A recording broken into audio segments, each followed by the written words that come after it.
always and forever to Gerda. Science must not impose any philosophy any more than the telephone must tell us what to say. G.K. Chesterton. Part 1. Life and Death. Chapter 1.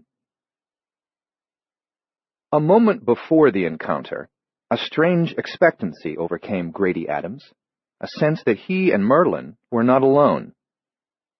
In good weather and bad, Grady and the dog walked the woods and the meadows for 2 hours every day.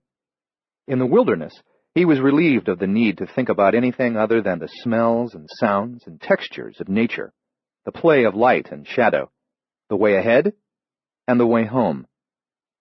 Generations of deer had made this path through the forest, toward a meadow of grass and fragrant clover.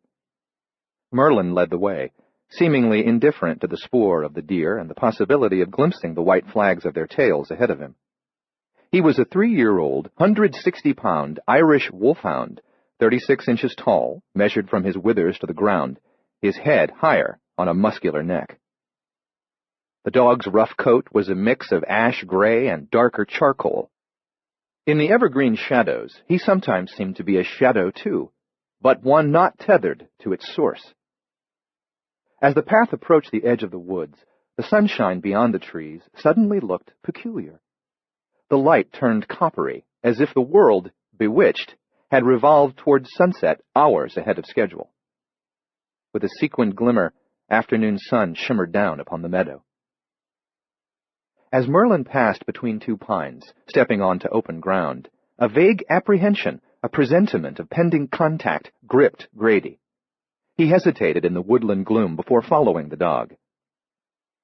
In the open, the light was neither coppery nor glimmering, as it had appeared from among the trees.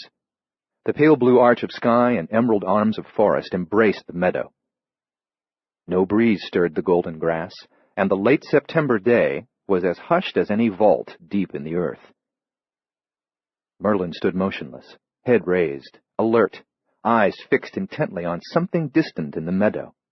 Wolfhounds were thought to have the keenest eyesight of all breeds of dogs. The back of Grady's neck still prickled. The perception lingered that something uncanny would occur. He wondered if this feeling arose from his own intuition or might be inspired by the dog's tension. Standing beside the immense hound, seeking what his companion saw, Grady studied the field, which gently descended southward to another vastness of forest. Nothing moved, until something did. A white form, supple and swift, and then another. The pair of animals appeared to be ascending the meadow less by intention than by the consequence of their play. They chased each other, tumbled, rolled, sprang up, and challenged each other again in a frolicsome spirit that could not be mistaken for fighting. Where the grass stood tallest, they almost vanished, but often they were fully visible. Because they remained in motion, however, their precise nature was difficult to define. Their fur was uniformly white. They weighed perhaps 50 or 60 pounds, as large as mid-sized dogs. But they were not dogs. They appeared to be as limber and quick as cats, but they were not cats. Although he'd lived in these mountains until he was 17, though he had returned 4 years previously at the age of 32, Grady had never before seen creatures like these. Powerful body tense, Merlin watched the playful pair. Having raised him from a pup, having spent the past 3 years with little company other than the dog, Grady knew him well enough to read his emotions and his state of mind. Merlin was intrigued, but puzzled, and his puzzlement made him wary. The unknown animals were large enough to be formidable predators if they had claws and sharp teeth. At this distance, Grady could not determine if they were carnivores, omnivores, or herbivores, though the last classification was the least likely. Merlin seemed to be unafraid. Because of their great size, strength, and history as hunters, Irish wolfhounds were all but fearless. Although their disposition was peaceable and their nature affectionate, they had been known to stand off packs of wolves and to kill an attacking pit bull with one bite and a violent shake. When the white-furred creatures were 60 or 70 feet away, they became aware of being watched. They halted, raised their heads. The birdless sky, The shadowy woods and the meadow remained under a spell of eerie silence. Grady had the peculiar notion that if he moved, his boots would press no sound from the ground under him, and that if he shouted, he would have no voice. To get a better view of man and dog, one of the white creatures rose, sitting on its haunches in the manner of a squirrel. Grady wished he had brought binoculars. As far as he could tell, the animal had no projecting muzzle. Its black nose lay in nearly the same plane as its eyes. Distance foiled further analysis. Abruptly, the day exhaled. A breeze sighed in the trees behind Grady. In the meadow, the risen creature dropped back onto all fours, and the pair raced away, seeming to glide more than sprint. Their sleek white forms soon vanished into the golden grass.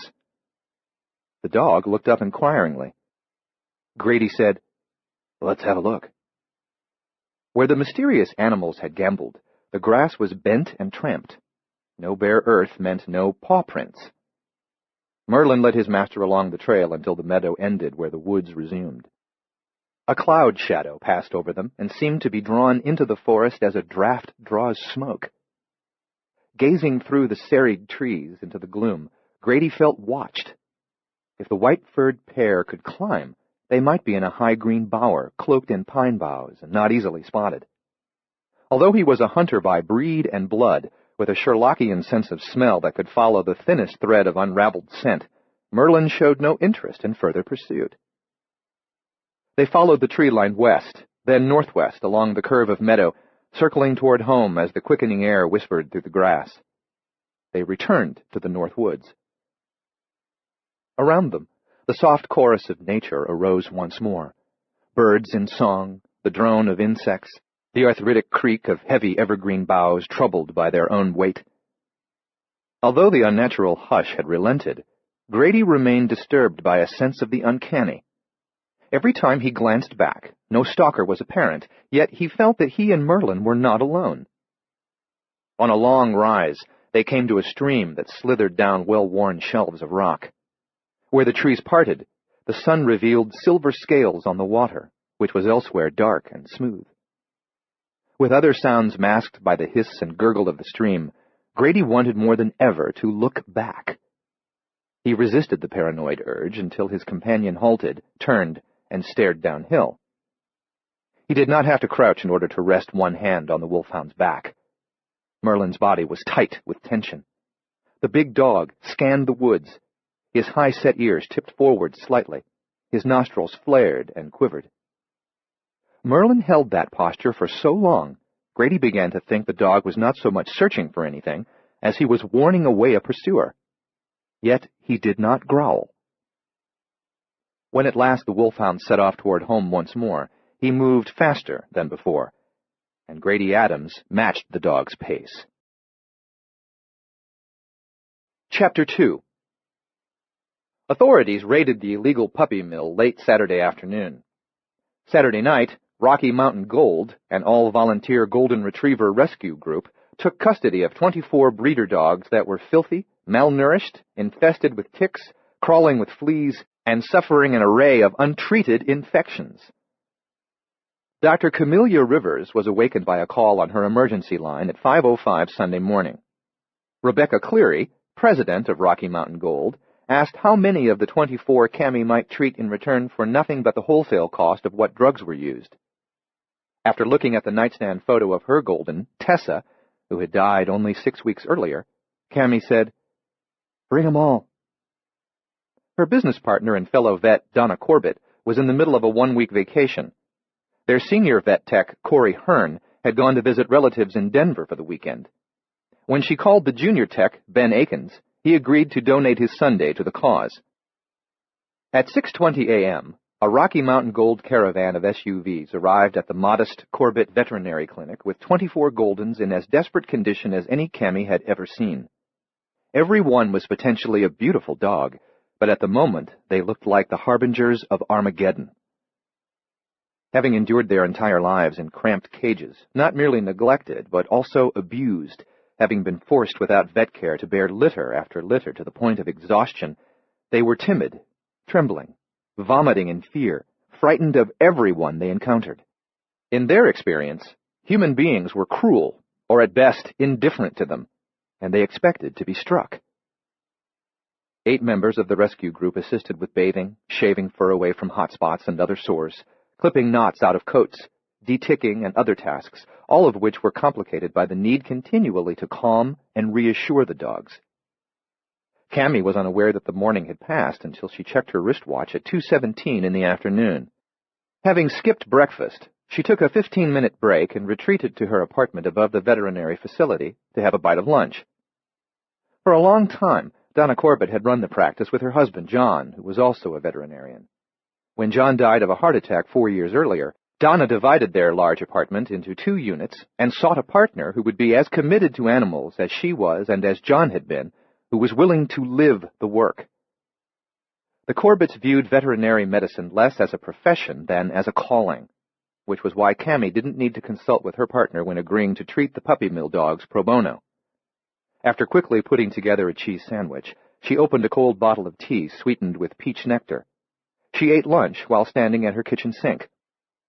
As she'd been working with the folks from Rocky Mountain Gold, 2 calls had come in, one regarding a sick cow. She referred the caller to Dr. Amos Renfrew, who was the best cow doc in the county. The second inquiry came from Nash Franklin regarding a horse at High Meadows Farm. Because the situation wasn't urgent, Cammy would pay Nash a visit later in the afternoon. She had nearly finished the cheese sandwich when Ben Akins, her vet tech, rang her from downstairs. "Cammy, you've got to see this." "What's wrong?" "These dogs. I've never seen anything like it." "Be right there." She shoved the last piece of the sandwich into her mouth and chewed it on the run.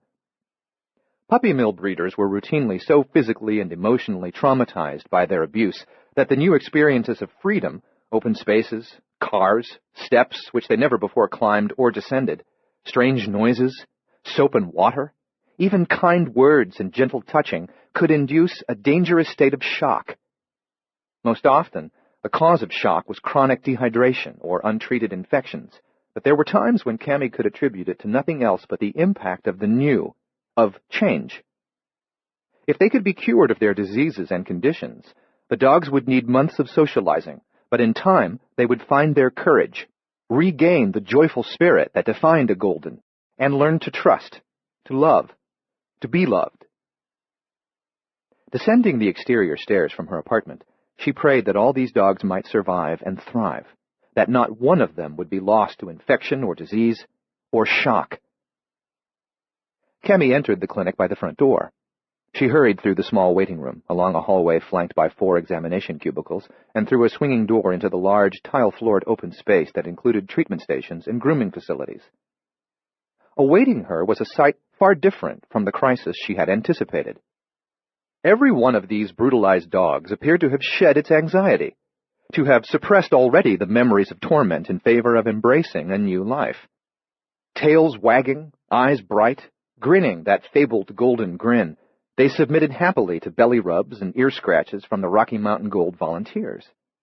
They nuzzled one another and explored the room, sniffing this and that, curious about things that a short while ago frightened them.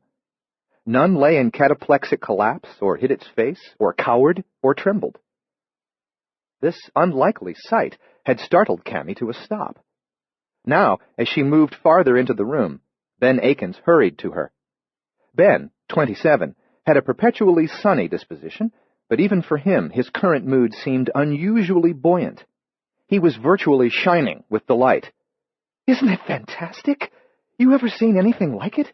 Have you, Cammy?" "No, never." "What happened here?" "We don't know. The dogs were like before, anxious, distressed, so pitiful. Then they went still and quiet, all of them at once. They lifted their ears, all of them listening, and they heard something." "Heard what?" "I don't know. We didn't hear it. They raised their heads. They all stood up. They stood so still, motionless. They heard something." "What were they looking at?" "Nothing. Everything. I don't know. But look at them now." Cammy reached the center of the room.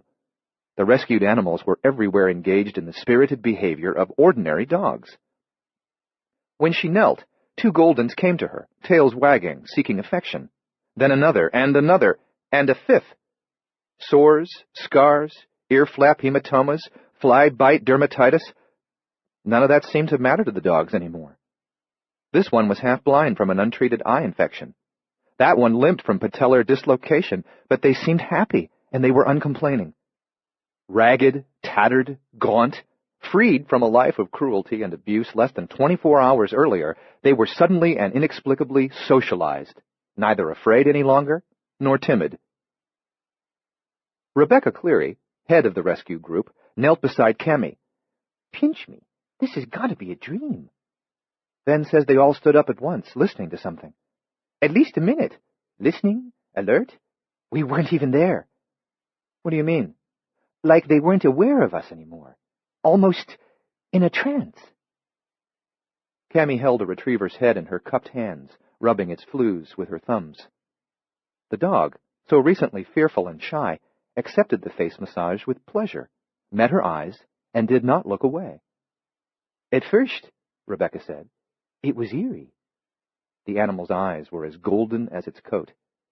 "Then they became aware of us again, and it was wonderful."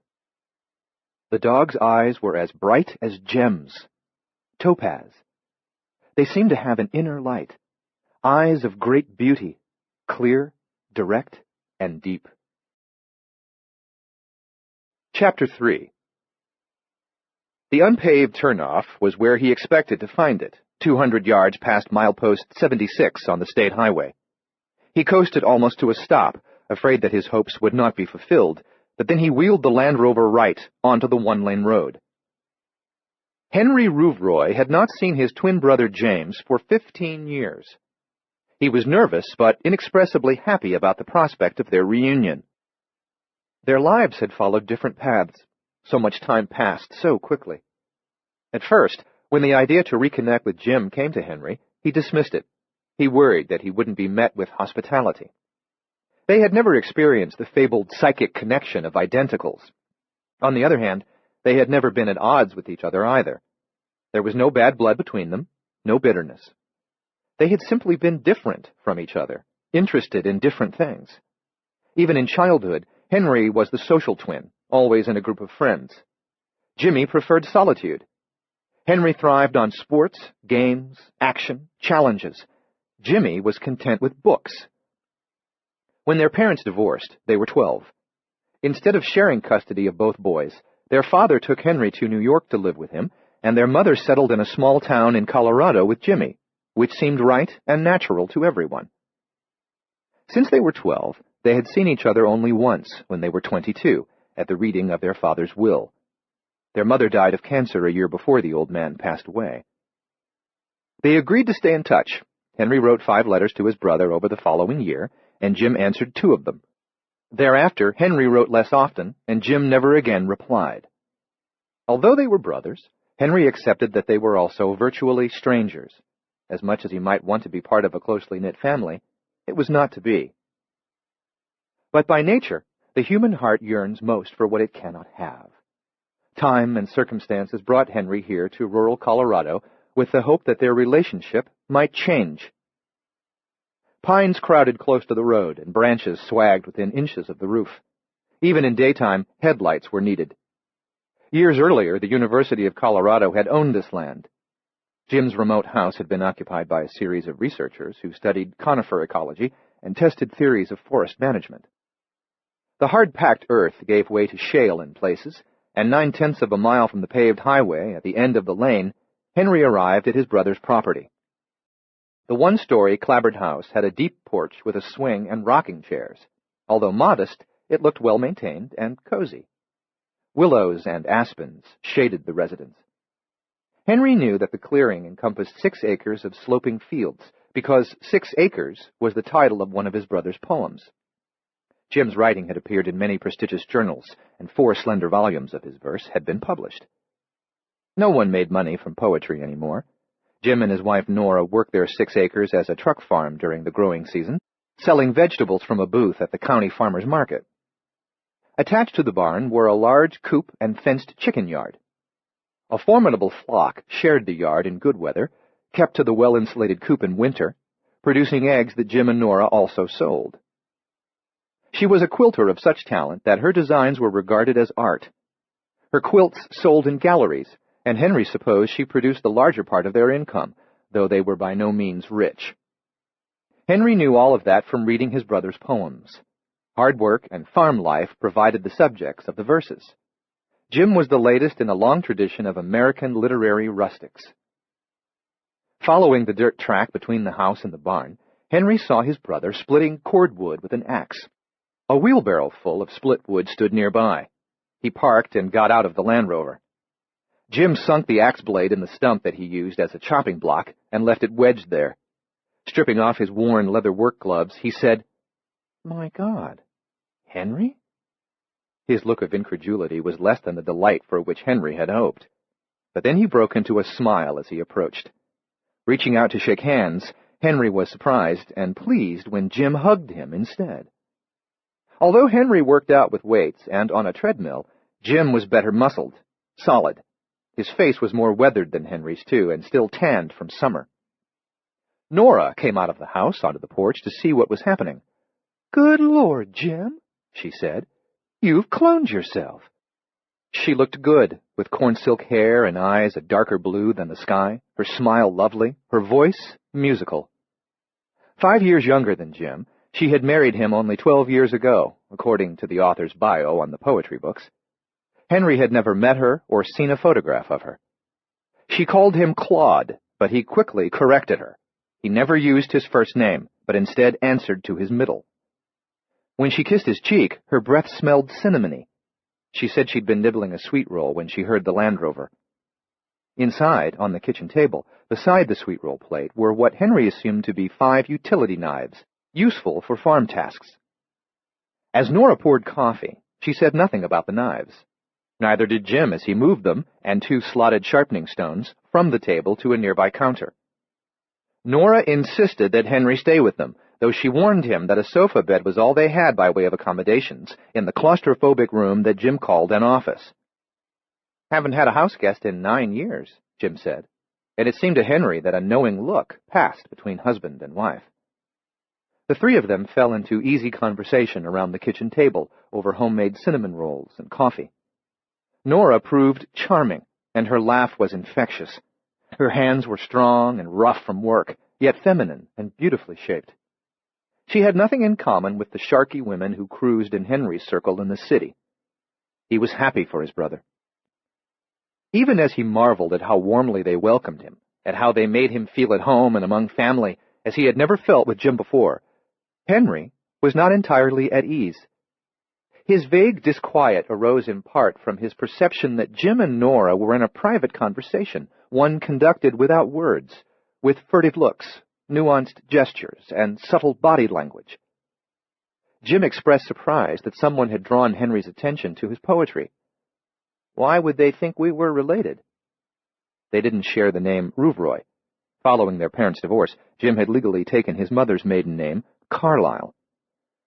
"Well," Henry said dryly, "maybe it was your photo on the book." Jim laughed at his thick-headedness, and although he seemed to be embarrassed by his brother's praise, they talked about his poems.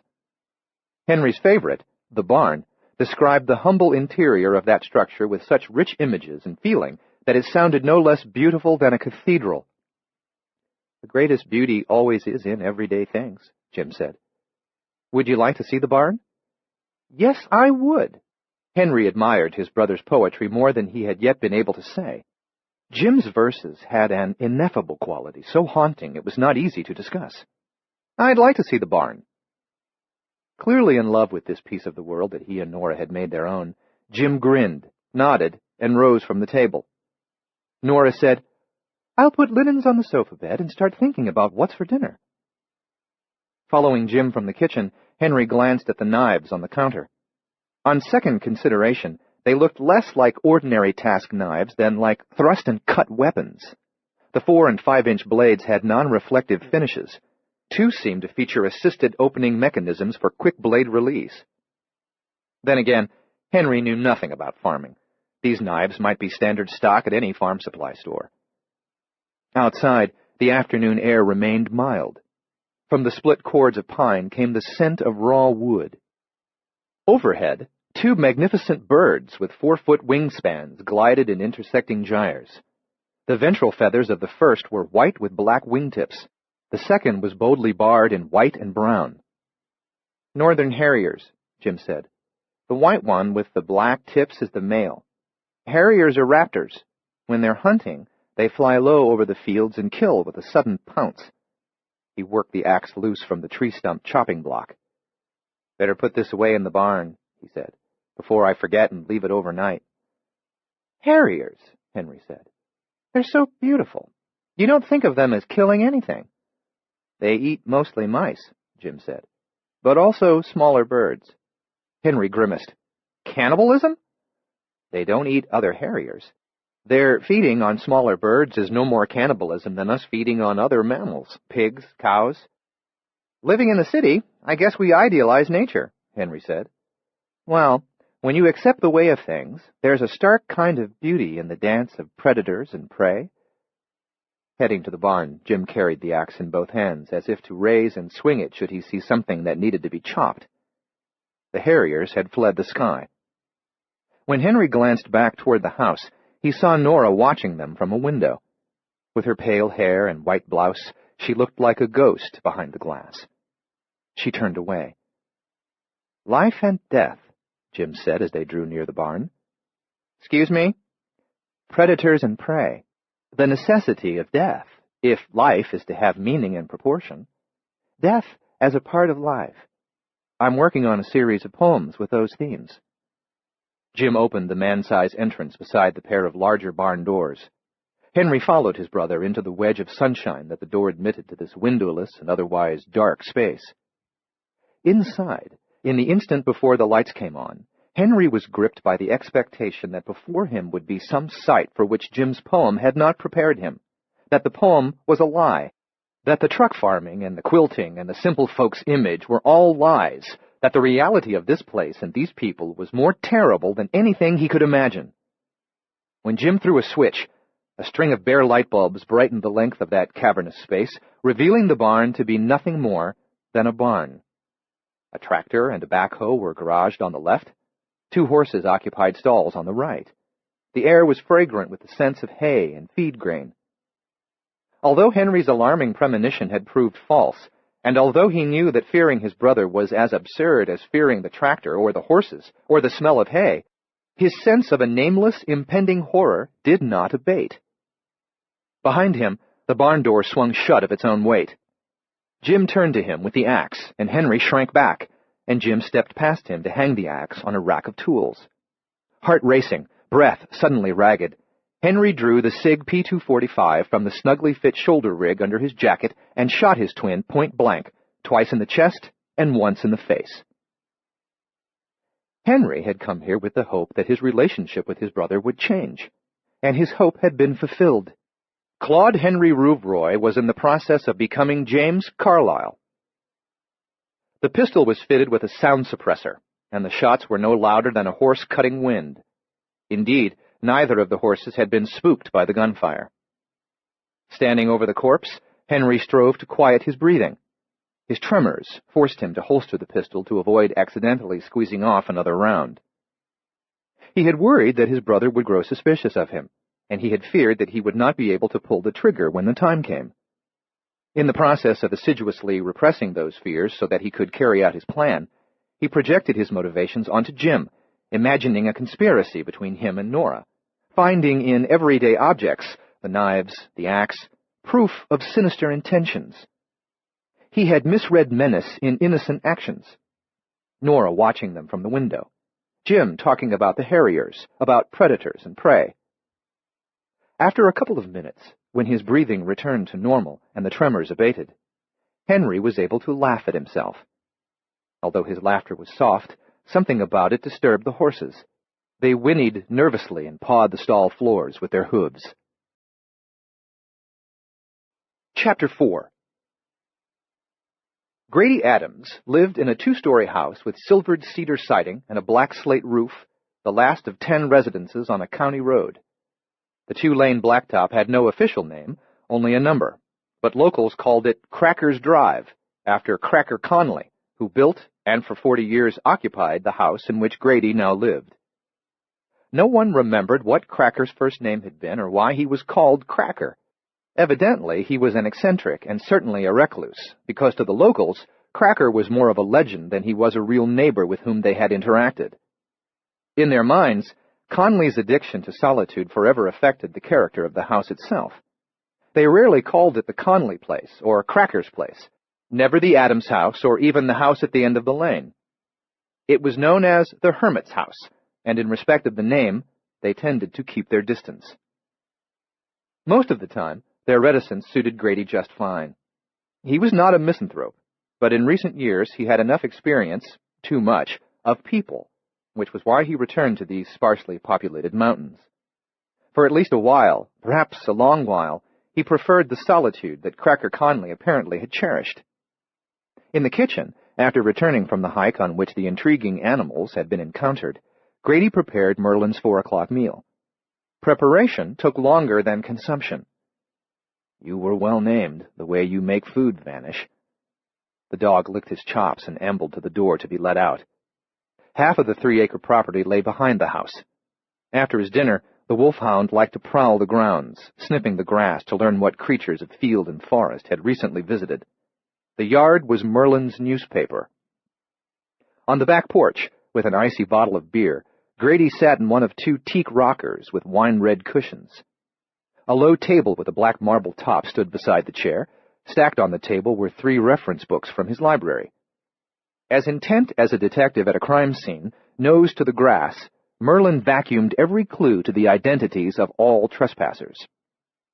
A large paper birch overhung the north side of the house, and 3 others graced the yard, their white bark tinted gold in places by the late afternoon sun.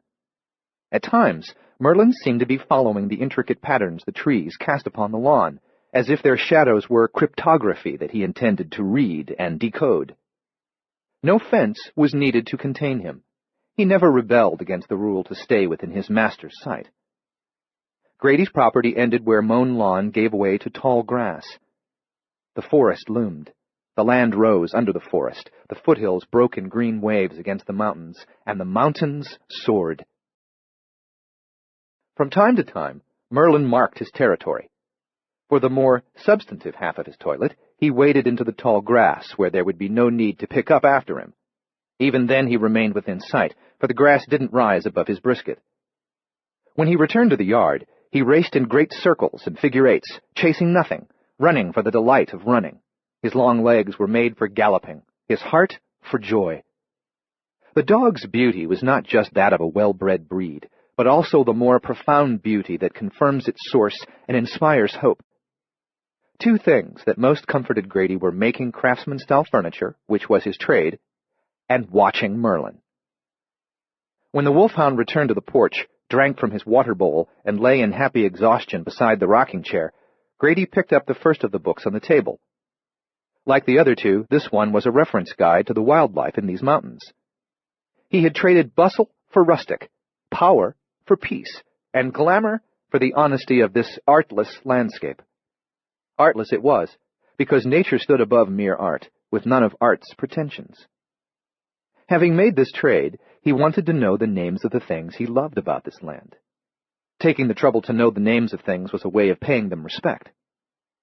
His library contained dozens of volumes about the flora, the fauna, the geology, and the natural history of these mountains. This trio offered more photographs than the others. None of the 3 books contained a picture of any animal remotely like the pair in the meadow. As the sun descended toward the peaks, Merlin rose and moved to the head of the porch steps. He stood as if serving as a sentinel, gazing across the backyard toward the tall grass, the woods beyond. The wolfhound made a sound that was half purr and half growl, not as if warning of danger, but as if something puzzled him. "What is it? Smell something, big guy?" Merlin did not look at Grady, but remained intent upon the deepening shadows among the distant trees. Chapter 5. Walls of shimmering gold and a treasure of gold cascading along the blacktop. The private lane that led to High Meadows Farm was flanked by quaking aspens in their autumn dress, which lent value to the late afternoon sunshine and paid out rich patterns of light and shadow across the windshield of Cammie's Explorer. She drove past the grand house to the equestrian facilities and parked at the end of a line of horse trailers. Carrying her medical bag, she walked to the exercise yard, which was flanked by 2 stables painted emerald green with white trim. A promising yearling had come down with urticaria, nettle rash, as the older grooms called it. This allergic reaction would eventually clear up naturally, but for the comfort of the horse, Cammy could relieve the urticaria with an antihistamine injection. At the end of the yard, a 3rd building housed the tack room and the office of the trainer, Nash Franklin. Living quarters for the grooms were on the 2nd floor.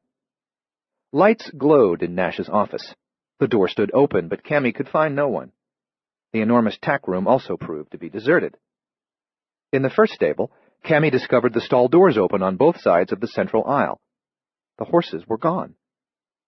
Stepping outside once more, she heard voices and followed them to the fenced meadow on the north side of the building. The thoroughbreds were in the pasture. The yearlings, the colts and fillies, the broodmares, the stud horses, the current racers, at least 40 of them in all.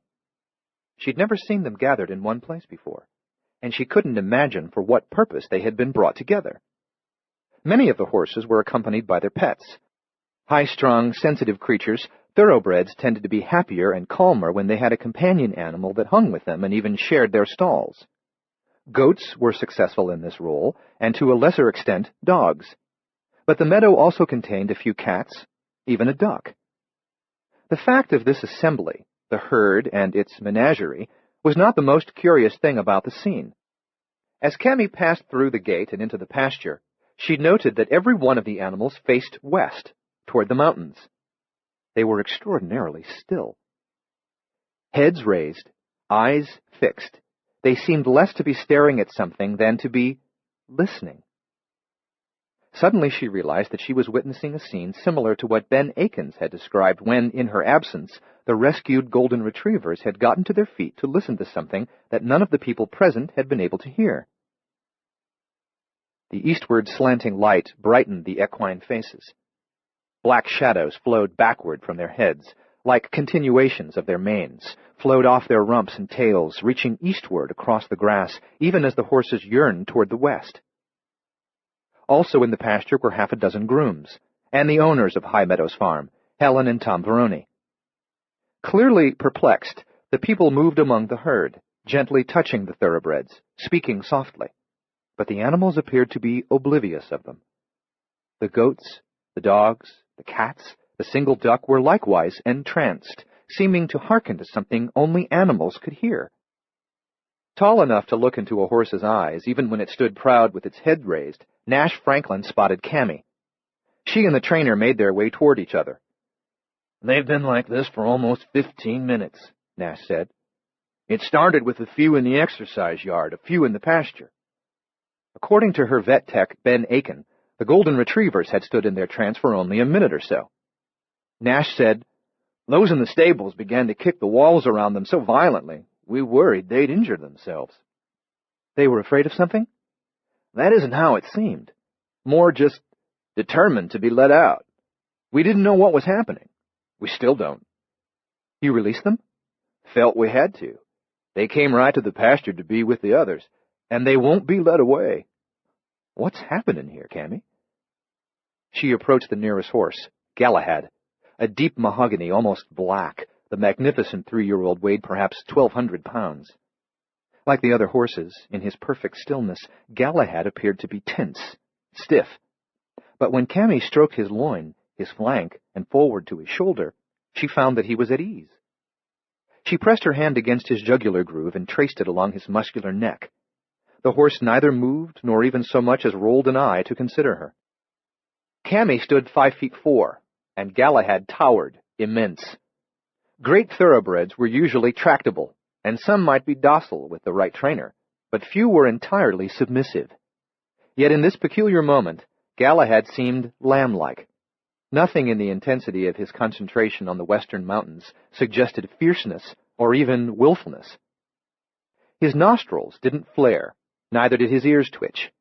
His forelock fluttered against his poll as a faint breeze disturbed it, and his mane stirred along his crest, but otherwise Galahad remained motionless. Even when she stroked his cheek, his nearer eye did not favor her. Following his gaze, she saw nothing unusual in the foreground, only the next wave of foothills and the mountains in the background, and ultimately the sun, swollen by the lens of atmosphere as Earth resolutely turned away from the light. At her side, Nash Franklin said, "Well?" Before she could reply, the horses stirred from their trance. They shook their heads, snorted, looked around. A few lowered their muzzles to graze upon the sweet grass, while others cantered in looping patterns as if taking great pleasure from movement, from the cool air, from the orange light that seemed to burst through the pasture. The thoroughbreds' pets became animated as well, the goats and the dogs, the cats, the duck. All the animals were behaving only as they ordinarily would, no longer spellbound.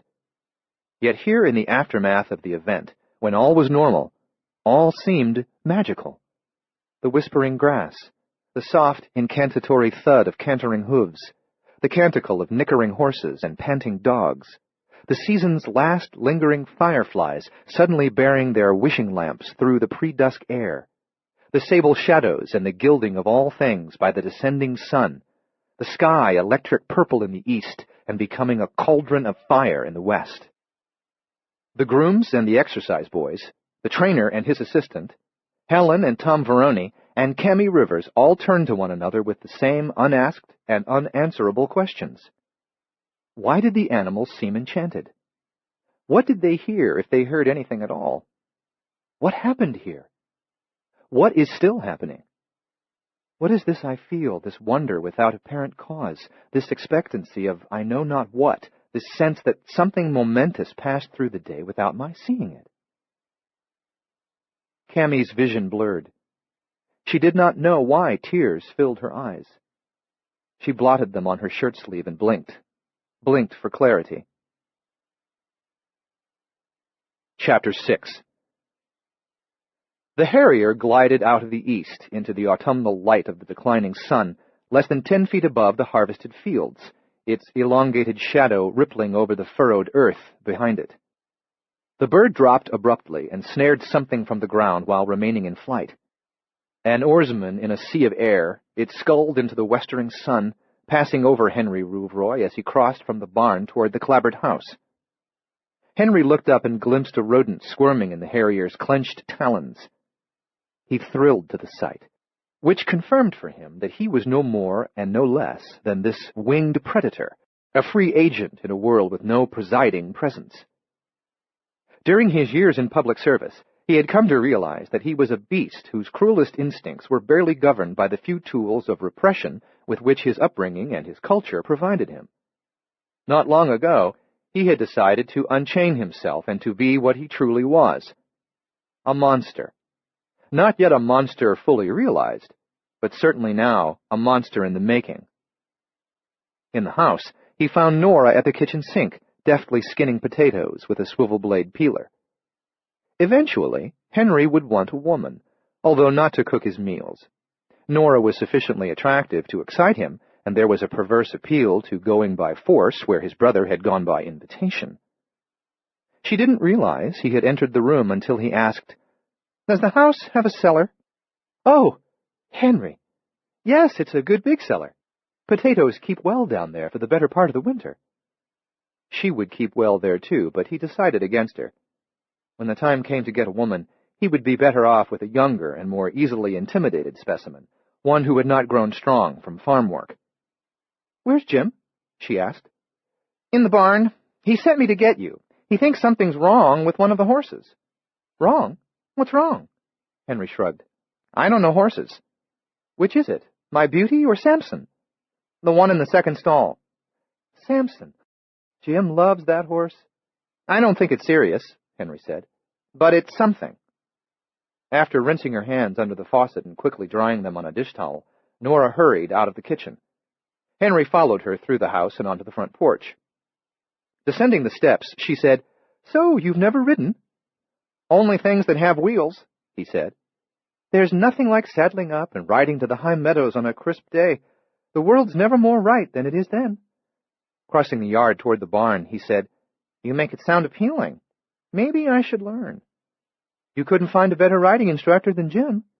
Successful farmer, poet, horseman. Jim is a hard act to follow, even for an identical twin. He spoke only to have something to say, to keep her distracted. Nothing in his words revealed his intentions, but something in his tone, or some unintended inflection given one word or another, must have struck her as wrong. Half a dozen steps short of the barn, Nora halted, turned, and frowned at him. Whatever she heard in his voice must have been even more evident in his face, because her eyes widened with recognition of his nature. Our 5 senses are in service to our 6th, and the 6th is the intuitive sense of danger to body or soul. He knew that she knew, and she confirmed her knowledge by taking a step backward, away from him, and then another step.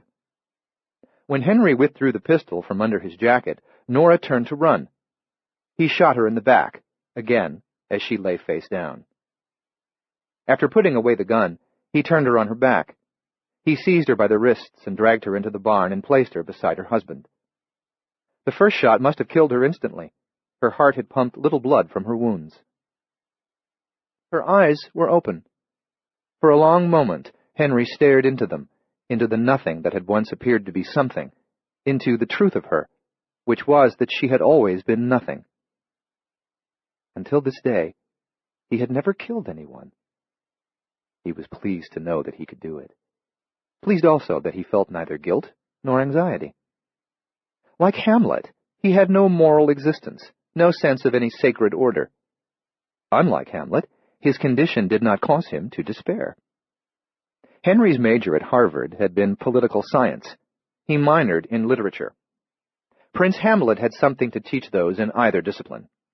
In literature classes, he was assumed to be a tragic figure, sworn to enforce the laws of a sacred order in which he could no longer believe. In certain political science circles, he was used to illustrate that violence and anarchy can be preferable to indecision. Henry lived free of despair and indecision. He was a man of his time and, he liked to think, perhaps a man for the ages. Later, he would use the couple's backhoe to excavate their final resting place. In the Land Rover lay a 50-pound bag of lime, which he would pour atop them in their grave to facilitate decomposition and to mask the odor of it, reducing the chances that some carrion eater would try to dig its way to them. Leaving the cadavers in the barn, Henry went to the Rover, put up the tailgate, and removed 2 small suitcases.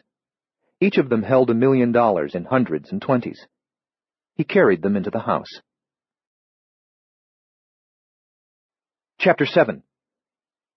On his way from Chicago to a conference in Denver, Dr. Lamar Woolsey took a side trip to Las Vegas. The white sun blistered the pale sky. By late afternoon, a heat sink comprised of the towering hotels, the streets, the vast parking lots, and the surrounding desert had stored enough radiant energy to keep the city warm throughout the night. In the taxi, from the airport to the hotel, Lamar watched rising thermals distort the more distant buildings, making them shimmer like structures in a mirage. In the foreground, windows and glass walls, bright with solar reflections, appeared to buckle, an illusion caused by the changing perspective of the taxi in relation to the buildings. Illusion and reality. The former enchanted most people these days. The latter had been out of fashion for years. This city of casinos stood as proof that humanity preferred fantasy over truth. In his hotel room, Lamar changed into white tennis shoes, white slacks, a blue Hawaiian shirt, and a white sport coat. In a money belt under the shirt, he carried 10,000 in $100 bills. He folded 2,000 more into his pockets. Wherever he went in the world, he never gambled at a casino in his hotel. That made it too easy for a pit boss to learn his name. On Las Vegas Boulevard South, he walked north through crowds of tourists.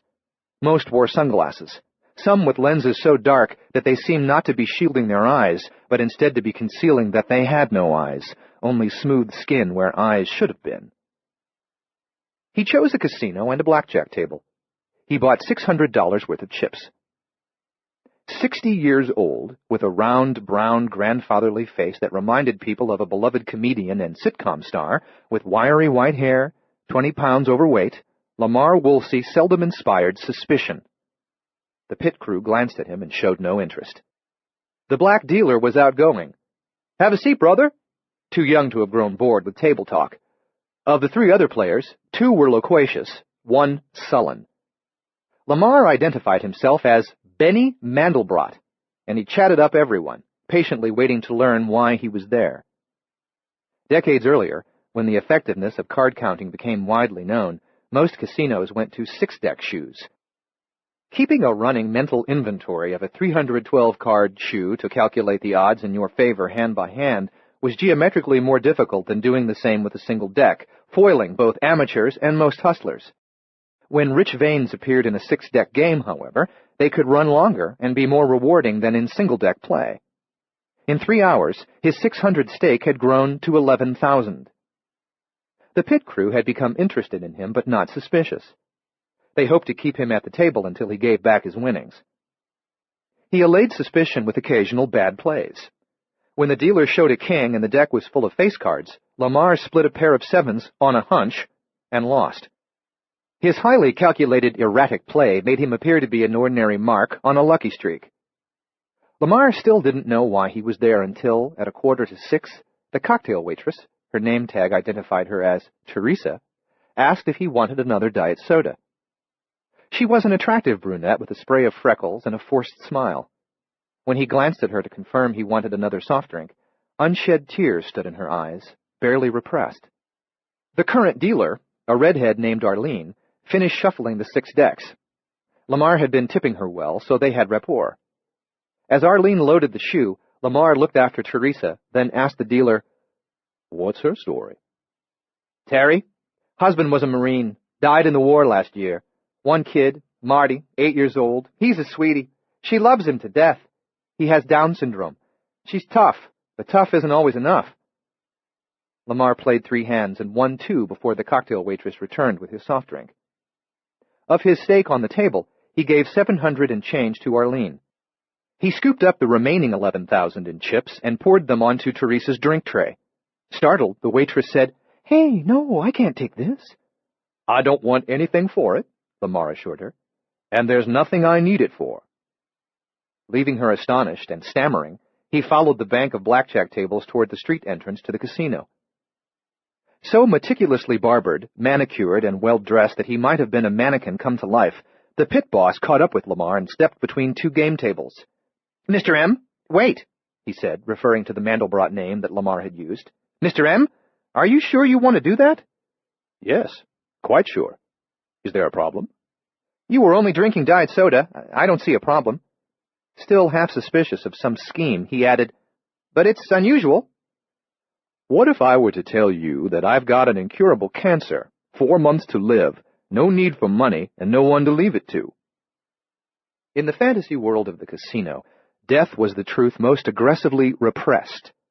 No clock could be found in any casino, as if games of chance were played outside of time. Gamblers now and then petitioned God for help, but they never talked to death. The pit boss was disconcerted, as if the C word might break the spell that had been cast upon everyone within these walls, as if the mere mention of metastasis would transform the swank and glitter into mud and ashes. He straightened the knot in his tie, which was not crooked. "That's tough. Take care of yourself. Good luck, Mr. M." Lamar Woolsey did not have cancer. He had not claimed to have it, but the what-if question served as a sufficient reminder of reality to scare off the pit boss. Outside, in the sharply angled gold and orange sunlight, the world seemed about to burst into flames. Acres of neon signs welcomed the oncoming evening. Many people in the crowds of tourists no longer wore sunglasses, but their eyes couldn't be read behind cataracts of brilliant colors. Chapter 8. With darkness at the windows, and with the great mass of Merlin slumped at his feet, Grady Adams ate dinner at the kitchen table.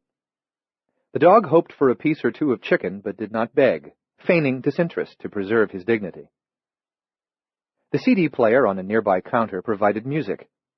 Grady didn't have a TV, and he didn't want one.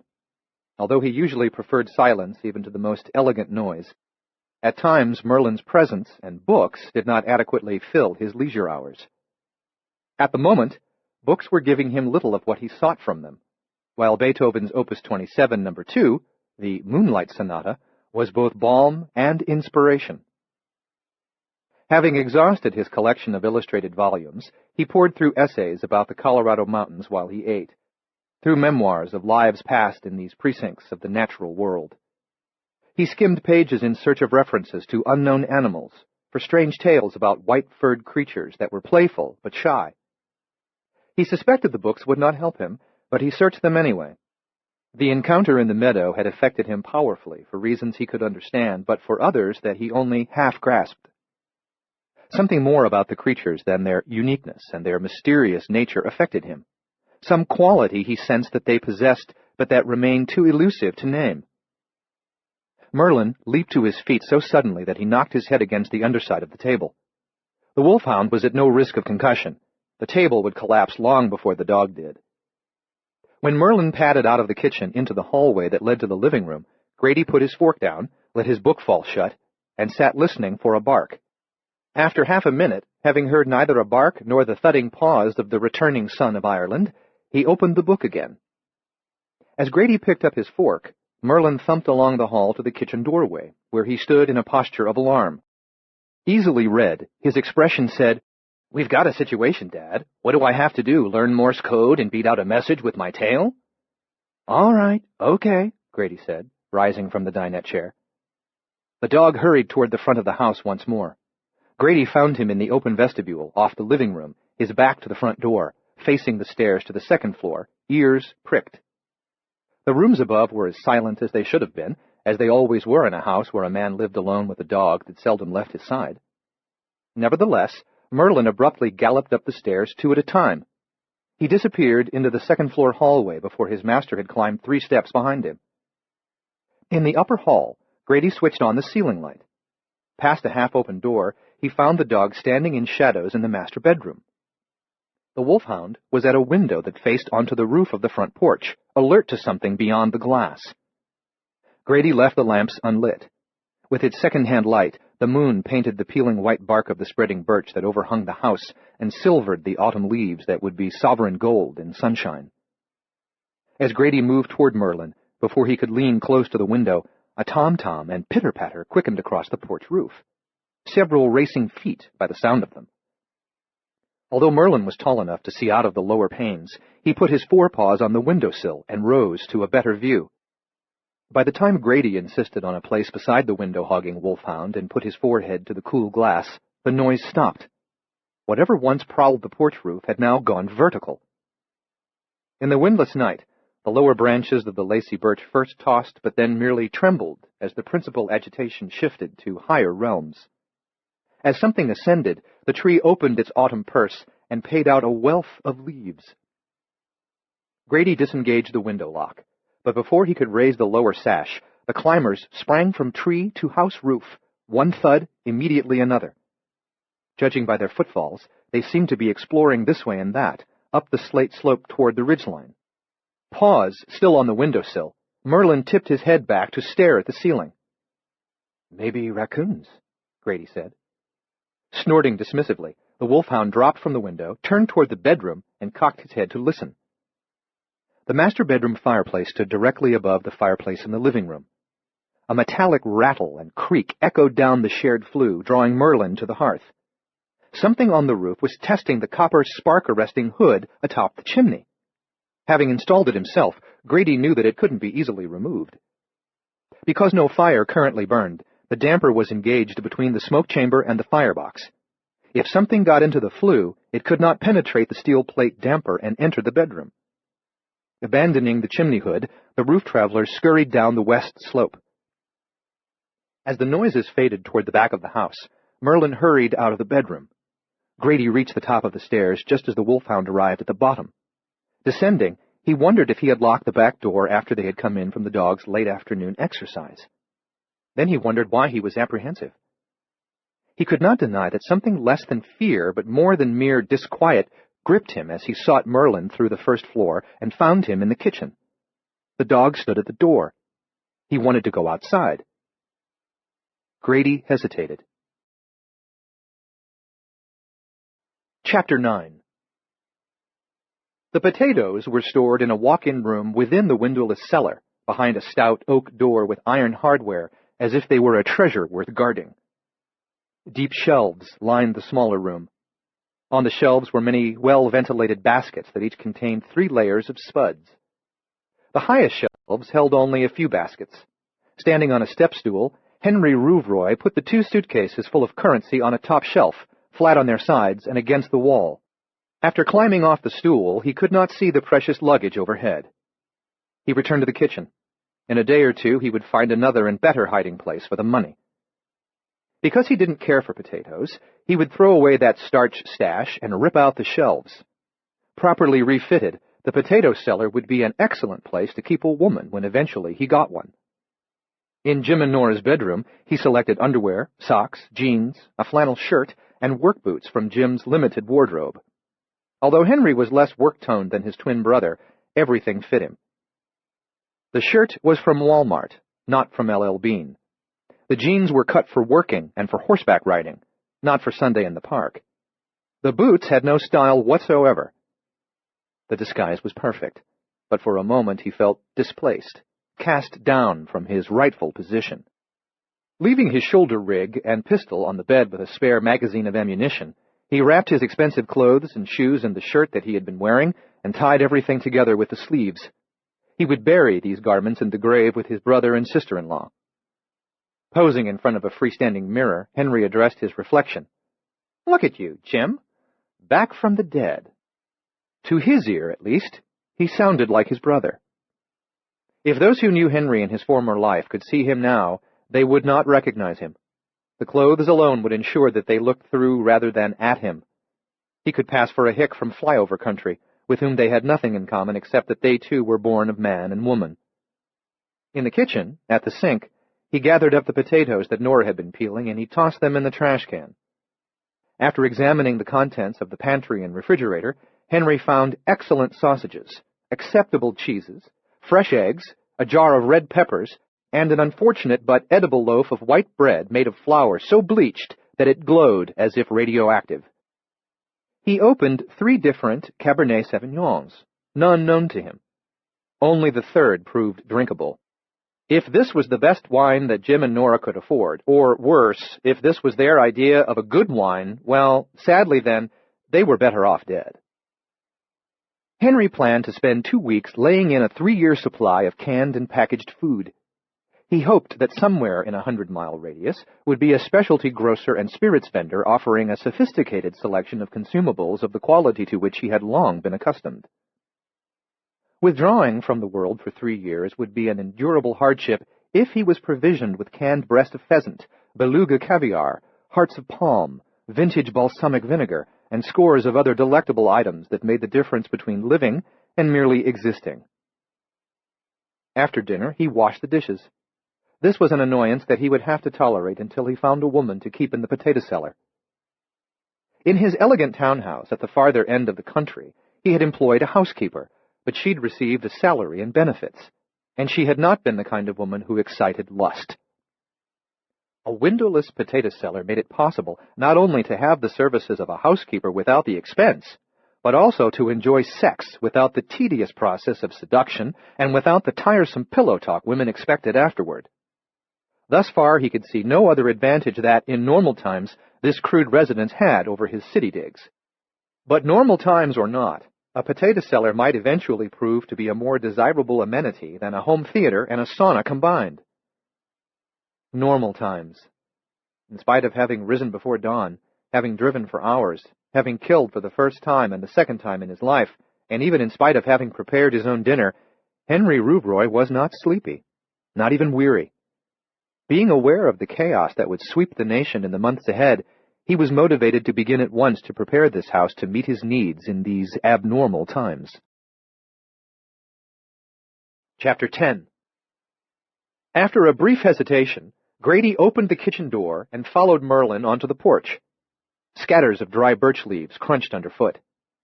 No further sounds came from the roof, and the moon glow revealed no visitors on the porch or on the immediate lawn.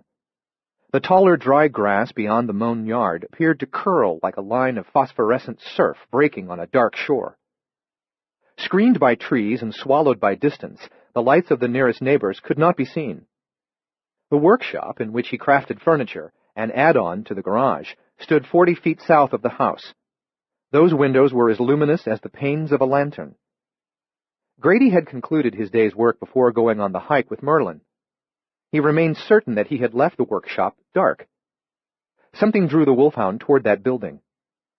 Few crimes occurred in this remote land, and those were mostly crimes of passion, seldom theft or vandalism. Consequently, Grady occasionally forgot to lock the workshop door. He might have forgotten this time, but he hadn't left the door open, as it now stood. With the faintest click of claws, Merlin preceded his master across the threshold. Because fluorescent light created little or no shadow, making it difficult to judge depth and to assess surface textures of materials being worked, pendant fixtures with shallow hoods brightened the room. The fixed machinery was lit from every angle to avoid harsh shadows, so that moving parts clearly could be seen to be moving. At the moment, the machinery stood silent. Circular saw bench, surface planer, bandsaw, drill press, hollow chisel mortiser. 4 large reclining chairs, from a Gustav Stickley design, were in production for a client in Los Angeles. With broad-canted arms, square baluster sides, through-tenon construction, and exposed pegs, the handsome chairs would be comfortable, too, once a leather-covered pillow and spring-supported seat were installed. The air smelled of freshly sawn oak. At the back of the large room, a short but double-wide hallway separated the lavatory from the simple kiln in which air-dried lumber was further seasoned to carefully reduce its moisture content. The lavatory door stood open, and the only reflection in the above-sink mirror was Grady's. Neither he nor Merlin was startled when a hiss issued from behind the door of the walk-in kiln. To slow the drying process and avoid warping and buckling the lumber, from time to time live steam was injected into the kiln by a tightly calibrated humidifier. The hook latch on the door hung loose. Either someone lurked in the kiln, or glanced in earlier and then failed to secure the latch. The latter proved to be the case. The incandescent lamps, under which the wood dried, revealed no one in the kiln. At the end of the short hallway, Grady opened a heavy door with soft rubber weather stripping around all 4 edges. Beyond lay the finishing room, which he kept as free of dust as possible. He stained and finished his furniture by hand. A dining table, mahogany with ebony inlays in the style of green and green, was in the final month of curing after receiving a meticulous French polish with garnet shellac dissolved in industrial alcohol. To Grady, the aromas of shellac... This is disc number 2.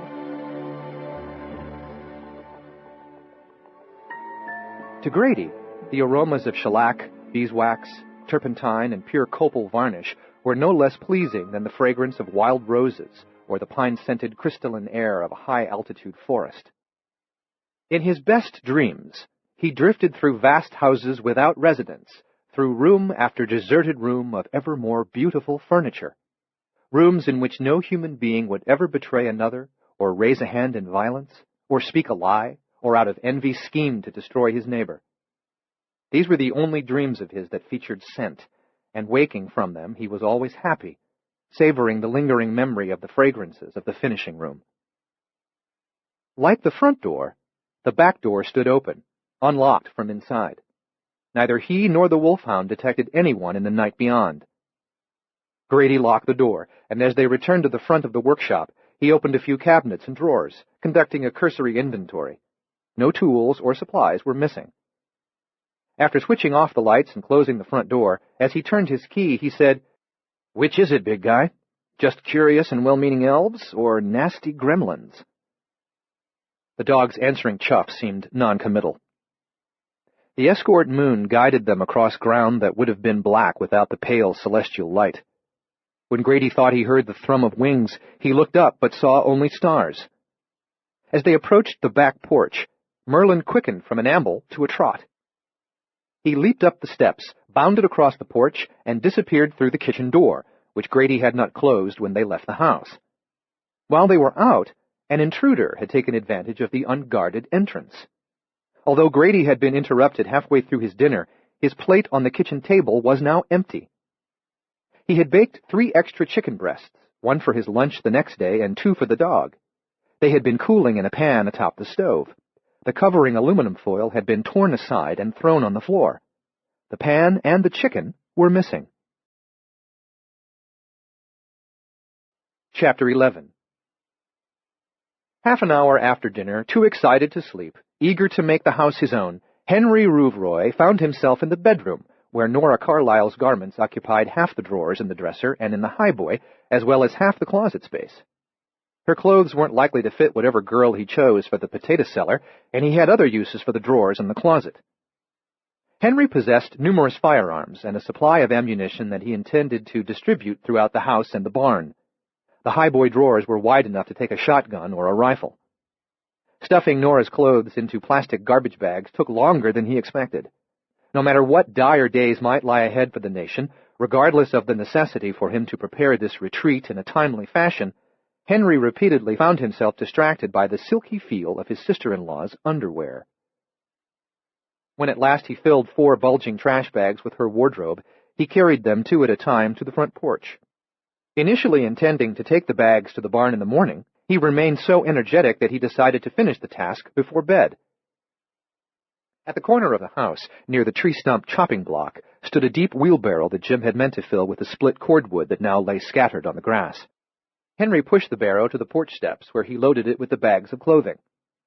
Under the swollen moon, he didn't need a flashlight to follow the driveway to the barn. The traffic associated with the September harvest had worn the dirt lane, leaving a half-inch of soft dust that wind had not yet scoured away. His feet and the wheel of the barrow made little noise.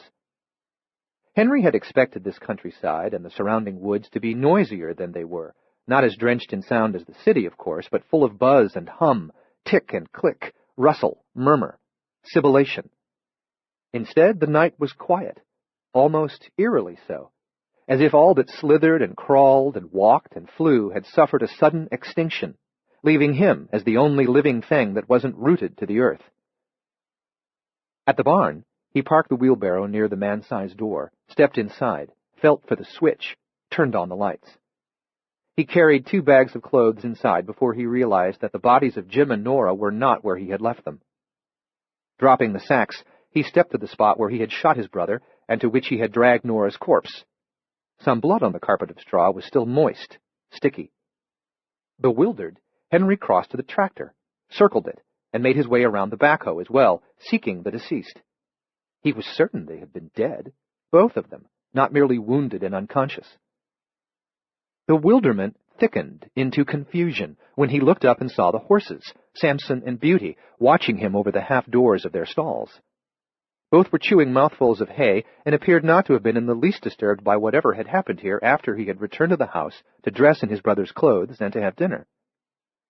Henry checked the first horse stall, then the second, expecting to find the dead lying beside the steeds they had once ridden, though he could not imagine how they would have gotten there. Each horse stood alone in its enclosure, no fallen rider with either of them. Confusion sharpened into perplexity as Henry turned in a circle, surveying the barn. Worry drew his stare up the rungs of the ladder to the dark loft. But that made no sense. If the dead couldn't crawl, they certainly couldn't climb. Half a minute passed from the discovery that the bodies were missing to the belated realization that he must not be alone on the farm, that someone must have found the murdered pair and moved them. Henry had left the pistol and the shoulder holster on the bed. Suddenly he was a sheep, shorn and shaking, tender flesh exposed, suspecting every shadow of harboring a wolf. He hurried to the tool rack and took down the axe. The implement was heavier than he expected, unwieldy. In Jim's hands it had looked deadly. In Henry's grip it had little of the quality of a weapon and felt more like an anchor. Nevertheless, the axe was the best defense available until he could get to a firearm once more. The situation seemed to call for stealth and caution, but Henry was trembling uncontrollably, breathing rapidly and shallowly, unable to calm himself. The telltale heart, he heard, was not that of either Jim or Nora, not a dead pump drumming out an accusation of his guilt, but his living heart knocking against his breastbone, announcing not his homicides, but instead his rapidly escalating fear. At the moment, he was no more capable of stealth and caution than he was capable of juggling the axe with no risk to his fingers. Desperate rather than brave, reckless rather than bold, axe held in both hands as he'd seen his brother carry it, Henry rushed through the open door into the night. He plunged along the lane toward his Land Rover, which was parked near the house. Whoever had taken the bodies could not be an agent of legitimate authority. No cops would move and hide the cadavers, and then torment their prime suspect, but never question him. His nameless adversary mocked Henry, and when no more fun could be wrung from mockery, murder would follow. He stumbled, dropped the axe, tripped over it, and as he flailed to keep his balance and avoid a fall, something passed over his head with a whoosh. He thought it must be a blade, perhaps the terrible scythe that had hung in the barn next to the axe. When he cried out and turned, anticipating decapitation, no one loomed behind him. He was alone in the lane, in the moonlight, in his thrall of terror. Rather than retrieve the axe, he hurried to the Land Rover. As he raised the tailgate, he expected to find the vehicle empty, but it was packed wall to wall. Nothing missing except the suitcases full of cash that he earlier had transferred to the highest shelf in the potato cellar. He pawed through the cargo, found the large, rigid-wall suitcase that he wanted, and pulled it out. He closed the tailgate and pressed the lock icon on the electronic key. Nervously surveying the night, he carried the bag to the house. Jim and Nora were childless. They lived alone. Their farm help was seasonal. With the completion of the final harvest, the 2 hired hands would be gone until spring. Even in season, no laborers lived on the property. Henry had inferred that much from Jim's poetry, in which the hired hands were sometimes featured. He had confirmed his inferences soon after his arrival, as he chatted with Jim and Nora over cinnamon rolls and coffee. Immediately inside the front door, he put the suitcase flat on the living room floor and opened it. Inside, in molded foam niches, were a pair of short-barreled, pump-action, pistol-grip, 20-gauge shotguns and boxes of low-recoil ammo. He fumbled with the shells, dropped more than one, but managed to insert a round in the breech of one of the shotguns and 4 more in the magazine. He stuffed spare shells in the pockets of his jeans. First, the house. Make sure no intruder lurked anywhere within these walls. Room by room, lock the windows and doors. Pull shut the drapes. Lower the pleated shades. His tremors had diminished, but had not subsided altogether. Dry mouth, moist palms, eyes hot and grainy. Although he had practiced with the shotgun both on shooting ranges and in lonely landscapes on the long drive west, he had no experience sweeping a house to find an intruder. Fortunately, the place was small and was arranged in such a fashion that his quarry could not circle quietly behind him as he searched. The living room harbored no one. Neither did the kitchen nor the dining area. The door to the cellar, which earlier he had closed, stood open. Wooden stairs with rubber treads led down into darkness. Beside the door, the wall was marred by a bloody handprint, as if a wounded man had leaned here for a moment before descending into the dark. The blood glistened, wet. Holding the shotgun with one hand, Henry pressed the back of his left hand against the wall, next to the print. The length of his pale fingers and the size of his palm seemed to match the hand of whoever had ventured into the cellar. Chapter 12. Another blackjack table, another casino. This time, Dr. Lamar Woolsey was calling himself Mitch Feigenbaum. This seemed to be an unlikely name for a 60-year-old African-American, but his resemblance to the beloved star of a long-ago TV sitcom gave him such instant credibility that no one ever seemed to suspect he was someone other than whom he pretended to be. He was winning bigger than previously, because he enjoyed the double advantage of being a card counter and a man with an intuitive ability to recognize patterns in apparently chaotic systems. His intuition had been refined and enhanced by a life's work in physics and mathematics, in each of which he held a doctorate. His specialty was chaos theory. For most of its history, science had been reductionist, seeking to learn how things worked by analyzing their constituent parts. But as successful as the sciences had been, discoveries in the last half of the 20th century revealed that the sum of human knowledge amounted to a few grains of sand, while what waited to be discovered was an infinite and very strange beach. In every complex system, from solar system dynamics to Earth's climate, to crystal formation to cardiological processes, just under the facade of order which science had discovered and long thought it fully understood, lurked an eerie and disturbing chaos. But also, deep inside every chaos, an eerier kind of hidden order waited to be found. Even a simple system, like a card game dealt from a 6-deck blackjack shoe, was fundamentally chaotic, likely to produce complex and unpredictable results. As a card counter, Lamar Woolsey hoped to impose a profitable order on the random flow of cards. After 30 minutes of play, the composition of the six-deck shoe tipped slightly in Lamar's favor, somewhat rich in aces and face cards, a bit low on fives and sixes, but still ruled by randomness. He couldn't yet justify aggressive betting. Then something strange happened. A series of Hail Mary draws gave Lamar a glimpse of the eerie nature of reality, of hidden and mysterious order. The dealer showed a queen above his hole card. Lamar had a 10 and a 6, to which he drew a 5, beating the dealer by a point. In the next hand, he drew a 3 and a 7, while the dealer showed a 6. He doubled down, but drew only a deuce. The dealer revealed a 16 count and drew a 6, busting. Now the dealer had an ace up, and Lamar had a 4 and a 3. He drew another 4, then a deuce, another deuce, then a 6. His final 21 beat the dealer, who had a 9 under his ace. None of those 3 wins involved card counting, and even the most paranoid pit boss would see them as nothing but luck.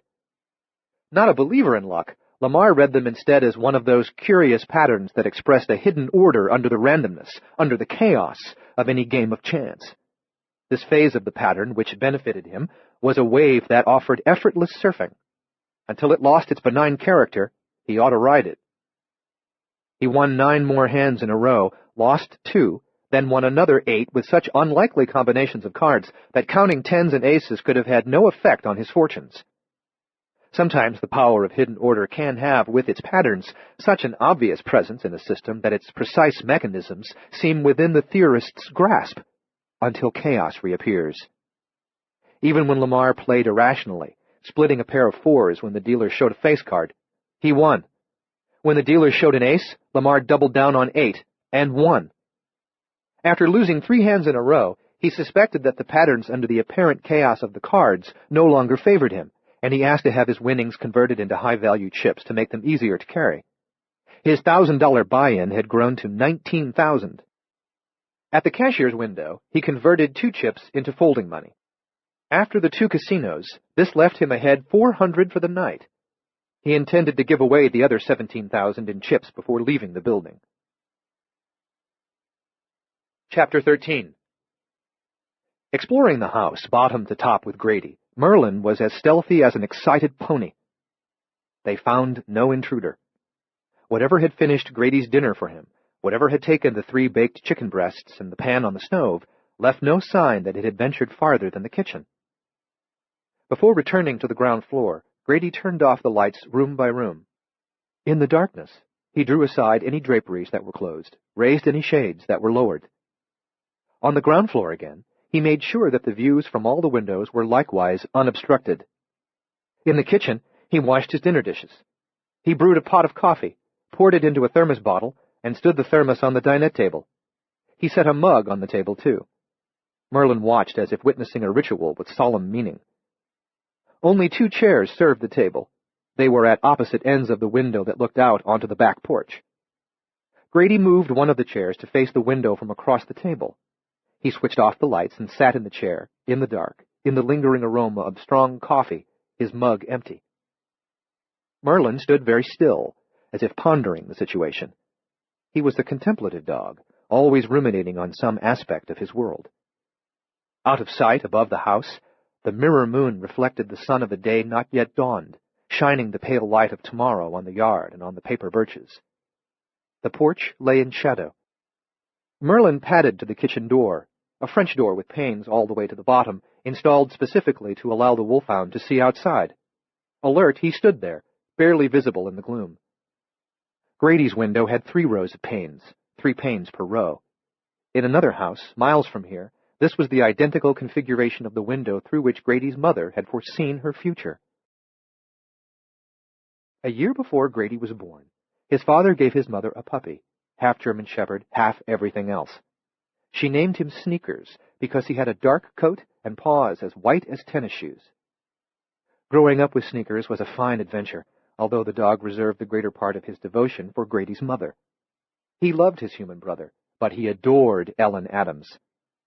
Grady's dad, Paul, worked at the lumber mill. A few weeks before his son's 8th birthday, he was killed on the job. The huge sizing saw, which cut logs into manageable lengths, had every safety feature. The saw was not the problem. People were the problem. A group opposed to logging operations had driven dozens of 8-inch spikes into each of numerous randomly selected, mature, mill-ready pines. The spiking didn't kill the trees, but rendered them useless for lumber. Harvesting crews identified most of the ruined specimens. Only one slipped past their inspection. The giant circular saw ripped the spikes from the wood, tangled them into bristling knots, and spat them out. When the blade met the resistance of the steel spikes, a sensor killed the power to the saw. But already the mangled spikes were in flight at maximum velocity, as was a piece of broken blade like a wide and toothy smile. Grady never heard exactly what the shrapnel did to his father. Considering the vivid images his imagination conjured, perhaps he should have been told. But perhaps not.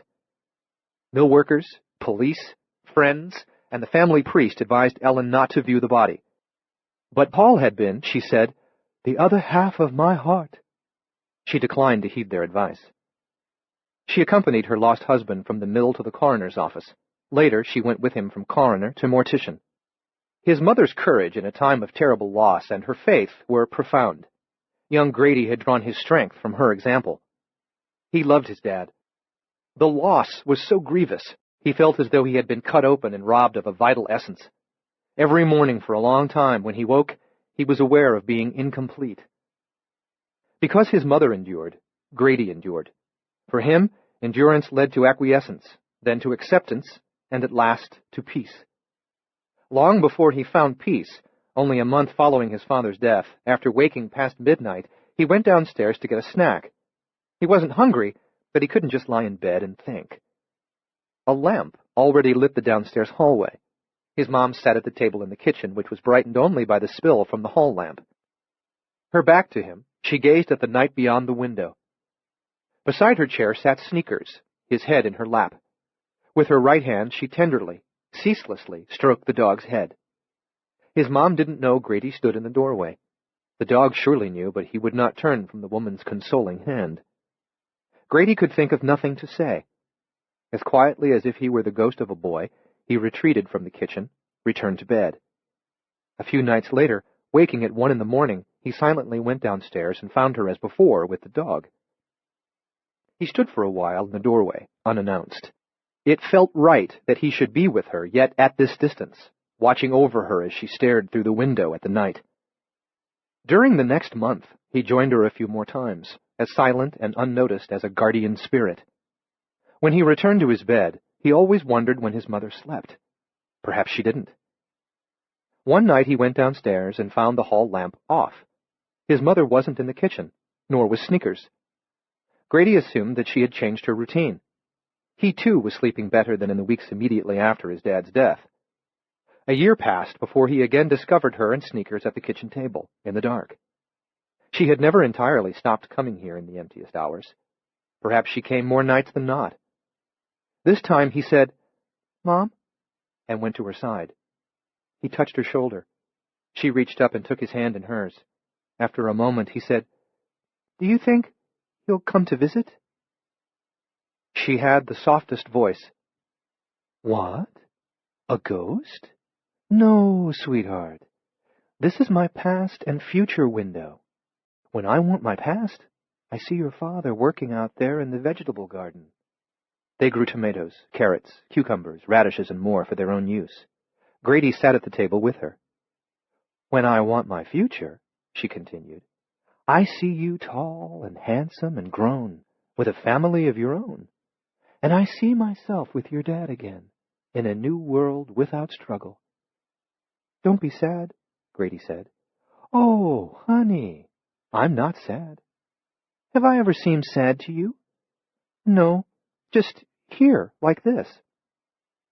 "When I say I see myself with your dad again, I'm not saying that I wish it. I mean, I truly see it." Grady peered through the window and saw only the night. "Believing isn't wishing, Grady. What you know with your heart is the only thing you really ever know." By then she had taken a job in the office of the lumber mill. She spent 5 days a week where Paul died. They needed the money. For a long time, Grady was concerned about her working at the mill. He thought she suffered the constant reminder of the twisted spikes and the broken saw blade. He came to understand, however, that she liked the job. Being at the mill, among the people who had worked with Paul, was a way of keeping the memory of her husband sharp and clear. One Saturday, when he was 14, Grady came home from a part-time job to discover that Sneakers had died. His mom had dug the grave. She had prepared the body for burial. She wrapped the beloved dog in a bedsheet, then in the finest thing she owned, an exquisite Irish lace tablecloth used only on Thanksgiving and Christmas Day. Grady found her sitting on the back porch steps, cradling the shrouded body, weeping, waiting for him. 2 people were required to put Sneakers in the grave with respect and gentleness. As the summer sun waned, they lowered the dog to his rest. Grady wanted to shovel the earth into the grave, but his mom insisted she would do it. "He was so sweet," she said. "He was so sweet to me." Determined to be strong for him, she never allowed Grady to see her crying for his father. She couldn't hide her tears for the dog. His father had given her the dog. On lonely nights, the dog had grieved with her. Now she'd lost Sneakers, but in a way, she had also lost her husband again. Later, Grady sat with his mom in the dark kitchen. The dog's grave lay in a direct line with the window at the end of the yard. Grady was 6 years older than he'd been when his dad died. His mother could talk more frankly about love and loss, about grief and faith, about the sharpness of her pain than she had talked back in the day. Although she had withheld from him the depth of her anguish and her fear about their future, for a while they had been in danger of losing the house, she never deceived him. She had always told him as much as she thought he was old enough to handle. The night of the day that Sneakers died, Grady realized that all of his mother's sterling qualities arose from the same basic virtue. She loved truth, and she did not lie. Until she drew her last breath, far too young, she never told him a falsehood. Because of her, Grady valued nothing higher than veracity. In this age, lies were the universal lubricant of the culture. A love of truth and a commitment to it were seldom rewarded and were often punished. So you came home to the mountains, and you built tables and chairs and consoles in one craftsman style or another. The simple materials and the clean lines of such furniture revealed where a woodworker dared to take a shortcut or to employ a substandard technique. Honest craftsmanship and a commitment to quality were evident in a finished piece, and no one could spin the truth of your work into a lie. As Grady sat at the table, watching the night, as Merlin sat sentry at the French door, the south end of the moonlit yard suddenly became slightly brighter than it had been. The source of the light lay out of sight. Grady rose, stepped around the table, and put his face to the window. He expected to see lights in the workshop, which earlier he locked tight. Instead, the glow came from the garage, to which the workshop was attached. Nevertheless, he knew this intruder must be the same that had toured the workshop and later had taken the baked chicken breasts. Chapter 14. Upon finding the bloody handprint on the wall near the head of the cellar stairs, Henry Rouvroy considered firing the shotgun down into the darkness. Restraint was not a quality of character natural to him, yet he managed to resist the urge to squeeze the trigger. When he flicked the switch and light bloomed, he found no one waiting at the bottom of the stairs. He let out his pent-up breath. Listening to the room below, he became convinced that someone down there likewise listened to him. He almost whispered a name, but he kept his silence for fear of receiving an answer in a familiar voice. Anyone in the cellar could leave by the outer door, which opened onto exterior stairs that led up to the lawn. Henry couldn't imprison the intruder, but he could prevent him from returning to the ground floor by this route. After switching off the cellar light, he closed the door and slid the bolt into the latch plate. He doubted it would hold against a determined assault. He fetched a chair from the nearby dinette, tipped it on its back legs, and wedged the headrail under the doorknob. He continued his sweep of the house, making sure no one was concealed anywhere, checking that windows were securely latched. He felt exposed at every pane of glass while he closed the draperies. In the bedroom, on the bed, he had left the pistol with which he had killed Jim and Nora. During his absence, someone had taken it. The shoulder holster and the spare magazine were also gone. A small smear of blood brightened the beige chenille bedspread. 2 spaces remained to be searched, the closet and the bathroom. Both doors were in the same wall, and they were closed. Taking a wide stance to brace himself against the recoil, Henry leveled the pistol-grip shotgun at the closet, fired again. In this closed space, the sound slammed off the walls with a blowback that he could almost feel. He fired 2 rounds at the bathroom.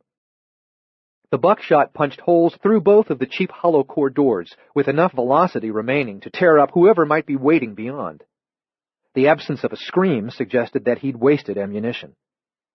He pumped the last round into the breech, dug spare shells out of his pockets, and reloaded the magazine. His hands trembled, stomach acid scalded the back of his throat, and his bowels felt loose, but he neither vomited nor soiled his pants. In such a pressurized situation, with everything at risk, not losing control of bodily functions seemed to be a triumph. Henry gained confidence from the fact that his underwear remained dry. Killing unsuspecting people was far easier than defending your life against an armed enemy. That was a truth they didn't teach you at Harvard, at least not in any of the classes that Henry had taken. The anticipation of violence before a murder was pleasurable, but the expectation of being shot in the head wasn't in the least exhilarating, no matter what psychology professors said about death having a subconscious appeal similar to that of sex. A good-looking woman chained in a potato cellar had infinitely more appeal than stalking and being stalked by someone who perhaps wanted to blow your brains out. He opened the riddled door to the closet and found no one alive or dead. In the bathroom, buckshot had shattered the mirror. Having secured the residence, he felt safer but far from safe. The house was not a fortress. Anyway, sooner or later, he would have to go outside. Chapter 15. Standing in the dark, face to the kitchen window, looking south beyond the house, Grady saw lights in the garage windows, and the big roll-up door was raised. Getting into the garage would not have been difficult for an intruder. Neither of the 2 windows had a working latch. In a rural county with a crime rate almost as low as that in the Vatican, he'd never seen a need for garage security. For a minute, he watched for a silhouette of someone against the big rectangle of light. But then he returned to his chair and poured his first mug of coffee from the thermos. Sitting at the French door, Merlin issued a thin, inquisitive sound. "I don't know," Grady said, "but I think maybe the idea is to determine if we're watching. If we're watching, we'd be expected to go out to the garage to see what's up." The dog said nothing. "My feeling is," Grady said, "it's better if it looks like we've gone to bed. If no one thinks we're watching, then there might be something to see." Having been seasoned with cinnamon, the black coffee gave off a mellow aroma. The brew tasted as good as it smelled. Watchfulness and patient waiting were tasks for which Grady possessed the temperament and the skills, and with which he had years of deep experience. His friend Marcus Pip had called him iguana. Like that lizard, he could sit motionless for so long that his stillness became a kind of camouflage. You could see him, yet you forgot he was there. Marcus had been dead for 10 years. Grady still thought of him more days than not. A United States senator killed Mrs. Pip's boy. Grady should have seen it coming and should have acted to prevent Marcus's death. Therefore, he was in part at fault. Some would not agree with that assessment. Present when Marcus died, Grady knew the truth. He would neither endorse the official lie nor make excuses for himself. His mother said the lies you told yourself were the worst lies of all. If you could not face every truth about yourself, you would not know who you really were. You could not redeem yourself if you failed to recognize the need for redemption. Grady recognized the need for redemption, all right, and he realized that to finish the task, he would have to live a long life. Having gotten to his feet again, Merlin padded through the gloom to his water bowl, which was wide and deep. In the stillness of the kitchen, he sounded like a Clydesdale drinking from a trough. Out in the yard, only the moon now relieved the darkness. The garage lights had gone off. Seeking affection, the wolfhound came to Grady. Merlin's head was above the table, and Grady gently worked the dog's ears between his thumb and forefinger. When your task was patient watchfulness, the anchored body frustrated the mind into cutting loose, setting sail. Your thoughts tended to tack through an archipelago of disconnected subjects. The journey could seem to have no destination, yet could bring you to a port worth exploring. He found himself in a vivid memory of the afternoon woods, at the instant when Merlin passed through the last trees into the golden meadow. Beyond the woods, The sunshine seemed witchy, as lurid as a coppery twilight, glimmering as if a cloud of sequined atmosphere had plumed through an open door from a realm more magical than this one. He had hesitated to follow the wolfhound, but when he stepped from the forest, he had found the meadow descending in sunshine as ordinary as ever it was. He had dismissed the perception of coppery scintillation as a short-lived phenomenon resulting from his angle of view and from the contrast between dusky woodland and open field. And then the appearance of the white animals caused him to forget the unique quality of the light. Now, as he sat at the kitchen table, the nape of his neck prickled, and the memory replayed like a film loop, again, and again. Each time, the experience returned to Grady with greater force. He didn't merely recall the shimmering incandescence, but saw it as he had never relived a previous memory, in 3 dimensions, with the true color and the poignant detail of the event itself hypersensitive to every nuance. He seemed to be transported to the deer trail, to the pregnant moment. Charcoal and gray, untethered shadow, Merlin strode toward the meadow as Grady hesitated behind him. Overhead, the canopy of evergreen boughs, more feathery than needled, green dark and still and fragrant. Ahead, pine trunks and limbs almost black against the backdrop of twinkling and glistering coppery light, the compelling and coruscating light, the significant light. The light. The memory relented. The past moment in the woods released him to the present moment in the kitchen, and he found himself standing at the table, having knocked over the chair as he'd gotten to his feet. He had experienced not merely a memory, but something else for which he had no name, a re-immersion in a past event, all 5 senses fully engaged. And it was as though, earlier in the day, during the actual occurrence, he was blinded to the intense character of the light, and was able to perceive the momentous quality of it only when he experienced it through recollection, from the safety of this later hour. His scalp crawled. Cold sweat slicked the nape of his neck, and he heard his heart knocking. Grady's eyes were sufficiently dark adapted that he could see Merlin a few feet away, alert and regarding him with interest. Beyond the window, beyond the shadowed porch, the burning moon seemed to have dusted the yard and the trees with its phosphorescent ashes. The night lay as still as if it were airless. Then something moved in the moonlight. Quick, lithe, on all 4s, white. 2 of them. Chapter 16. The most expensive of the Hotel Casino's 5 restaurants had a large holding bar that featured a black marble floor with small, diamond-shaped inlays of gold onyx. The walls were clad in the same marble but without the diamonds. A highly dimensional black marble ceiling glowed with panels of backlit translucent gold onyx at the bottom of each coffer. Instead of a mirror behind the black marble bar, huge panels of backlit onyx were inlaid with the silhouettes of Art Deco wolves perpetually leaping. If Dracula had moonlighted as an interior designer, he might have created a room like this. Sitting at the bar, Lamar Woolsey ordered his only alcoholic beverage of the evening, a bottle of elephant beer, a Danish import. Some people at the cocktail tables were waiting to be told by the maitre d' that their dinner tables were ready, but those at the bar had not come for dinner. They were mostly men, but whether men or women, they fled the casino for a respite from self-destruction.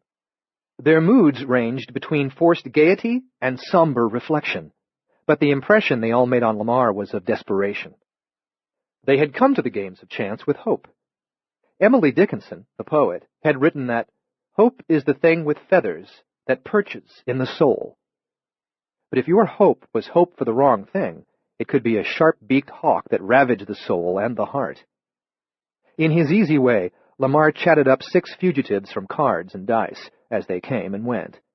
Eventually, in each conversation, he briefly waxed philosophical and then said, "Don't think, just answer.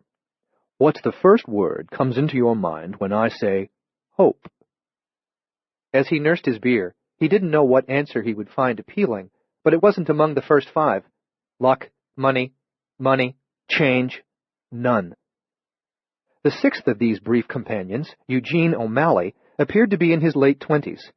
He had such an innocent face and such a humble manner that beard stubble and bloodshot eyes didn't make him appear dissolute, only harried. both arms on the bar, hands around a bottle of Dos Equis, he replied, "Home," in response to Lamar's question. "Where's home, Mr. O'Malley?" "Call me Jean. Home's just down the road in Henderson." "What's at home that gives you hope?" "Leanne. She's my wife." "She's a good wife, is she?" "Leanne's the best." "So why are you here, O'Malley?" "Supposed to be at work. Night shift construction foreman," Lamar said. "I don't see anyone constructing anything around here except hangovers." "In this economy, who needs a night shift? Lost my job a week ago. Can't bring myself to tell Leanne." "But, my dear O'Malley, if she's a good woman—" "She was fired in July. We've got a baby coming in 6 weeks." "So you figured your luck had to turn." "Figured wrong, Ed." Lamar had introduced himself as Edward Lorenz. Now he asked, "You lose a lot?" "Anything is a lot right now. I dropped $1,400, half my severance pay. Don't know what happened. Sort of lost my mind." After finishing his bottle of elephant beer, Lamar said, "You aren't fighting Irish, are you, O'Malley? Don't take a poke at an old man just because he asks a rude question." "You're not that old, and I can't see you being rude." "No lie. Are you a degenerate gambler or just a damn fool?" Jean laughed softly. "You have a way about you, Ed. I'm a damn fool who doesn't ever want to see the inside of a casino again." "I guess I'll believe you. Never known an O'Malley to lie." "Have you known a lot of O'Malleys?" "You're the first one." "O'Malley, do you know who Sir Isaac Newton was?" "Scientist or somebody?" "Both somebody and a scientist. For centuries, Newtonian physics gave science the tools it needed to build the modern world. Newton's theories and methods still work, but we now know that many of them are incomplete or even wrong." "Well, how can they work if they're wrong?" "It has to do with reductionist observation and the power of approximation in the reliability of short-term effect." "Well, of course," O'Malley said and rolled his eyes. "Einstein destroyed Newton's illusion of absolute space and time. Quantum theory put an end to the notion of a controllable measurement process." "How many beers have you had, Ed?"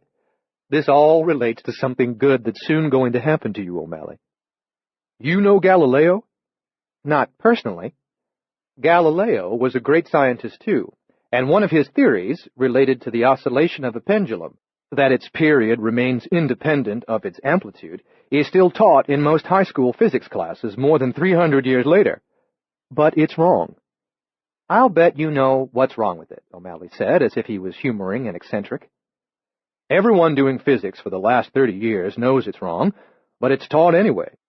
Galileo used linear equations, but turbulence is present in the system, so it requires a nonlinear approach.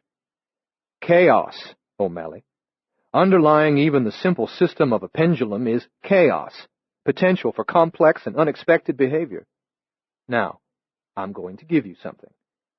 "What I need are the magic words to make Leanne forgive me." "Life can sometimes seem hopelessly complex, unpredictable, chaotic.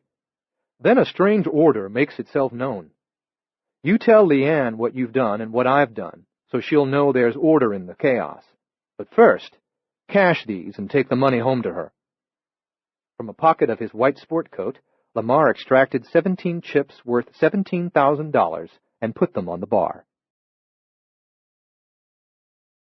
Chapter 17. The snowy pair glided across the moon-chilled yard. Clearly seen but not in detail, cat-like, wolf-like, yet little resembling either cats or wolves, both familiar and strange, dreamlike.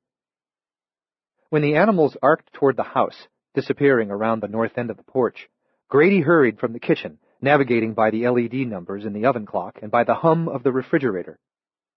Blind in the windowless hallway, he felt along the left wall until he found a door. In his study, 2 pale rectangles silvered the darkness directly opposite the entrance.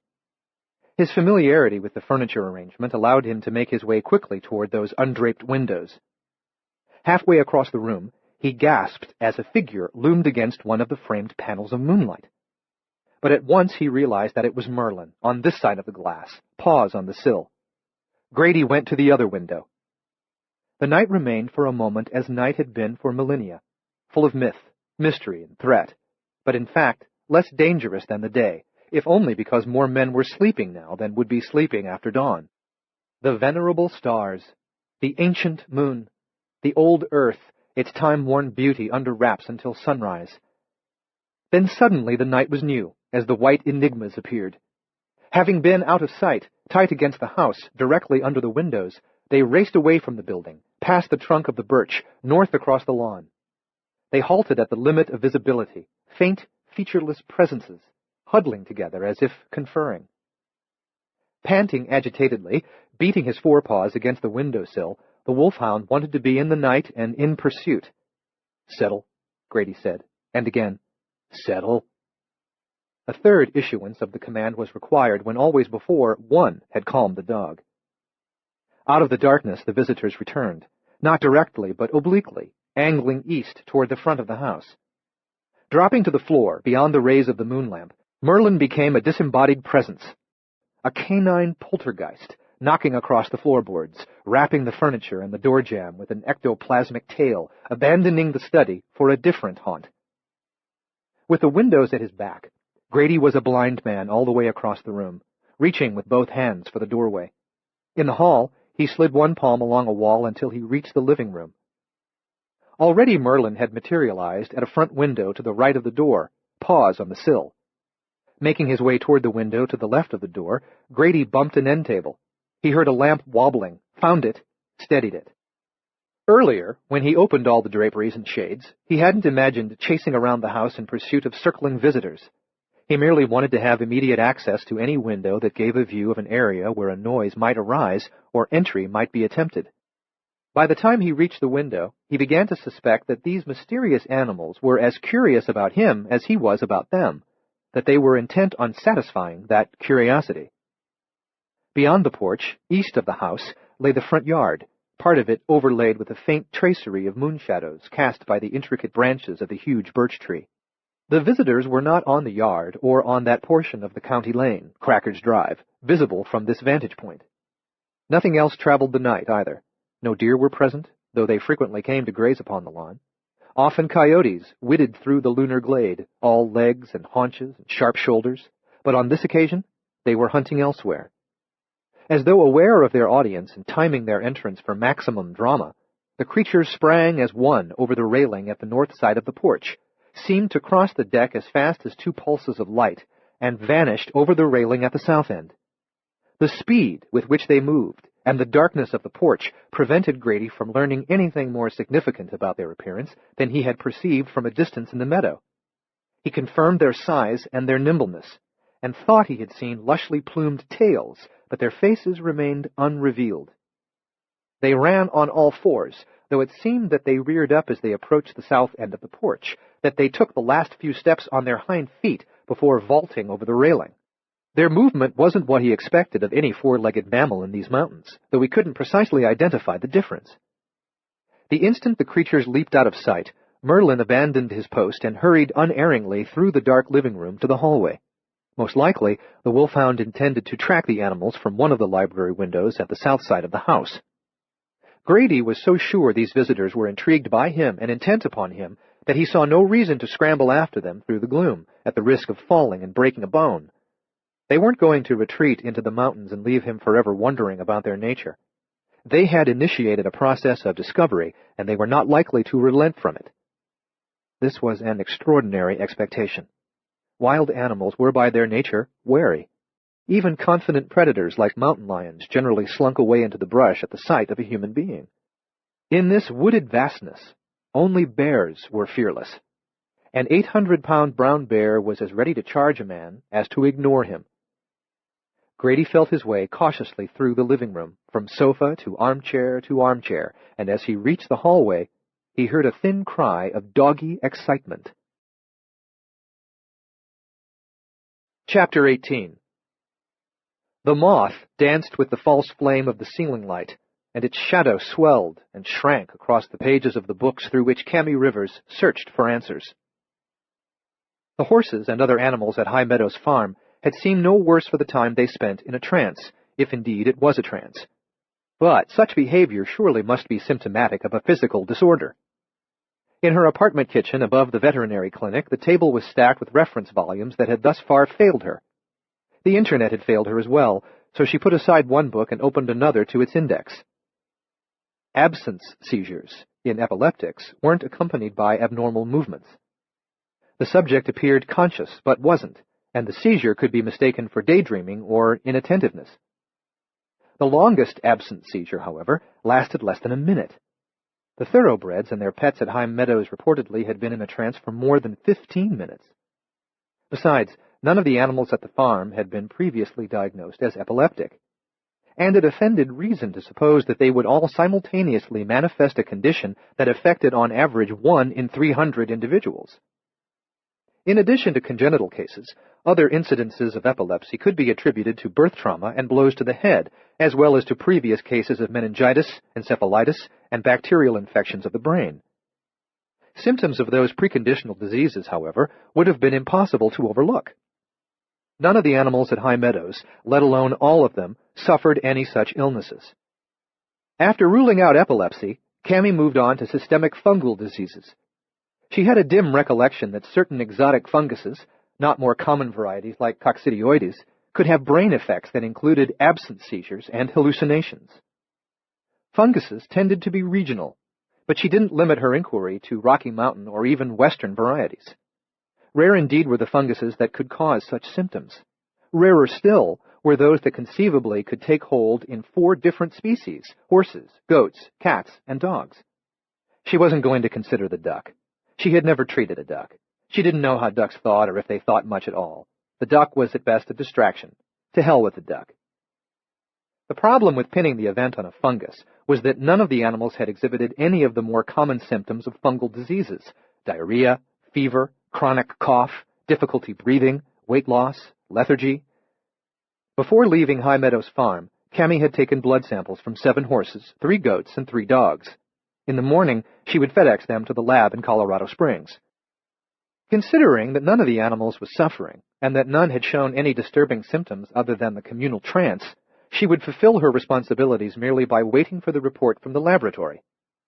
But from funguses, she moved on to several thick volumes concerning rare and exotic protozoan diseases. She had quite literally given her life to healing animals and relieving their suffering. She lived for nothing else. Her patients were her family, her children, her passion, her mission, her only path to peace. No animal had ever betrayed her. No animal had ever robbed her of her dignity. No animal had ever oppressed and debased her. No animal had ever tortured her. The shadow of silent wings swelled and shrank across the stacks of books, across the white pages of the open volume, across her badly scarred hands. Chapter 19. Off the south side of the downstairs hall lay the dining room, which Grady had lined with shelves to store the book collection that spilled over from his study. He didn't need a dining room. He always ate at the 2-chair table in the kitchen, and on the rare occasions when he had company for an evening, he invited only one guest. Following the wolfhound's cry of excitement, Grady crossed the threshold of the library. In silhouette, Merlin stood with his paws on the windowsill as he had in previous rooms. Grady took 3 steps before he froze at the sight of what lay beyond the window, unable to make sense of it.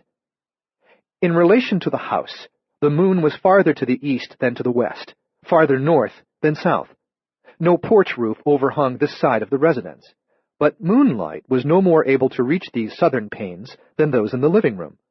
Suspended as if weightless in the darkness beyond the glass, slightly higher than the dog's burly head, were 4 luminous golden spheres, each approximately 3 inches in diameter, as bright as candlelight, but constant in their radiance, without any throb or flicker. 2 were side by side on a horizontal plane, and 2 floated at an angle.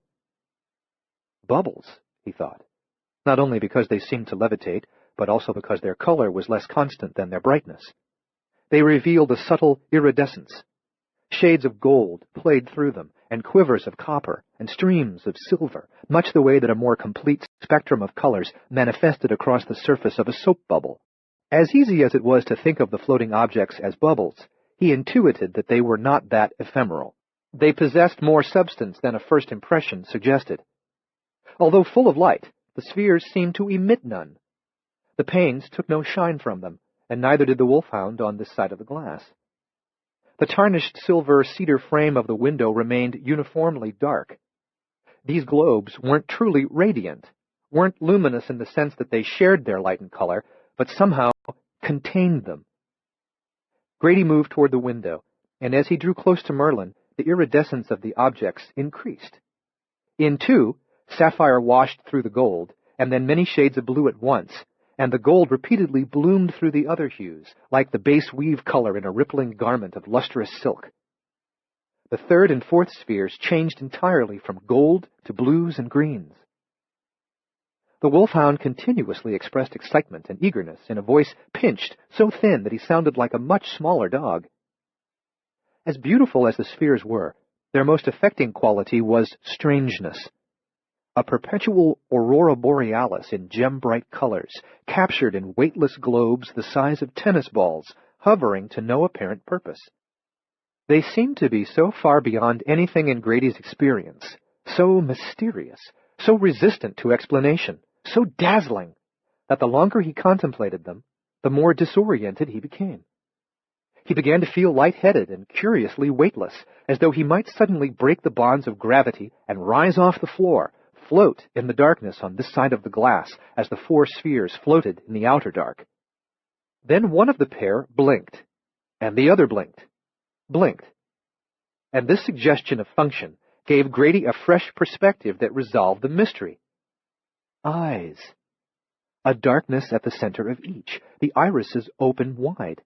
Impossibly huge, luminous, color-changing eyes. The creatures were crowded onto the windowsill. One held its head upright, and the other cocked its head. Two eyes aligned on a horizontal plane, two at an angle. For a minute, the iridescent orbs had so captivated Grady, so riveted his attention, that he was all but mesmerized by them. Now he was able to register the totality of the window, everything that it framed.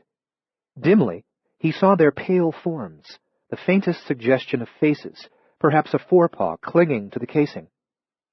The pair dropped away from the glass. Constrained to stalk from behind windows, but nonetheless full of enthusiasm for the hunt, with a rough growl to express confidence in his prowess, Merlin abandoned his post. Grady pressed past the dog to the panes that were still partly feathered with the fog of canine breath. Bearing their lantern eyes, the animals fled into the night. Merlin galloped out of the library and thundered toward the kitchen.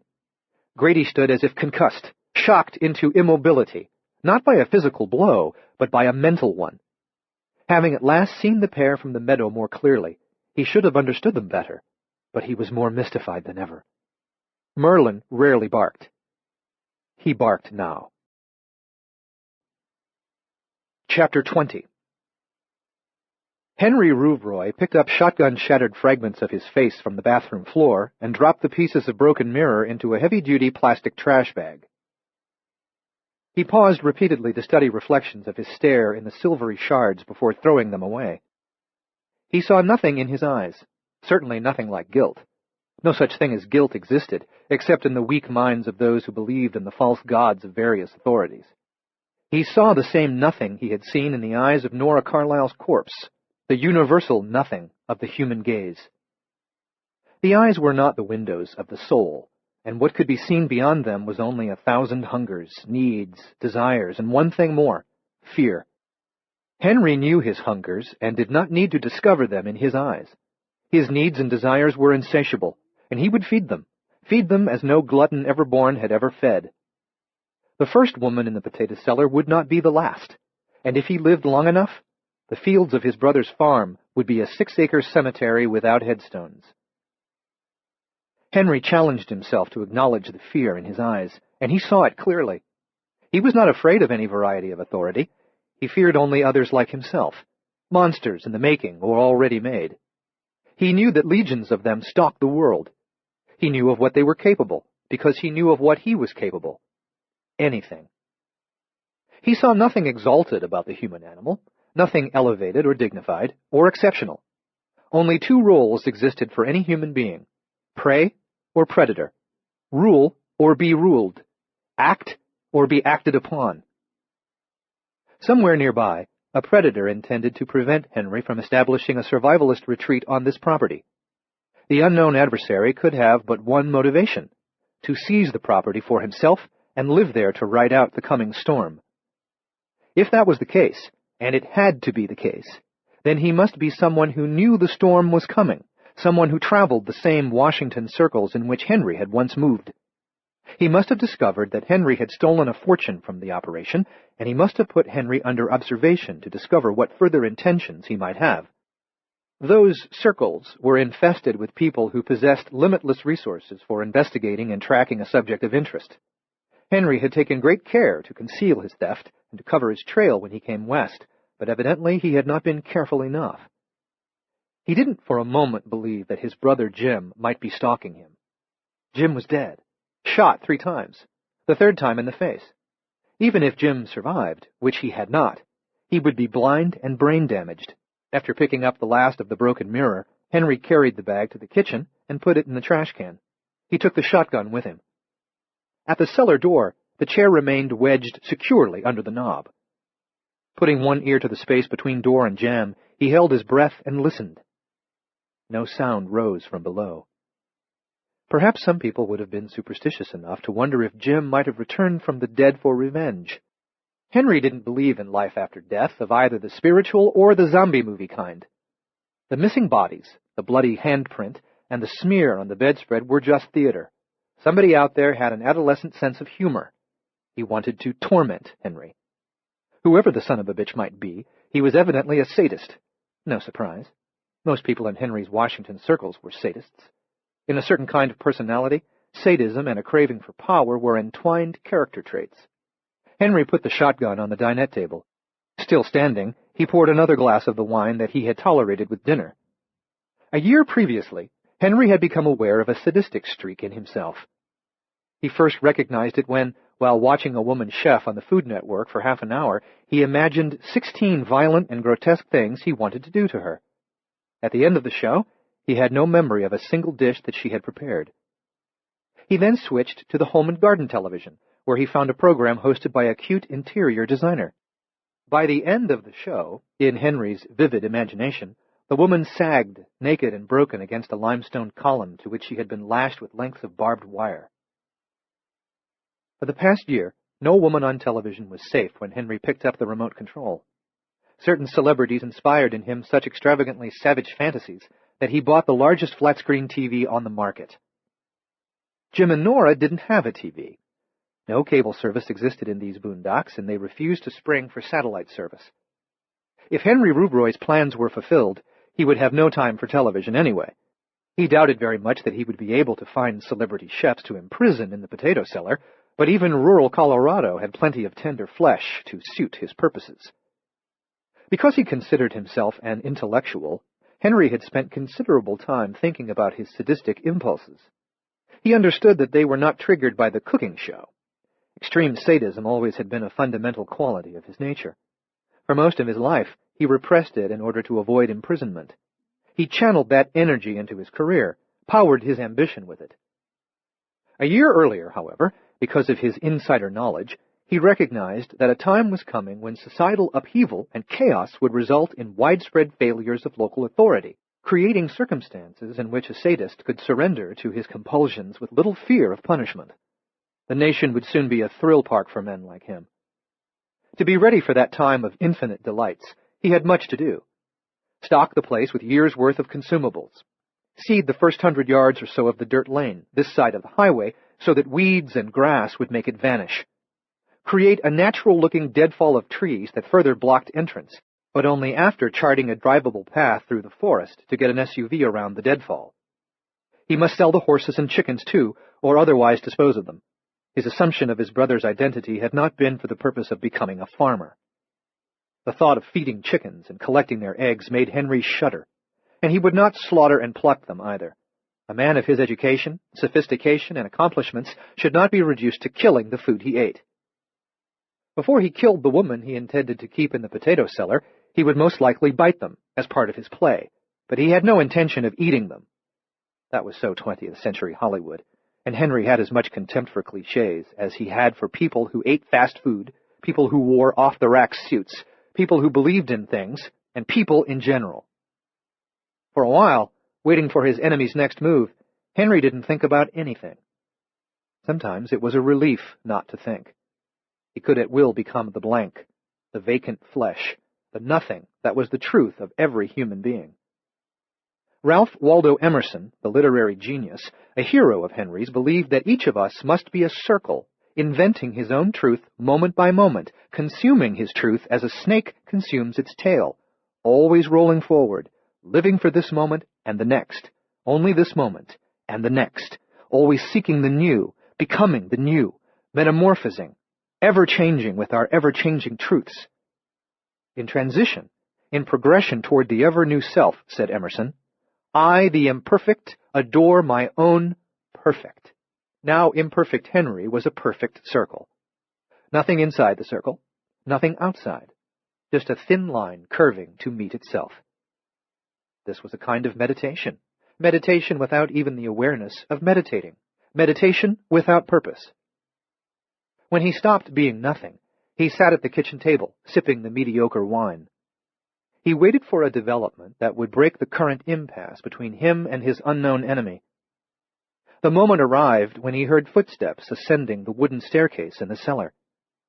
He got to his feet and picked up the shotgun. He went to the chair-braced door. The footsteps were plodding, as if the intruder carried a heavy burden or was weary.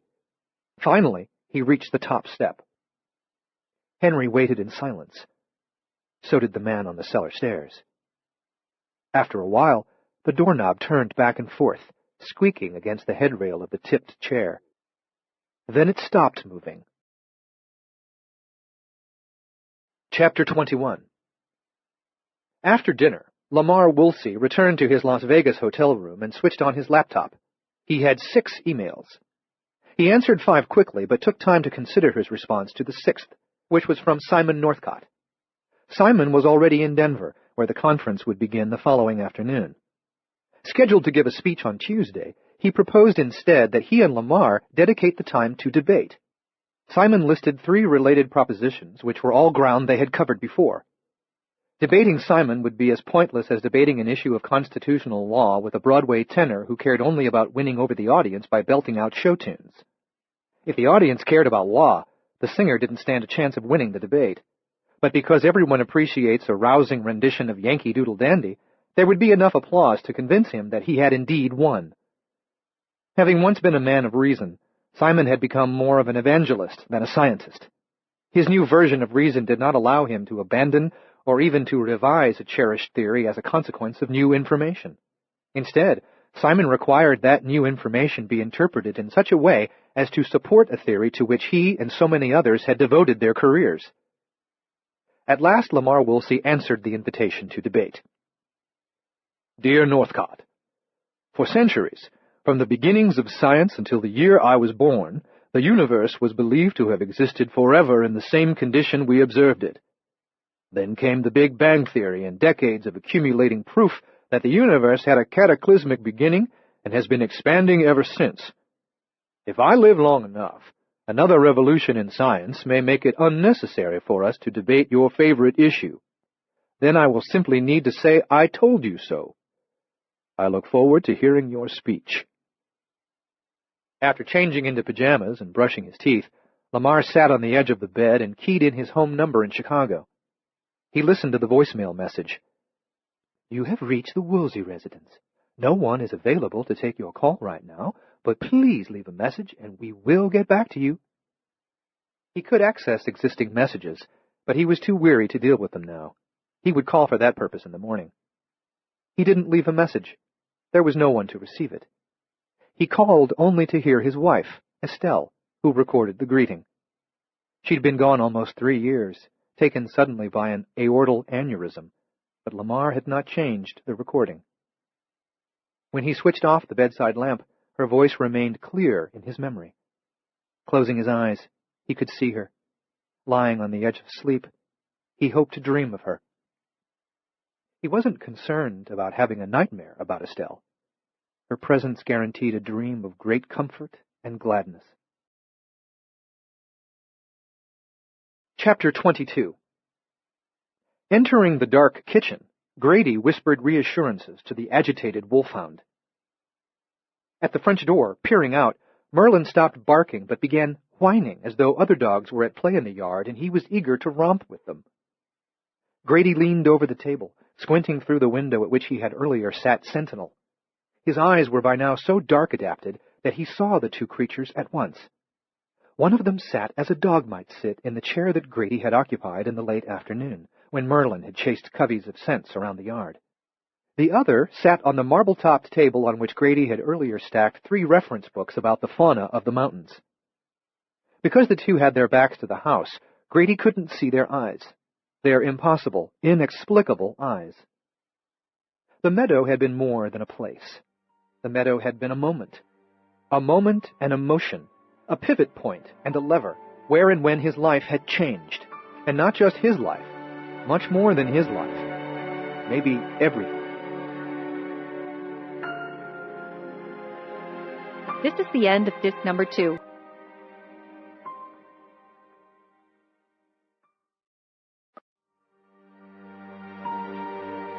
This is disc number 3. Where and when his life had changed. And not just his life, much more than his life. Maybe everything. He thought of his mother at another window much like this, after the death of his father, the window through which she saw her past and her future. This was a night of windows, upstairs and down, north, east, south, west, past and present and future.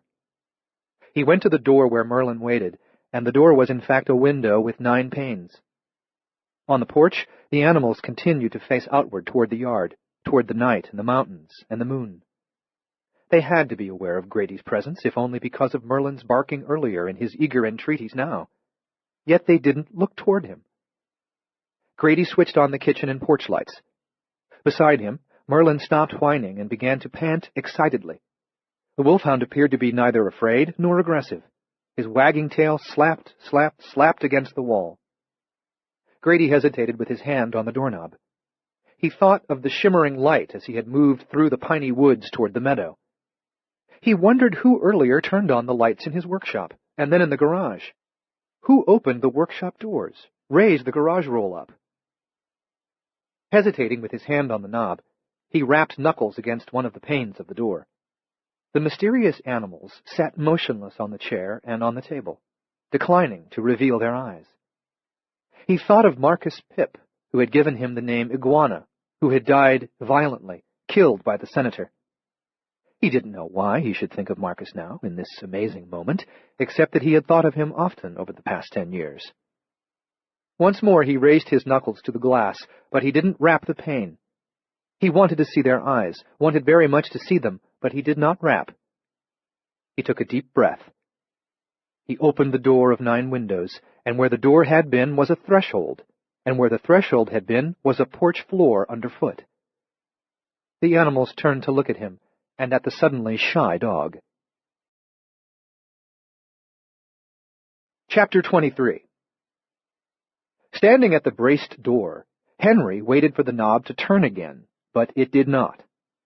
The hollow core doors of the bedroom closet and the bathroom had offered little resistance to a blast of buckshot. Had anyone lurked on the other side, he would have been grievously wounded. This cellar door, however, was a solid oak slab, hard enough and thick enough to stand up to the 20 gauge. There might even be some ricochets, which Henry chose not to risk. Whoever stood on the landing at the head of the cellar stairs must be listening, as Henry listened. For a minute or so, neither of them gave the other anything to hear. The mediocre wine had left a less than mediocre aftertaste. Now Henry's mouth soured further. His lips were dry under the nervous passage of his dry tongue. Beyond the door, the tormentor at last spoke in a rough whisper. "Henry." Low and hoarse. The voice could have been that of anyone. It had no recognizable character. "Henry. Henry. Henry."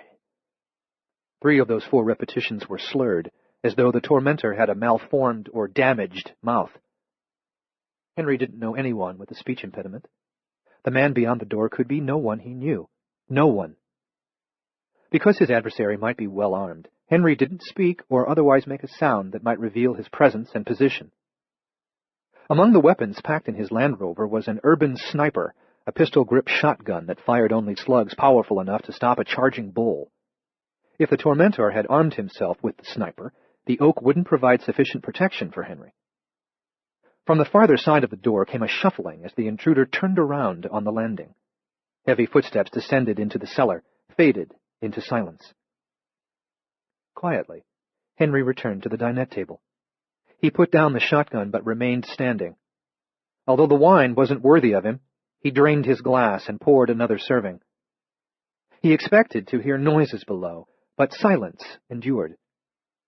If the tormentor had seen Henry carry 2 heavy suitcases into the house, and if he was someone who knew what might be in those bags, perhaps he already found them.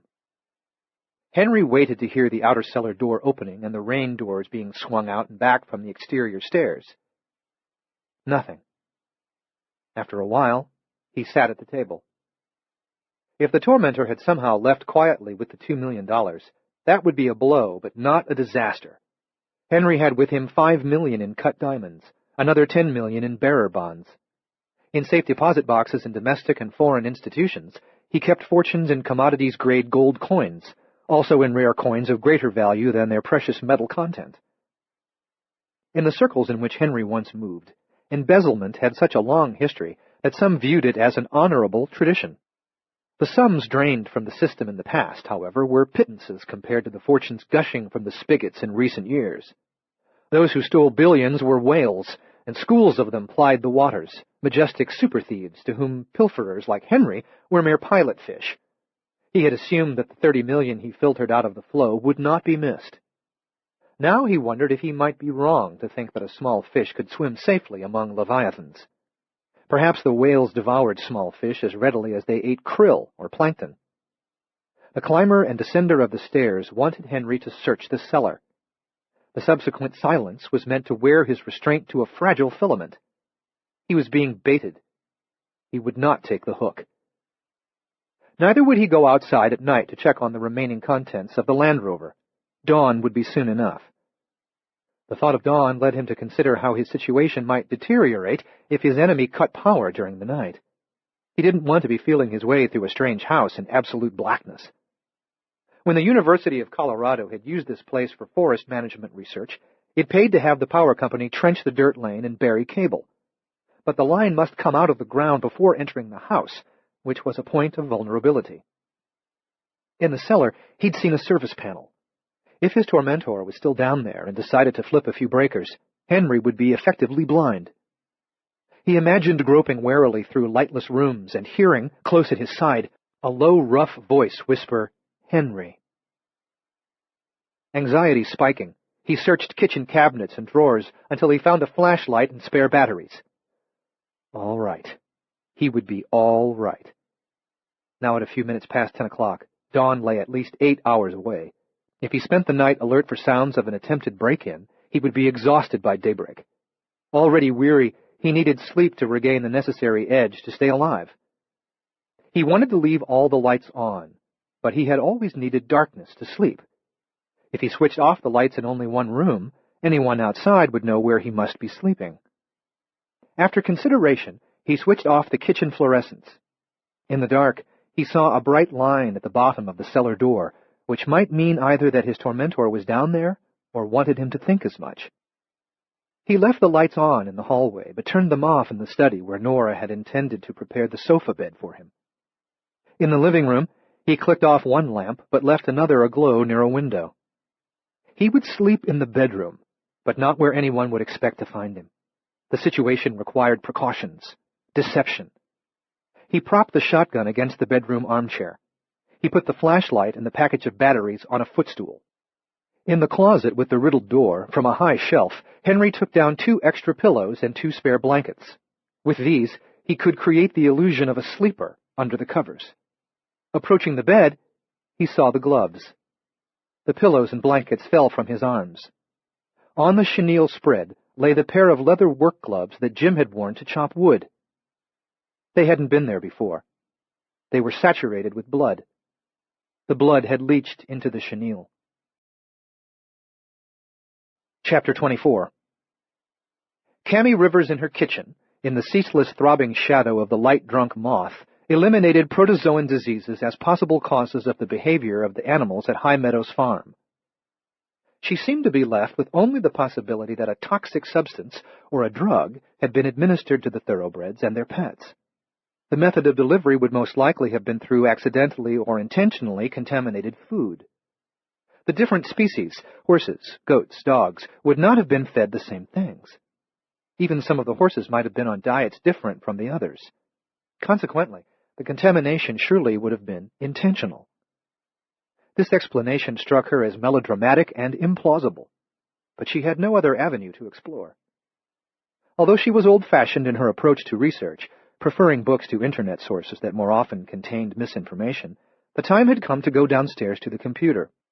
The large number of drugs with their lengthy lists of side effects and the even larger number of natural and man-made toxins could be considered and eliminated only with the use of carefully composed search strings.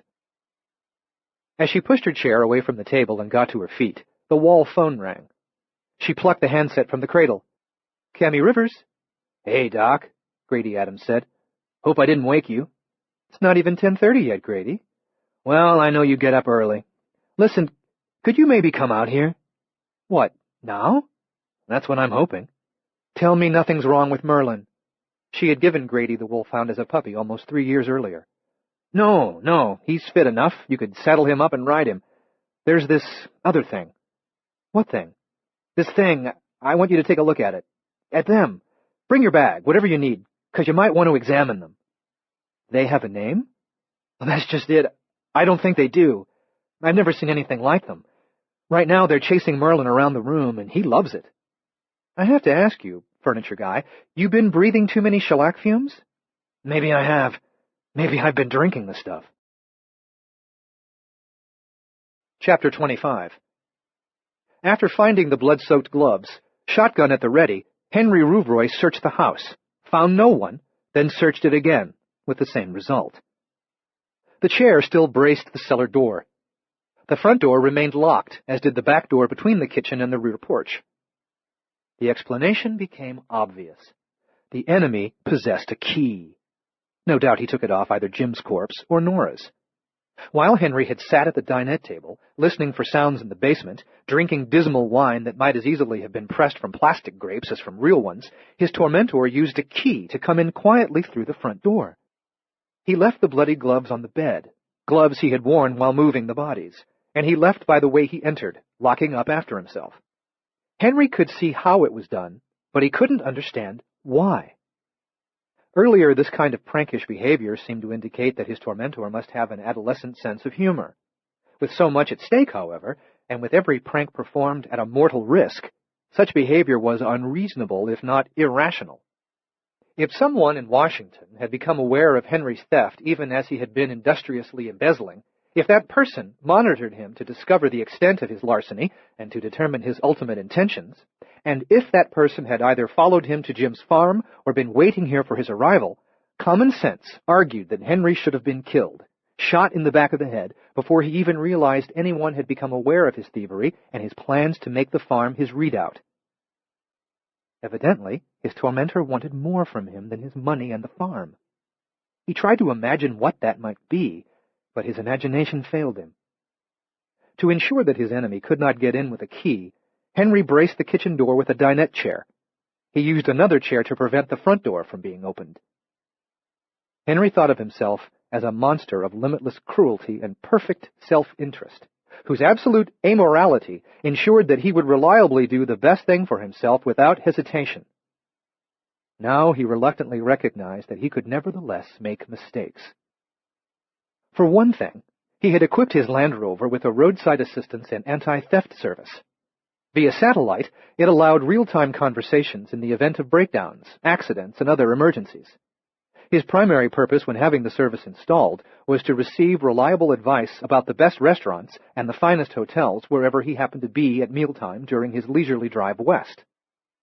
In his Washington circles were people who could secretly hack into the satellite service computers and follow him by the signal from the transponder that had been installed in the Land Rover as part of the package. He purchased the Rover using fake ID and paid for it with a wire transfer from a bank in Bermuda, which itself received the funds from the account of a fabric design firm in France, which was only a shell corporation acting on behalf of a non-existent textile mill in the Philippines, which was owned by a wealthy Hong Kong man who could never be questioned or subpoenaed to testify in court because he was a figment of Henry's imagination. Evidently, using a homeless bum as proxy, he should have instead bought a used and spavined SUV for cash and should have driven west in rattletrap style, dressed in the tacky garb of a typical middle-class tourist, subsisting on Twinkies and Big Macs and mystery meat tacos, sleeping in cheap motels where he was at risk of death either from swarms of mutant bedbugs or from exposure to such tasteless decor that it could inspire a weak cerebral artery to pop. Never in a millennium would anyone in his Washington circles have thought to look for him, or for anyone of their acquaintance, in such a vehicle or in such déclassé establishments. They had all benefited from the same quality education, and they shared a set of standards by which they lived, and they expected of one another adherence to those standards. Being one of the anointed elite meant belonging, meant freedom from self-doubt, meant always knowing what you thought and what you should think, meant comfort. But now Henry realized that it also meant being so intellectually cozy that you could not easily think out of the box. He thought he had risen above the past by freeing his inner beast from all restraint, yet he had planned his flight from D.C. in these dangerous times much as he might have planned a motor trip to the Hamptons in the old days when the world had not yet begun to slide into an abyss. The tormentor clearly retained the ability to think outside the box. This son of a bitch wanted something more than the money and the farm, and he sought what he wanted with a strategy and tactics that left Henry confused and off balance. Henry needed to be more mentally nimble. He must strive to expect the unexpected, to think the unthinkable. After taking a trash bag from a box of them in a kitchen drawer, Henry returned to the bedroom. He put the blood-soaked leather gloves in the bag and placed the bag on the armchair. As he removed the bloody chenille spread from the bed and set it aside to be laundered, he reminded himself that survival required mental nimbleness. Expect the unexpected. Think the unthinkable. He tried to think of something unthinkable so that he could consider it. But as a monster in the making, he found nothing unthinkable, no motive or action shocking or even alien. Limits and transgressions had no meaning for him. Then into his mind's eye came the image of his twin brother taking a bullet in the face. He saw the event as it had been. Then he saw his brother on the barn floor, face broken as it had been. None of that was unthinkable. But then he saw something that had not occurred. The hemorrhaged eyes clearing, the occluding blood draining away, the eyes alive once more and capable of sight. No, that was not merely unthinkable. It was impossible. There could be no return from death because there was no place after death from which to return. The poet Emerson, grandfather of the modern intellectual, said to trust your will. Trust in the power of will, and all things would be possible. He said, what a man does, that he has. He said men didn't need hope and fear, meaning the hope of anything beyond themselves, meaning the fear of eternal consequences. Henry Rouvroy had nothing to fear from his murdered brother, only from an unknown tormentor who, when the truth was at last known, would be a man like him, not his dead identical come back to life, but a man like him, shaped by the same influences, with a mind clear of all superstition. He used spare pillows and blankets to shape a body on the bed. He drew the bedclothes over the faux sleeper. In the kitchen, he removed the chair from under the doorknob and returned it to the dinette table. Likewise, he returned the chair with which he had braced the front door. For the time being, he left the chair bracing the cellar door. Let the tormentor use his house key again. This time Henry would be prepared for him. Chapter 26. These rural roads were deserted at an hour when no logging trucks were en route to the mill and when no loads of lumber were outbound. The explorer's headlights worked across various combinations of geometrical white ranch fencing and caused tree shadows to swing open like dark doors across moon-frosted meadows. The forested mountains were blacker than the sky, and the moon rode high across a sea of stars. At the end of the county road, Cammy followed Grady's driveway past the house and parked behind. On those occasions when she came to dinner, they always ate at the table in the kitchen, so she usually knocked at the back door instead of the front. She and Grady were nothing more than friends. No man or woman in her life was more than that, but she counted Grady Adams as an especially good friend. He possessed the grace of knowing what to ask about and what to leave unasked. He understood that caring didn't require that every curiosity be satisfied. Perhaps they got along so well because she, too, knew the limits of therapy talk in a society that counted nothing higher than the therapeutic. She didn't expect to heal a friend or to be healed by him. Sharing didn't have to involve complete revelation. In fact, the more you shared of the past, the less people saw you for who you were in the now, the more they saw you as who you had been and who you had struggled so long not to be. Neither words nor time healed anyone. Only living healed, if it healed at all, living as you were meant to live, as best you could with your learned habits and confused intentions, living through time and finally beyond time, where neither therapists nor surgeons were any longer needed to smooth away the pain or cut it out. Cammy carried her medical bag to the house. As she climbed the back porch steps, Grady opened the kitchen door. As always, she liked the look of him. Big, a little rough, an impression of determination in the set of his jaw and in the line of his mouth, but then the kindness in his eyes, the kindness that was as apparent as the blue of his irises. Some might argue that kindness could not be seen in a kind man's eyes any more than evil could be seen in the eyes of an evil man. But she could see them both when they were present. Evil because she had much experience of it. Kindness because she'd had no experience of it for such a long time that the absence of it had made her acutely sensitive to its eventual presence. She had read about a man named Homer who, as a 6-year-old child, suffered a mysterious neurological disorder that left him unable to smell anything for the next 30 years. One day, when he was 36, as he picked a rose to savor the sight of it and the texture of its petals, his sense of smell returned to him full power, so overwhelming him that he fell to the ground in shock.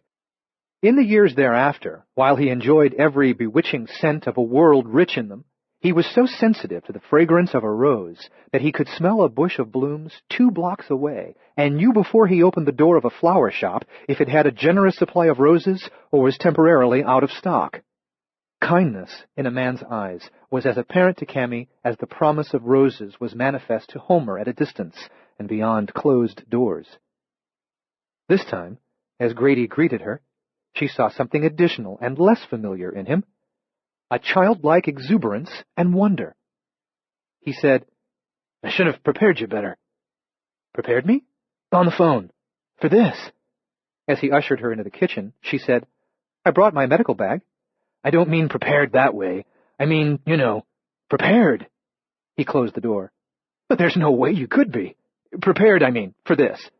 "Are you babbling?" "Sounds like babbling, doesn't it? A lot's happened. I don't know what to make of it, of them. Maybe you will. They're in the living room." Cammy followed him across the kitchen. At the threshold of the hallway, he halted. She almost collided with him. He turned to her.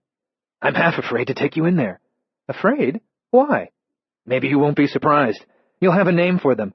Then it's not something after all. It sure seems like it is. Something, I mean. But what do I know? I'm babbling, aren't I?" "Which sure isn't like you. They ate my chicken. Some was Merlin's chicken. I'm assuming it was them. I don't have actual proof. I'm not here to make an arrest. But who else would have eaten it? Maybe whoever switched on the lights in the workshop." Clueless but game, Cammy said, "Maybe the light switches smell like chicken. That would be proof of something." After turning away from her, he at once faced her again.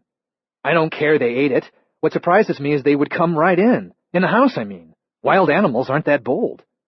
He started toward the living room, but 3 steps along the hallway, he stopped and turned to her. She collided with him. Steadying Cammy with one hand, Grady said, "Wild, bold, but not dangerous. Just the opposite. Almost tame, like somebody's pets." He let go of her and headed along the hallway again. Expecting him to halt suddenly, Cammy hesitated to follow. At the living room archway, he glanced back. "What are you doing? Come on, come on!" In the front room, Merlin sat at attention. He glanced at Cammy, and his tail twitched, but he didn't hurry to her as he usually did. He was captivated by the 2 creatures in front of him on the sofa.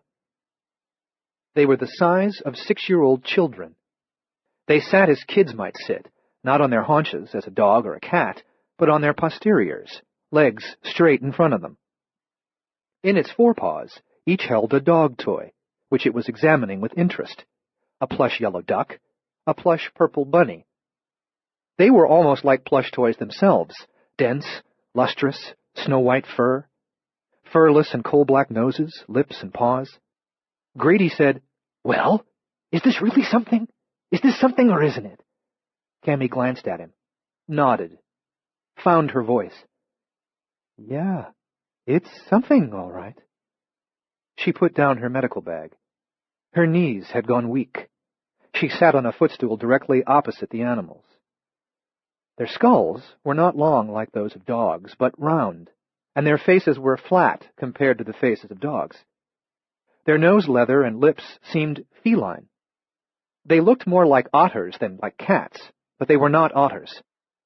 Because their heads were larger in proportion to their bodies than was usually the case in animals, the enormous eyes didn't seem grotesque, and they weren't protuberant. When they blinked, their lids were as black as their noses and lips. Other aspects of the creatures were different from anything Cammy expected in furred mammals.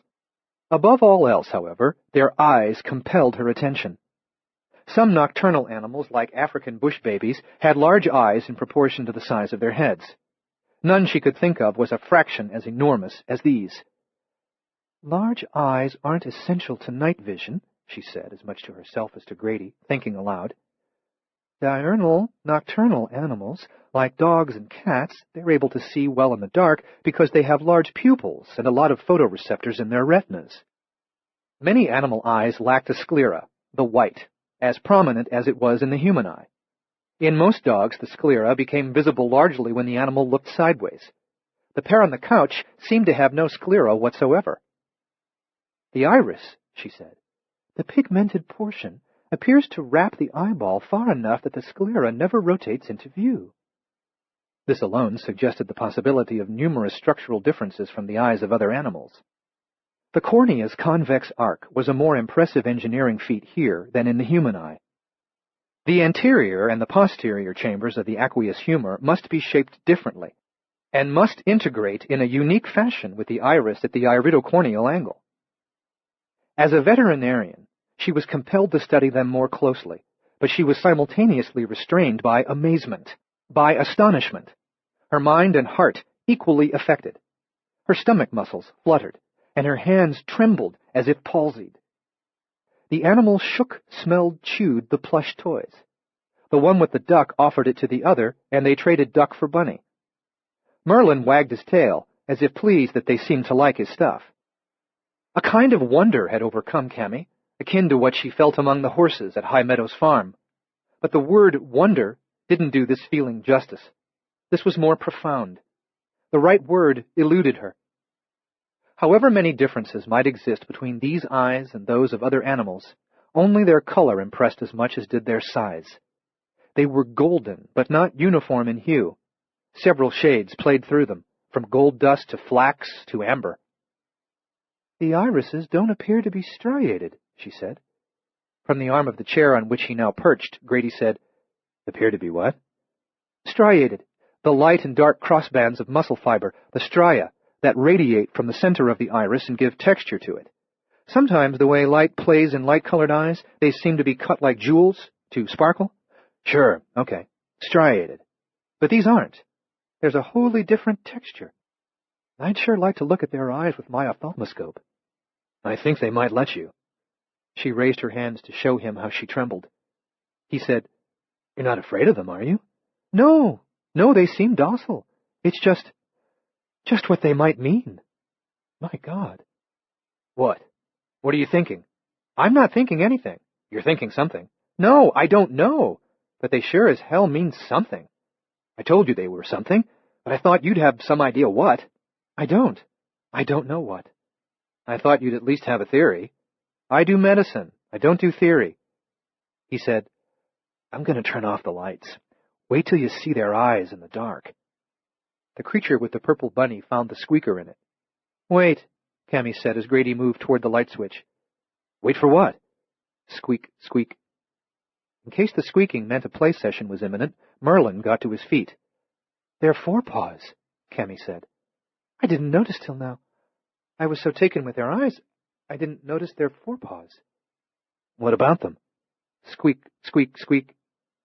Cammy's knees still felt loose, her legs shaky, but nervous energy brought her to her feet. They aren't paws. They're hands. Yeah, Grady said. Like monkeys. Her hands were suddenly damp. She blotted them on her jeans as she said, No. Not like monkeys. Chapter 27. As a man of impeccable personal hygiene, Henry Rouvroy longed to take a bath. His activity since arriving at the farm had caused him to break into a sweat more than once. He would be forced to costume himself as a rustic for the next few years to pass as Jim. But he refused to be reduced to one of the great unwashed, either intellectually or physically.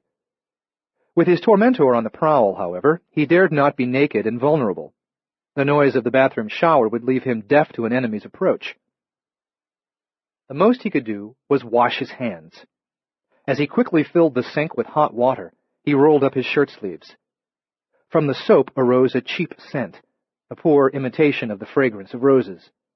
The lather was not as rich as that of the fine soaps to which he was accustomed. In fact, it felt like slime. When Henry stocked the cellar for the possibility of society's collapse, he would have to lay in a good supply of the right soaps. No doubt their shampoo, hair conditioner, toothpaste, and various toiletries were also purchased because of price and were inadequate. The condition of his fingernails distressed him. Unspeakable grime was embedded under every one. How could he have eaten dinner with such filth under his nails? Perhaps, like a malign fog that begins as wisps of mist, the rural way of thinking crept into a newcomer's mind without his awareness. One day you neglected to clean under your fingernails, and a week later you found yourself chewing tobacco and buying bib overalls because you liked them. He must guard against an unconscious slide from sophistication into uncouth practices and boorish ideas. In the soap dish lay a small rectangular brush with medium stiff bristles, clearly meant for scrubbing the stubborn grime of farm work out of knuckle creases and from under fingernails. Henry applied it vigorously to the disgusting scum under his nails. As he labored, he realized with dismay that he would no longer be able to avail himself of the services of a manicurist twice every month. Ensuring the health and attractiveness of his nails, of his cuticles, would henceforth be his responsibility and his alone. His hair. With a shiver of horror, he suddenly understood that he would have to cut his own hair. In the surrounding county, in this kingdom of rubes and hicks, barbers could no doubt be found, but he suspected that they learned to cut hair by shearing sheep and would do him up in full redneck style. Anyway, when anarchy swept the nation, venturing out to a barber would be as foolhardy as walking barefoot through a snake pit. The water was foul, lukewarm. He had cleaned 4 fingernails to his satisfaction. He drained the sink and filled it again. He scrubbed. He drained the sink once more and filled it a 3rd time. When his hands were clean, he felt that he had washed away not only the filth, but also every stubborn vestige of superstition. He believed that he would suffer no further from paranoid fantasies of the resurrected dead. Goodbye, Jim. With the shotgun in hand, Henry toured the house one more time. In the kitchen, he stared at the glow leaking under the braced cellar door. He was disturbed by the light pooling below, down there where only darkness ought to be, pooling, rising, insinuating. He stood there for so long, gripping the shotgun so fiercely, that eventually he became aware that his hands ached. He returned to the bedroom and stood staring at the faux sleeper under the bedclothes, the make-believe Henry composed of pillows and rolled blankets. The simulacrum was convincing. As his flashlight brightened in his hand, he doused the overhead light with the switch by the door. He left the door open. The hallway light was too dim to relieve the deep gloom in the bedroom.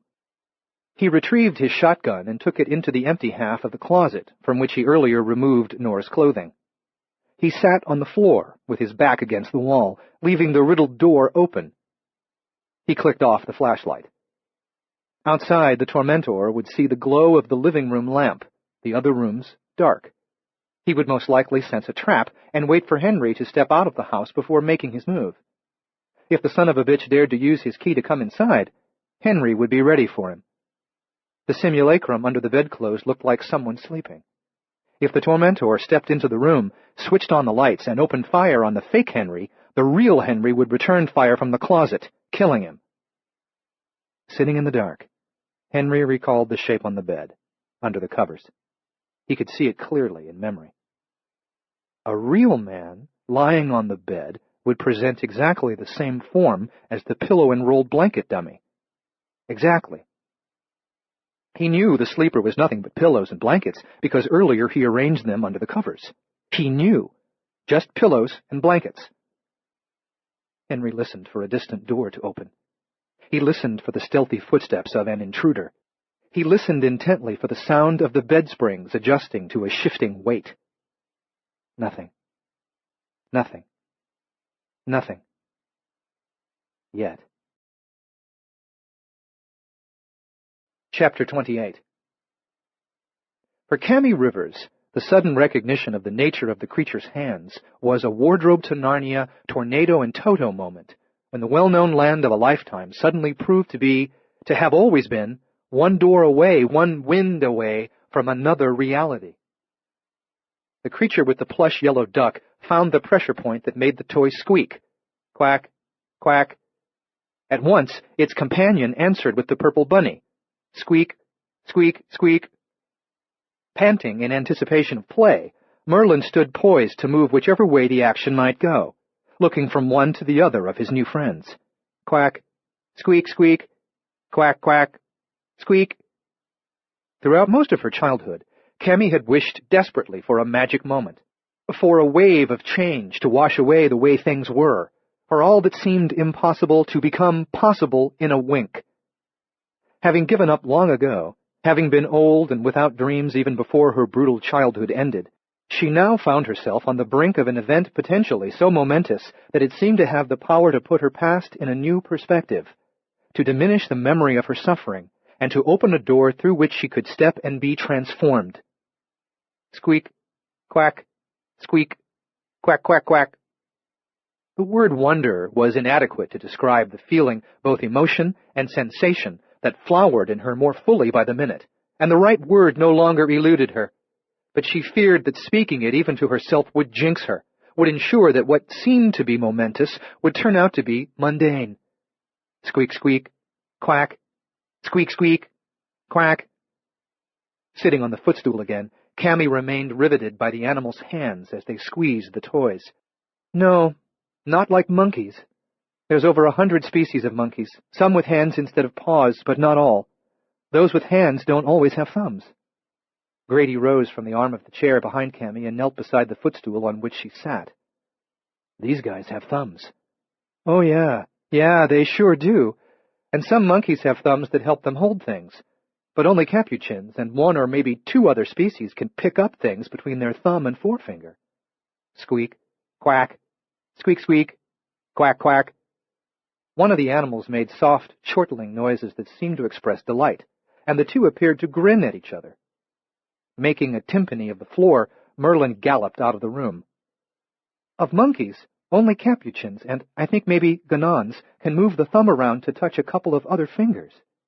Grady counted 1, 2, 3, 4, as he moved his right thumb to each finger on his hand. I don't know of any monkeys that have fully opposable and extendable thumbs, capable of such dexterity, Cammy said. A lot of monkeys can't hold things with their thumb. They just press the object between their fingers and palm. Anyway, Grady said, these guys aren't monkeys. They don't look anything like monkeys. Definitely not monkeys, she agreed. Some lemurs have pretty flexible hands, but these hands aren't like the hands of any lemur.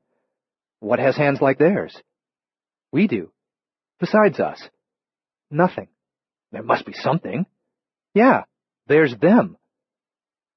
Having made a selection from his toy box in the kitchen, the wolfhound thundered into the living room with a plush raccoon in his mouth. The animals on the sofa reacted to that ring-tailed treasure with interest. Hoping to tease them into a chase, Merlin bit the raccoon, and it produced a squeak identical to that made by the purple bunny.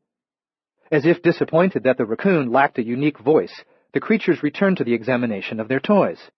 Look at the way they handle those things, Cammy said. What way? The way they stroke the fabric. So? Look at that one, Grady. Look how it likes the feel of the duck's rubber bill.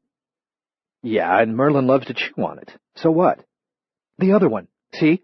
The way it keeps rubbing its thumb across the bunny's nose? I bet there's something else they share with us besides the shape and function of their hands. A richness of nerve endings in the fingertips.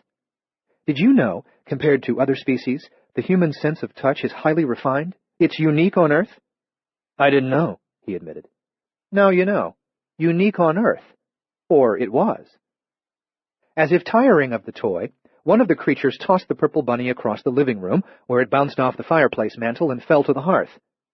Merlin dropped his raccoon and scrambled after the rabbit. The second creature threw the duck to a far corner of the room. The wolfhound seized the rabbit, dropped it, and plunged after the duck. One of the animals began to pry up a sofa cushion, apparently to see what might be under it. The other had taken an interest in Cammy. It slid to the edge of the sofa and leaned forward, staring intently. At the centers of its beautiful golden eyes, the pupils were not black, but a dark copper color. Merlin returned with the duck. He squeaked the toy twice, but neither of the creatures wanted to play. Calling them it doesn't feel right, Cammy said. We ought to name them. I don't name every animal in the woods. They aren't in the woods. They're here now. Probably not for long. Are you paying attention? She asked. I thought I was. They've moved in. Wild animals don't just move in. Wild isn't the right word for them. You yourself said they were almost tame, like somebody's pets. I did. I said that. You think they're someone's pets? She shook her head. No, not pets. But they're something. We aren't making any progress. We're back to the something theory. After discovering that neither of his new friends was in the mood for a chase, Merlin came to Cammy with the duck, squeaking it teasingly. She rubbed his head and said, Not right now, you big sweetie. Astonishment and amazement affected the heart and the mind only momentarily and couldn't be sustained.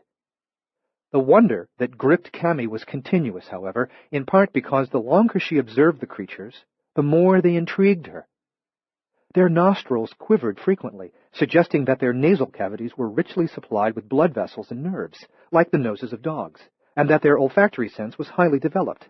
Their teeth were those of omnivores, quite human in shape, sharpness, and arrangement. In spite of the masking fur, their facial muscles allowed a wide range of expressions.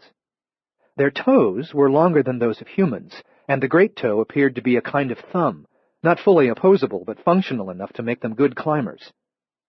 With every new observation, Cammy was further energized. Ideas, questions, and suppositions that gave rise to additional questions spun through her mind. The flint of one idea sparked against the flint of another and another and another. Indicating the animal that perched on the edge of the sofa and stared intently at her, Cammy said, She's so totally mysterious. I'm going to call her Puzzle. Because the genitalia were well concealed in fur and folds, Grady asked, How do you know it's a female? I'm guessing, but she's slightly smaller than the other one, and her tail isn't quite as plumy. Male peacocks are always showier than female, huh? It holds for a number of species, though not all. Male golden retrievers tend to have plumier tails than females. Puzzle slid off the sofa onto all fours, cocked her head, and continued to study Cammy. Immediately, the other animal turned to the cushion on which Puzzle had been sitting and tipped it on end to look underneath. Grady said, So you think the one searching for loose change is a male? I'm pretty sure, but the names work either way. I'm going to call him Riddle. Puzzle and Riddle. I guess that's better than Ebb and Flow. You should be forbidden by law from naming animals. I still think Howard would have been a good name for Merlin. You were going to call him Sassy, for God's sake. That was only to scare you into letting me call him Howard. Pointing at the female, Cammy said, Puzzle. That's you. But every puzzle has a solution. Seeming to confirm the judgment that these animals were not wild, that they were familiar with people, Puzzle scampered to the footstool, climbed into Cammy's lap, and curled up for a cuddle, as if she were not a 50-pound package, but instead a lapdog.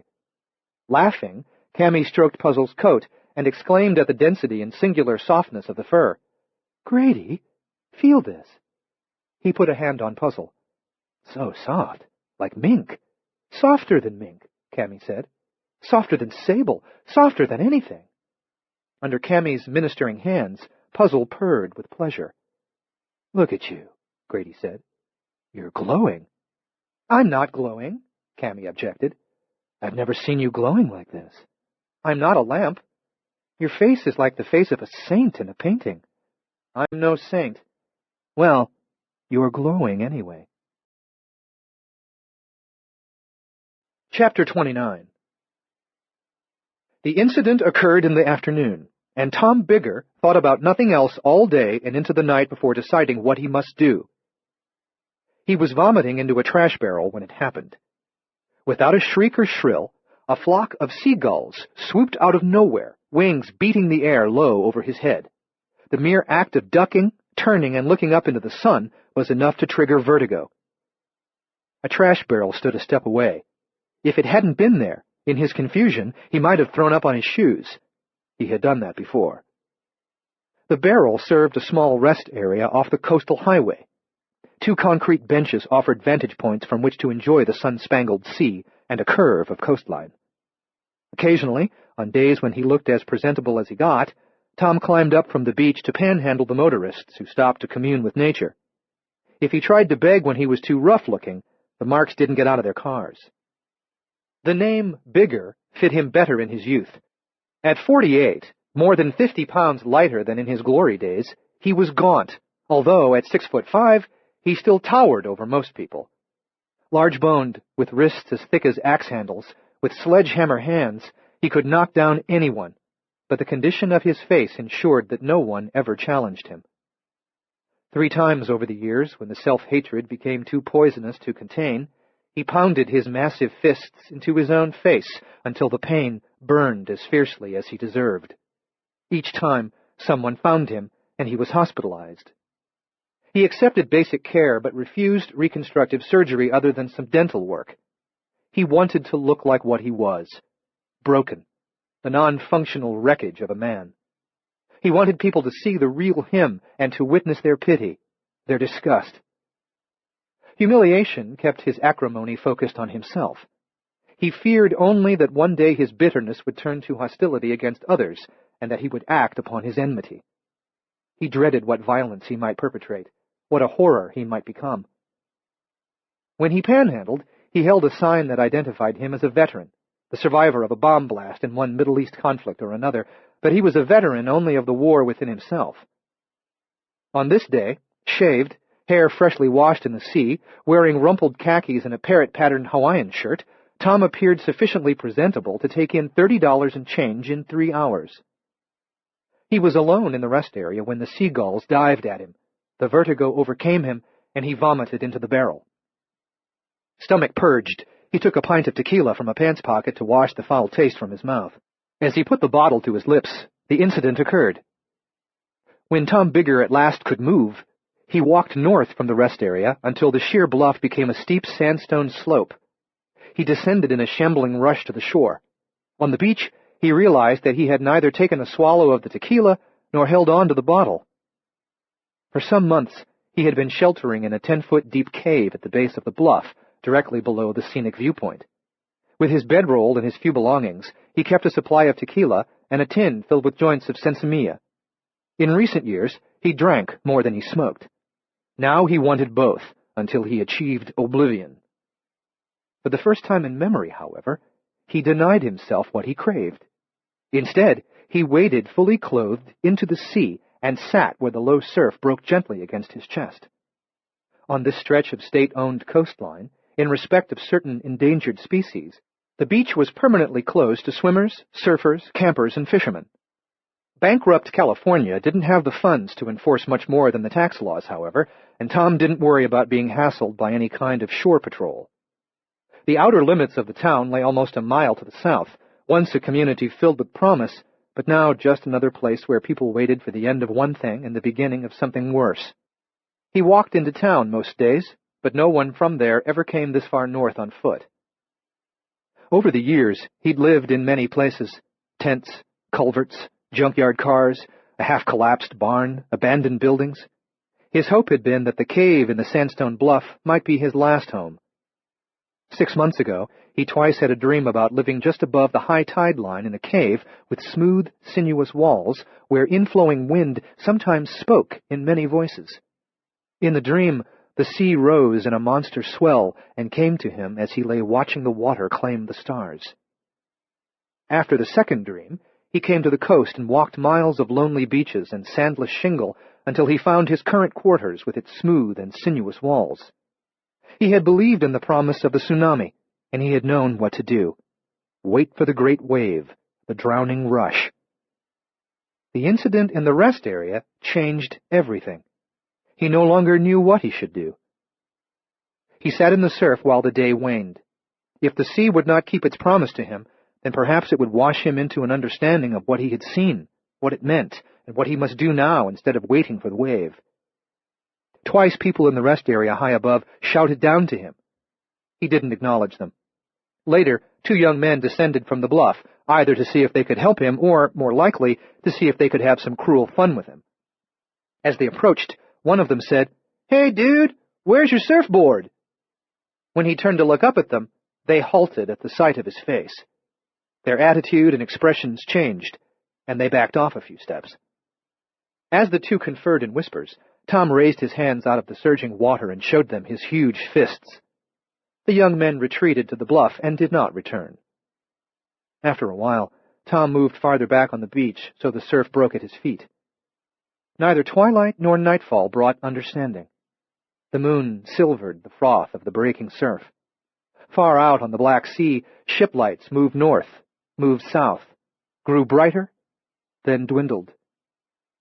As if stepping out of time from a pre-human world, a great blue heron of singular size appeared to the south of him, a prehistoric presence almost 5 feet tall, wading through the shallow purling water of the collapsed surf, feeding as it progressed.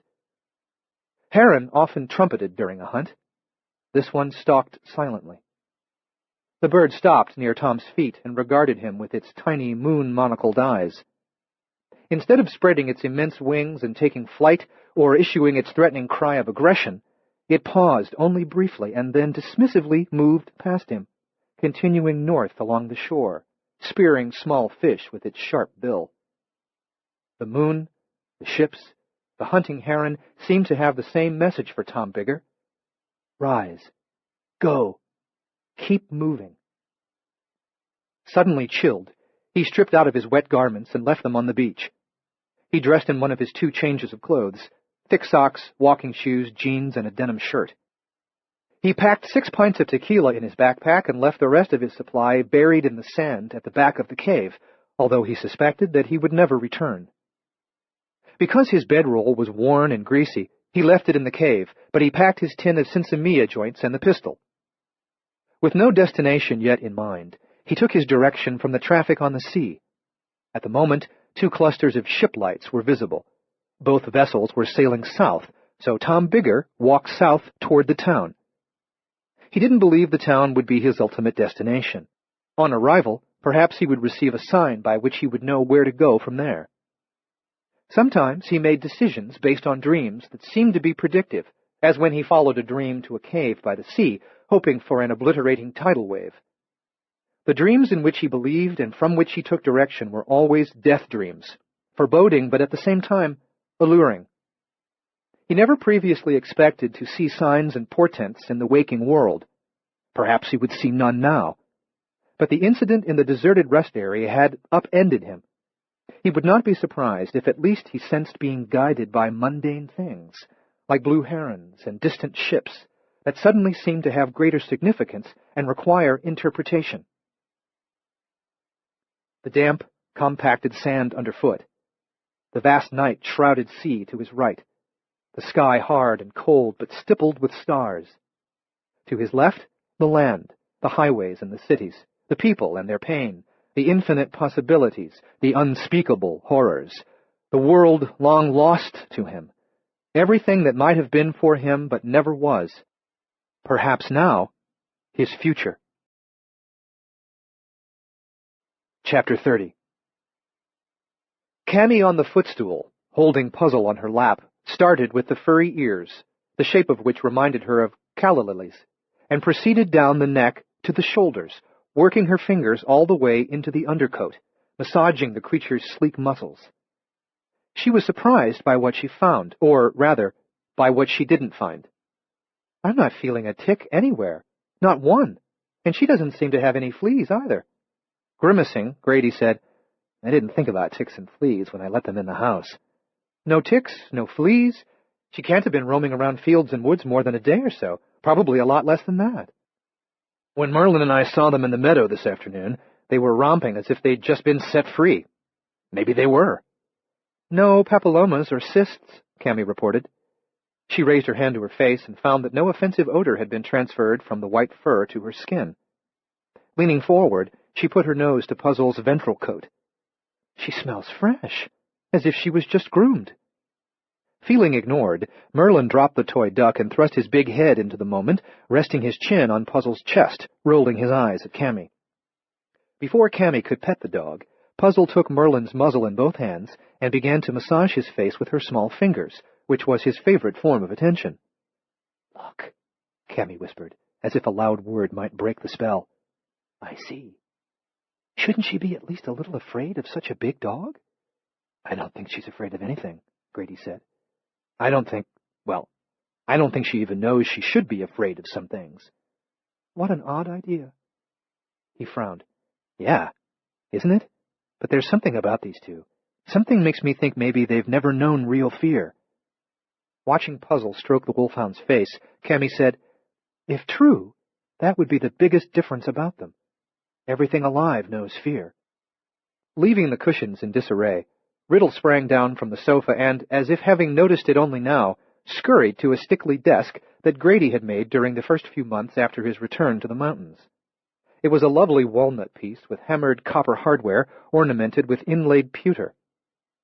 Riddle sat on his hindquarters and with one finger repeatedly flicked the dangling copper pull on the right-hand door, which rang musically against the escutcheon plate.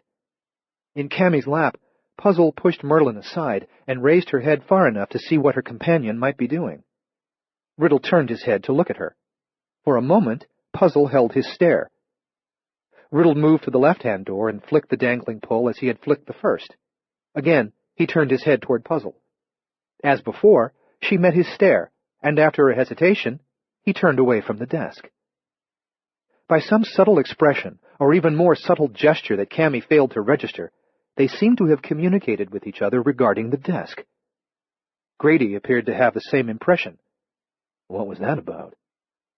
Riddle scampered to the purple bunny, snatched it with his teeth, raced out of the living room, into the vestibule, and up the stairs, squeaking the toy as he went. Game for a chase, Merlin pursued him. Chapter 31.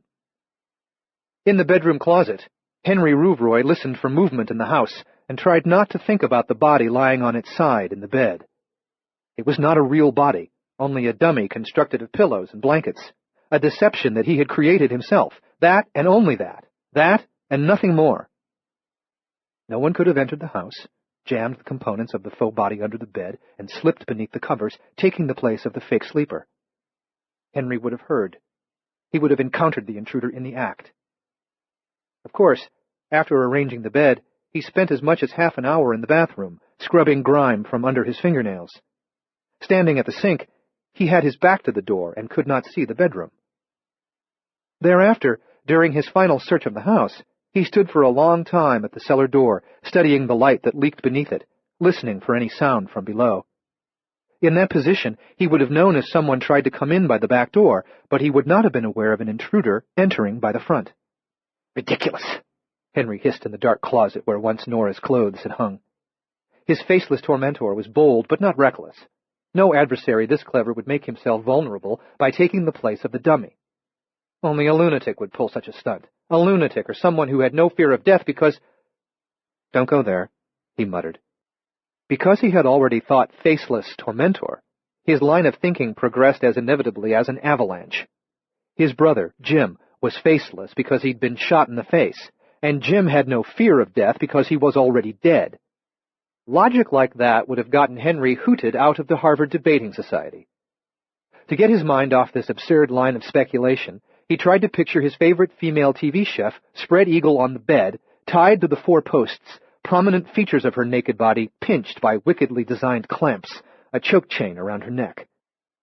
He thought of himself as a highly imaginative person. Therefore, he was dismayed to discover that he couldn't conjure in his mind satisfying scenes of sadistic sex without an image of the desired woman in front of him. He couldn't very well sit sentinel in the closet with the TV tuned to the Food Network and expect that an intruder wouldn't notice him. Besides, the house had no television. If his primary entertainment in the years to come was to be a woman in the potato cellar, he had better keep more than one chained down there. To ensure against boredom, he ought to construct a couple of additional cells and keep a variety of women at the ready. Once he sold all the noxious chickens or otherwise disposed of the gabbling creatures, he might insulate the chicken coop and turn that into a series of cells as well. And the barn. The horse stalls could be easily retrofitted as cells, and the big building offered plenty of room for additional penitentiary units, as many as he had the energy and time to build.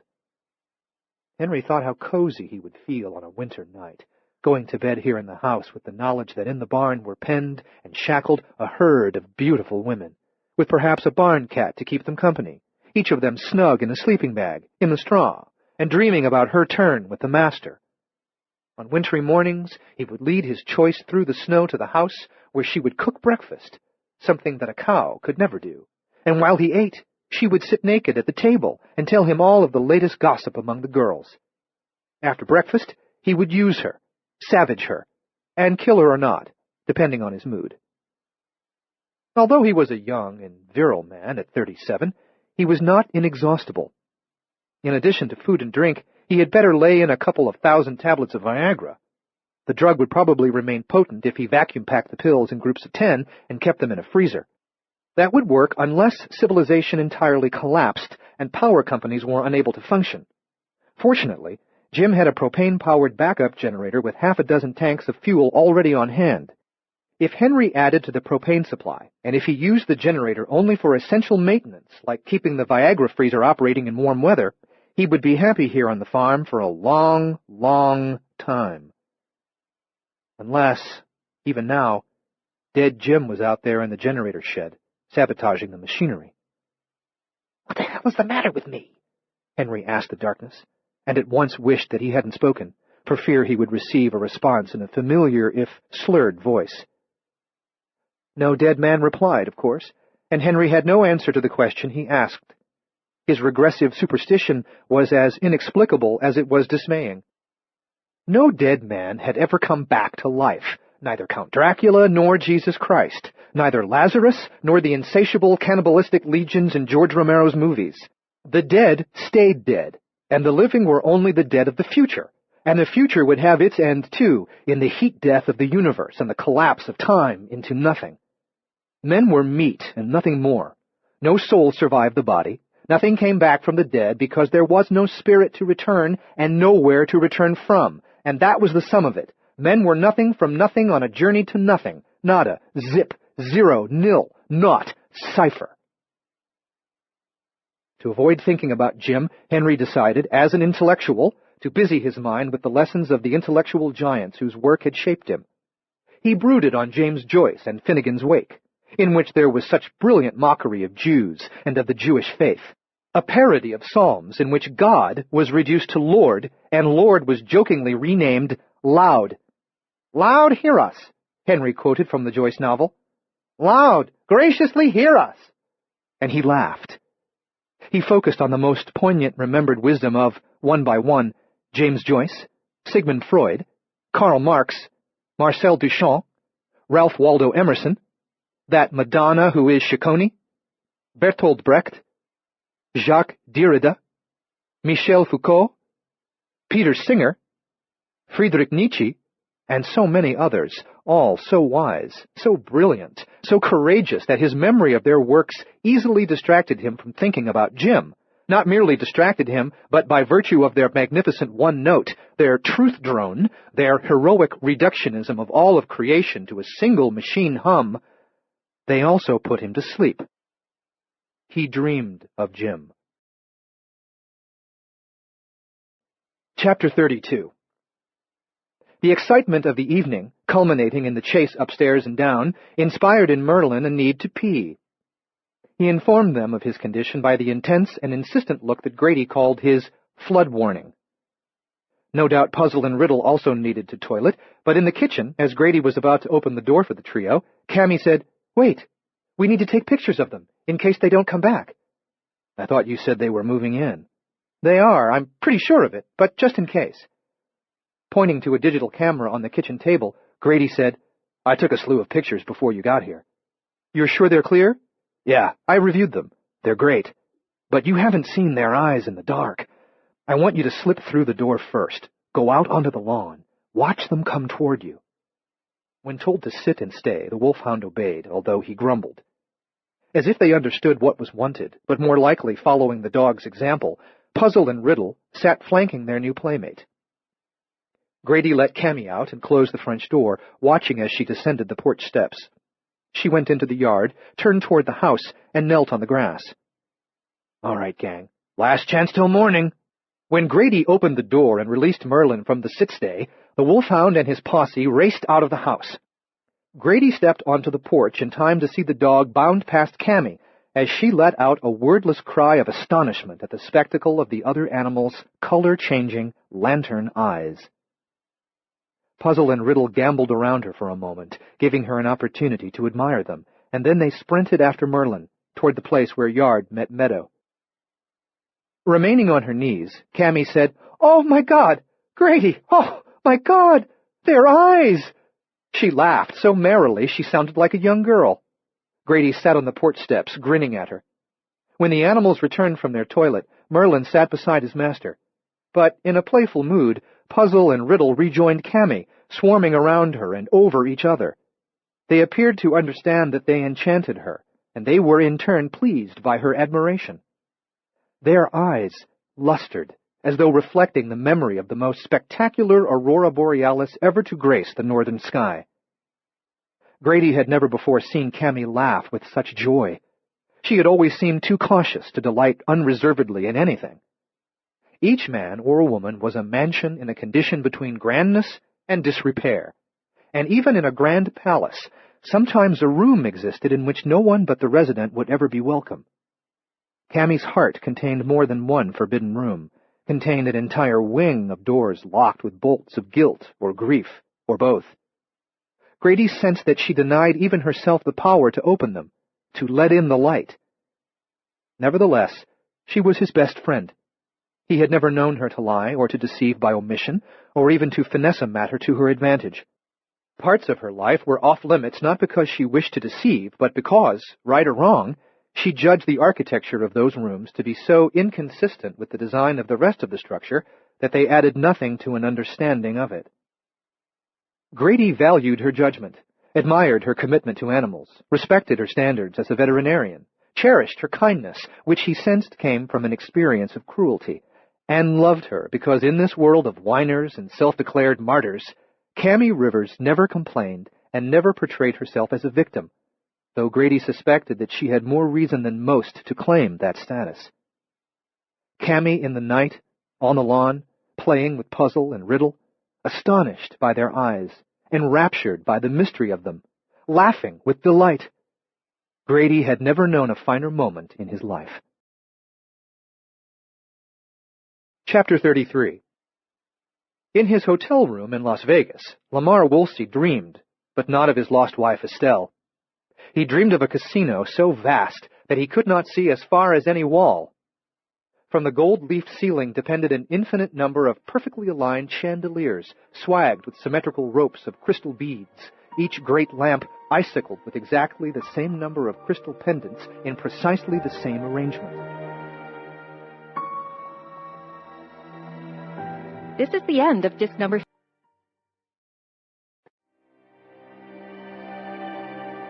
This is disc number 4. From the gold-leafed ceiling depended an infinite number of perfectly aligned chandeliers, swagged with symmetrical ropes of crystal beads, each great lamp icicled with exactly the same number of crystal pendants in precisely the same arrangement. Under this exquisitely ordered ceiling, he sat at a blackjack table with 3 other players, a one-eyed woman, a one-armed man, and a 9-year-old boy with one missing front tooth. The woman wore a low-cut dress and repeatedly withdrew black $100 chips from between her ample breasts. Each time that she put them on the table, they transformed into black beetles and scurried across the green felt, much to the dealer's annoyance. Every time the one-armed man received a card, he looked at it and in disgust threw it angrily at the dealer, who then dealt it to the boy. The boy didn't know the rules of the game and kept asking, "Has anyone seen my sister? Does anyone know where she's gone?" The 6-deck shoe contained ordinary playing cards, but also tarot cards and picture cards from a children's game. Regardless of what Lamar drew, he won. The six diamonds and a rabbit holding an umbrella. Winner. The tarot hangman and an 8 of hearts. Winner. When Lamar's winnings had grown sizable, the one-eyed woman said, "There's the pit boy." Glancing at the gap-toothed child who sat farther around the elliptical table, Lamar said, That's Marcus. Not him at all." "Over there," she said, "at the roulette wheel." The roulette game lay behind them, not in their line of sight. Turning on his stool, Lamar saw Marcus Pip where she said he was. Lamar left the table with his winnings in a chip rack, intending to give everything to Marcus. By the time he got to the roulette game, Marcus had gone. The roulette table was one in an infinite row of them. Surveying the casino, Lamar saw Marcus 4 tables away and hurried toward him. Rotors spun, balls danced and clattered, and croupiers called the results, which suddenly were the same. 00, 00, 00, 00. The dream didn't descend into a full-blown nightmare, but it became a drama of fleeting promise and enduring frustration. Table after table, Lamar pursued Marcus but couldn't reach him or catch his attention. Later, glimpsing him in the slot machine maze, Lamar sought to intercept him without success. Later still, he spotted Marcus at a craps table, then at others, but Marcus drifted away. Dead in reality, alive in the dream, Marcus Pip was in both cases outward bound and beyond contact. Chapter 34. During the walk into town, Tom Bigger worked up an appetite. At a convenience store that offered prepackaged deli creations, he bought a submarine sandwich, a bag of potato chips, and a 16-ounce bottle of Coke. A couple of customers shied away from him. The clerk had served him before, however. She took some of his panhandled money and gave him change without saying a word to him, without glancing at his face. In a nearby park, under an old iron lamppost that provided more atmosphere than light, Tom sat on a bench that looked out onto the street. He watched the passing traffic as he ate. Behind the bench rose an enormous phoenix palm. During the lulls in traffic, he could hear rats agitating one another in their nest high in the crown of the tree. Tom didn't have much overhead, but panhandling alone couldn't pay for his needs. Every other month he took a bus to the nearest city and, working at night, stole enough to cover his expenses. Primarily, he burglarized suburban homes where a lack of lights and a few days of newspapers scattered on the driveway suggested he would not risk coming face-to-face with a homeowner. If he found a likely target walking alone on a lonely street, he robbed him at gunpoint. Tom's face and the pistol turned even strapping young men into situational pacifists. The gun wasn't loaded. He didn't trust himself with cartridges. He never worried that in a frenzy of self-hatred he might kill himself. Suicide required either more courage than he possessed or more despair than afflicted him. His hatred was directed inward, his rage outward. With bullets in the weapon, he would sooner or later kill somebody. From experience, he knew that once he indulged in a vice, that indulgence became a habit, then an obsession. Murder would be no less addictive than tequila or weed, or the other drugs that he consumed so recklessly when he could get them. He was a lot of things, none of them good. He dreaded adding murderer to the list of words that described him. As he ate the sandwich, his mind reeled back more than once to the incident in the bluff-top rest area. Initially, he had been astonished. Astonishment turned to shock that rendered him bewildered and emotionally numb. On the walk from his cave to the town, numbness relented to a creeping disquiet. Watching the passing traffic, Tom saw a bumper sticker that proclaimed, "I stop suddenly just for the hell of it." Across the street, a multiplex was playing a movie about the end of the world. In memory, he heard a fragment of what at the time had seemed to be a perpetual argument, conflict without end. "Why are you doing this, Tommy? Just for the hell of it. You're throwing away your life, your future." "There isn't a future. It's the end of the world." "It isn't the end of the world. Bastards like you are the ones destroying it." "How can you talk to me like that?" "How can you be the shit you are?" The fitful breeze brought a handbill to his feet. In the wan lamplight, he saw that it was for a restaurant called Magic Pizza.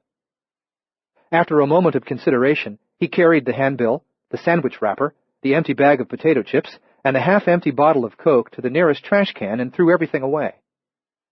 He needed a joint of sinsemilla. Local authorities were tolerant of the discreet use of pot. He took the tin of hand-rolls from his backpack, fished a joint from the supply, and put the tin away. Deeper in the park, he found a more secluded bench. He had a butane lighter. It struck the flame but didn't light the joint. If he smoked one, he would smoke a second, perhaps a third. He would wash away the pot taste with tequila. In the morning, he would wake up behind a screen of bushes, with dirt matted in his beard stubble and spiders in his hair. The creeping disquiet inspired by the incident on the bluff was growing into a motivating apprehension. He put away the lighter. Instead of returning the joint to the stash in the tin, he shredded it in his fingers and scattered it on the breeze. This action so surprised him that for a moment he seined the air with his fingers, trying to recapture the debris that he'd cast away an instant earlier. Already, the disquiet that thickened into apprehension was further thickening into dread. While he'd been eating a late dinner on the first bench, he was given signs from which he deduced where he must go. He suspected that time was running out for him to do what he must do. The thought of riding for 3 hours in a bus chilled him. If this weight of dread became too heavy, he would feel oppressed in a bus. Claustrophobia would overwhelm him. Intuition told him to begin the journey on foot. He set out for the coastal highway. Chapter 35. After watching Merlin drink from his large water bowl, Puzzle and Riddle attended Grady's preparations with interest as he chose 2 bowls from a cabinet and filled each with cold water from the kitchen tap. As she extracted the memory stick from Grady's camera and tucked it in a side compartment of her medical bag to take home, Cammy said, "Neither of us seems to want to speculate." "About what?" "About what do you think? You said earlier you do medicine, you don't do theory." "Speculation isn't theory," she said. "It's not even up to the level of hypothesis. It's just blue skying. It's what if maybe, could it be stuff." "I don't want to speculate about them." "That's what I just said. Neither of us wants to speculate." "All right then, good. We're agreed." "But why do you think that is?" He said, "I don't do self-analysis." She watched him put the 2 bowls of water on the floor. Immediately, Puzzle and Riddle went to the bowls, lowered their heads to the water, smelled it, and drank. Cammy said, "I think the reason we don't want to speculate about them is because most of the what-ifs we come up with are likely to be scary, one way or another." "There's nothing scary about Puzzle and Riddle." "I didn't say there was. I just said speculating about their origins is going to lead to some scary what-ifs." "Right now, I just want to experience them," Grady said. "If I think too much about what they might be, that's going to color how I interpret their behavior." Watching the animals drink, Merlin seemed to strike a proud pose, as if they were good students to whom he had successfully imparted the right technique for drinking from a bowl. "Anyway," Cammy said, "you can't know for sure there's nothing scary about them." "There's nothing scary about them," he insisted. "Not now. They're as cute as Muppets now, but maybe later when the lights are off and you're asleep, that's when they reveal their true grotesque form." "You don't really believe that's a possibility?" "No, it's a what-if, but it's a ridiculous what-if." "Anyway, they're a lot cuter than Muppets," he said. "Some Muppets creep me out. Nothing about these 2 creeps me out." "Muppets creep you out. Freud would find that interesting." "Not all Muppets creep me out, just a few." "Surely not Kermit." "Of course not Kermit, but Big Bird's a freak." "He's a freak?" "A total freak."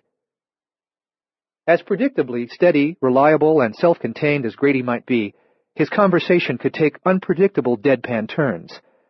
Cammy liked that. He was smart and amusing, but he was safe. "Big Bird," she said. "Is that why you don't have a TV?" "It's one of the reasons." Riddle and then Puzzle finished drinking.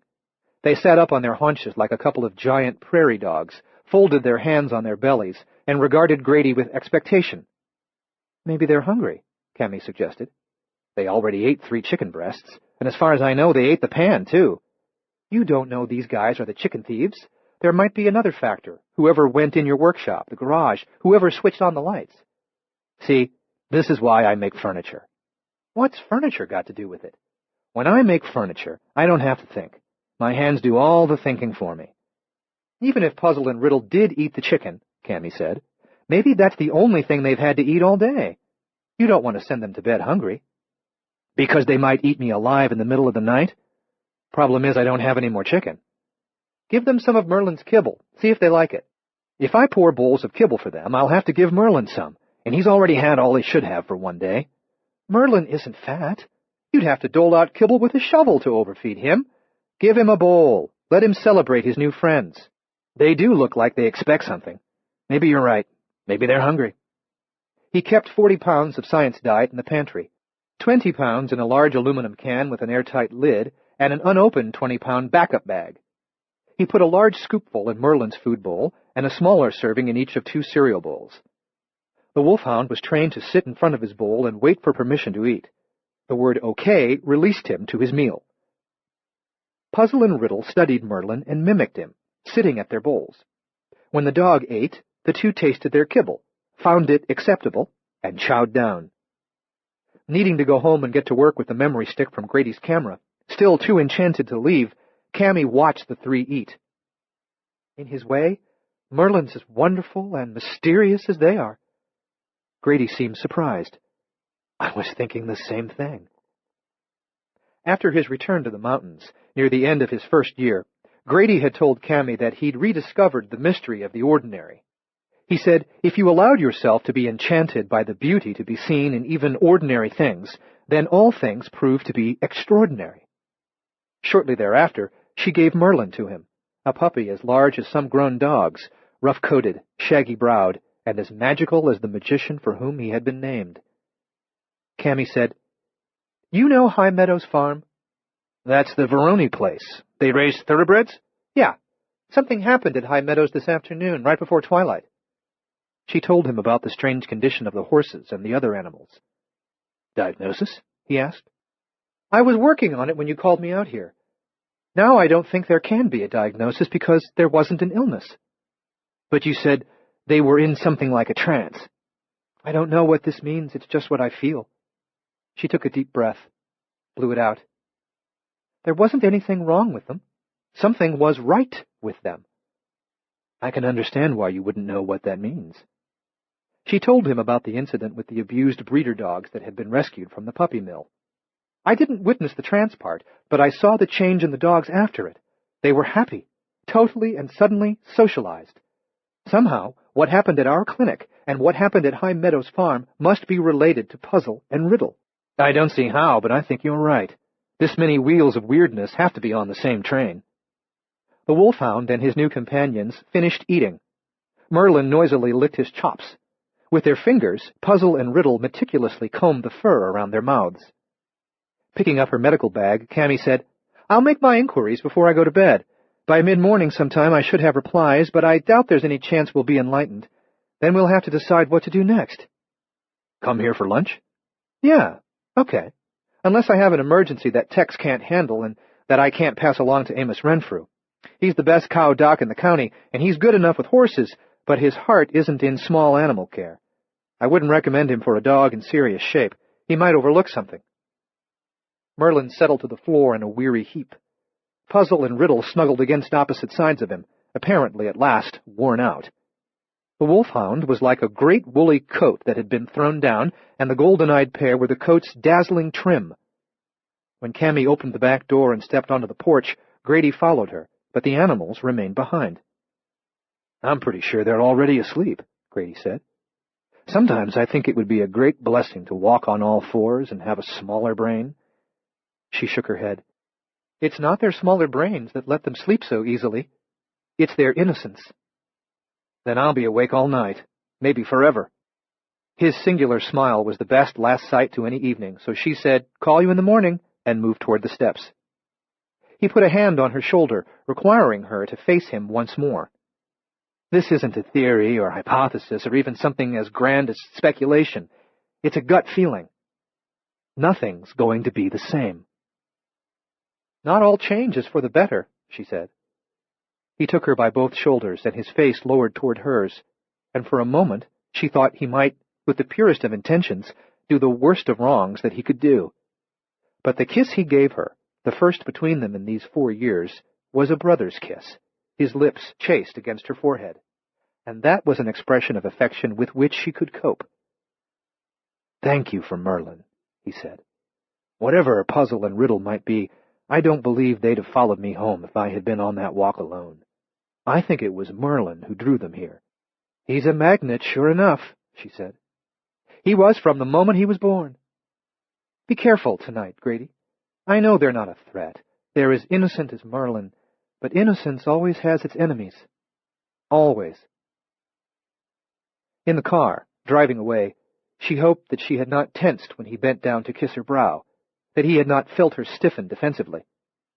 She should have had faith that, though he knew nothing of her younger years, his intuition would always be that of a heart healer who knew the seriousness, if not the precise nature of those wounds that could not be seen. For that's what he had been as long as she had known him, a good man of exquisite intuition, not just a friend, but a grace for which she was profoundly grateful. If puzzle and riddle were more than one kind of curiosity or another, more than a quick stranger-than-fiction item on cable news, more than mere mutation, if they were something, as she believed they were, something momentous, they could not have entrusted themselves, or been entrusted, to better hands than Grady's. She drove out of the foothills to the lower meadows where the moonlight pooled in the pale grass. The strange night appeared to have wrought subtle changes in the familiar land, and the well-known roads seemed to be leading her into unknown places. For 20 years, since she was 15 and at last free, Cammy had wanted only what she possessed now, a veterinary practice and a life with animals, a life of service to the innocent of the earth, to those who could not lie because they could not speak, who did not envy or covet or steal, who never betrayed and never took pleasure in the pain and despair of others, who did not enslave and brutalize and humiliate those weaker than they were. But tonight, in the light of those beautiful, unearthly eyes, she glimpsed something that she needed in addition to what she had. She hesitated to want it, for fear that by wanting it, she would ensure it was withheld, but she wanted it desperately nevertheless. Her life was filled with beauty, the flora and the fauna of the mountains, but she longed also to have what for now she only dared to call mystery. She wanted mystery in her life, things unknowable yet not imagined, things her mind could touch that her hands could never feel, mystery that could fill her half-empty heart with wonder. Over gently rolling land, the road rose and fell, while in the geometries of the white ranch fencing she saw embedded symbols that she had not recognized before, that the builders of the fence had not intended. The symbols, now apparent to her, were only a consequence of the principles of proper construction, yet they were icons that since time immemorial had been metaphors for hope. As in the pasture at High Meadows Farm, her vision blurred.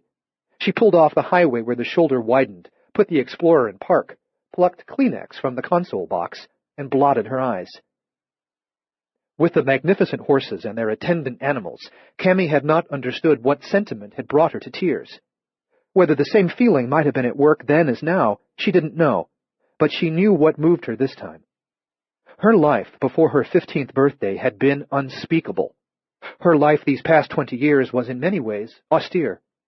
She found a kind of happiness by demanding much of herself, by expecting nothing of others, and by seeking to balance those years of slavery with years of willing service to what was good in the world, as a way of expunging any stains the past had left on her. Now she stood at the center of a mystery, a significance. Although she had been wretched and without courage in her youth, Cammy knew without doubt, as geese knew in their blood when the time had come to fly south ahead of winter, that the presence of these two creatures in her life meant, if she had once been damaged, she was now whole. Chapter 36. In the bedroom, Treading on his large, plump pillow bed, Merlin turned 3 times before settling with a sigh, his head between his forepaws, his tail tucked between his hind legs. Grady had brought another dog bed from the downstairs study and put it in the same corner with Merlin's. He felt sure that from the wolfhound's example, their visitors understood where they were to sleep. Puzzle and Riddle, however, declined to turn in for the night. They circled the room, sniffing this and that, peering under the dresser, taking a quick taste of the water in all 3 of the water dishes, while Grady pulled the draperies shut at the windows.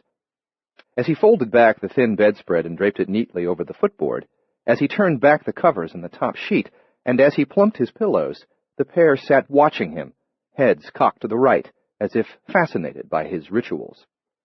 "I hope you noticed," he said, "that before I undid it, my bed was made as tight as a drumskin." Riddle cocked his head to the left. "Once Army, always Army." Puzzle cocked her head to the left, and Riddle cocked his back to the right. When Grady removed his shoes and put them by his nightstand, Puzzle scurried forward to smell them and to pluck tentatively at the loose laces. In the walk-in closet, as Grady took off his shirt, jeans, and socks, Riddle followed him and discovered the mirror on the back of the door. Intrigued by his reflection, Riddle made a thin sound, "Ee, ee," and reached out to this apparent other of his kind. Surprised when the other reached toward him as he reached toward it, Riddle hesitated, considered the situation, then touched his hand to the reflection of his hand. Over the years, Merlin had seen himself in mirrors many times, and he showed no interest in his reflection.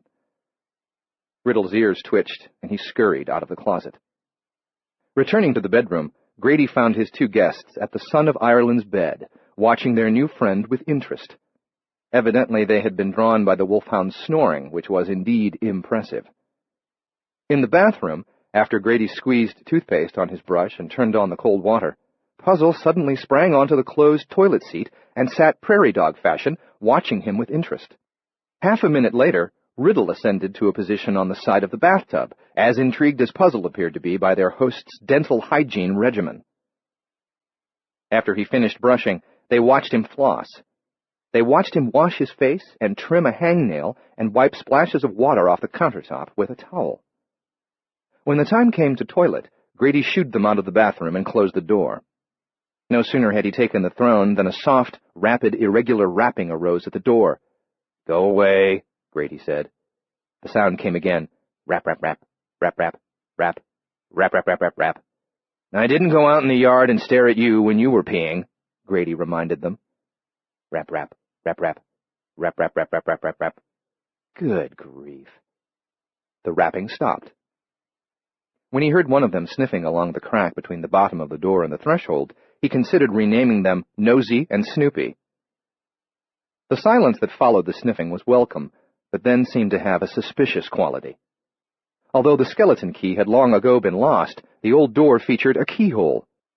Grady leaned sideways on the toilet, lowered his head, and clearly saw a luminous golden eye on the farther side of the keyway.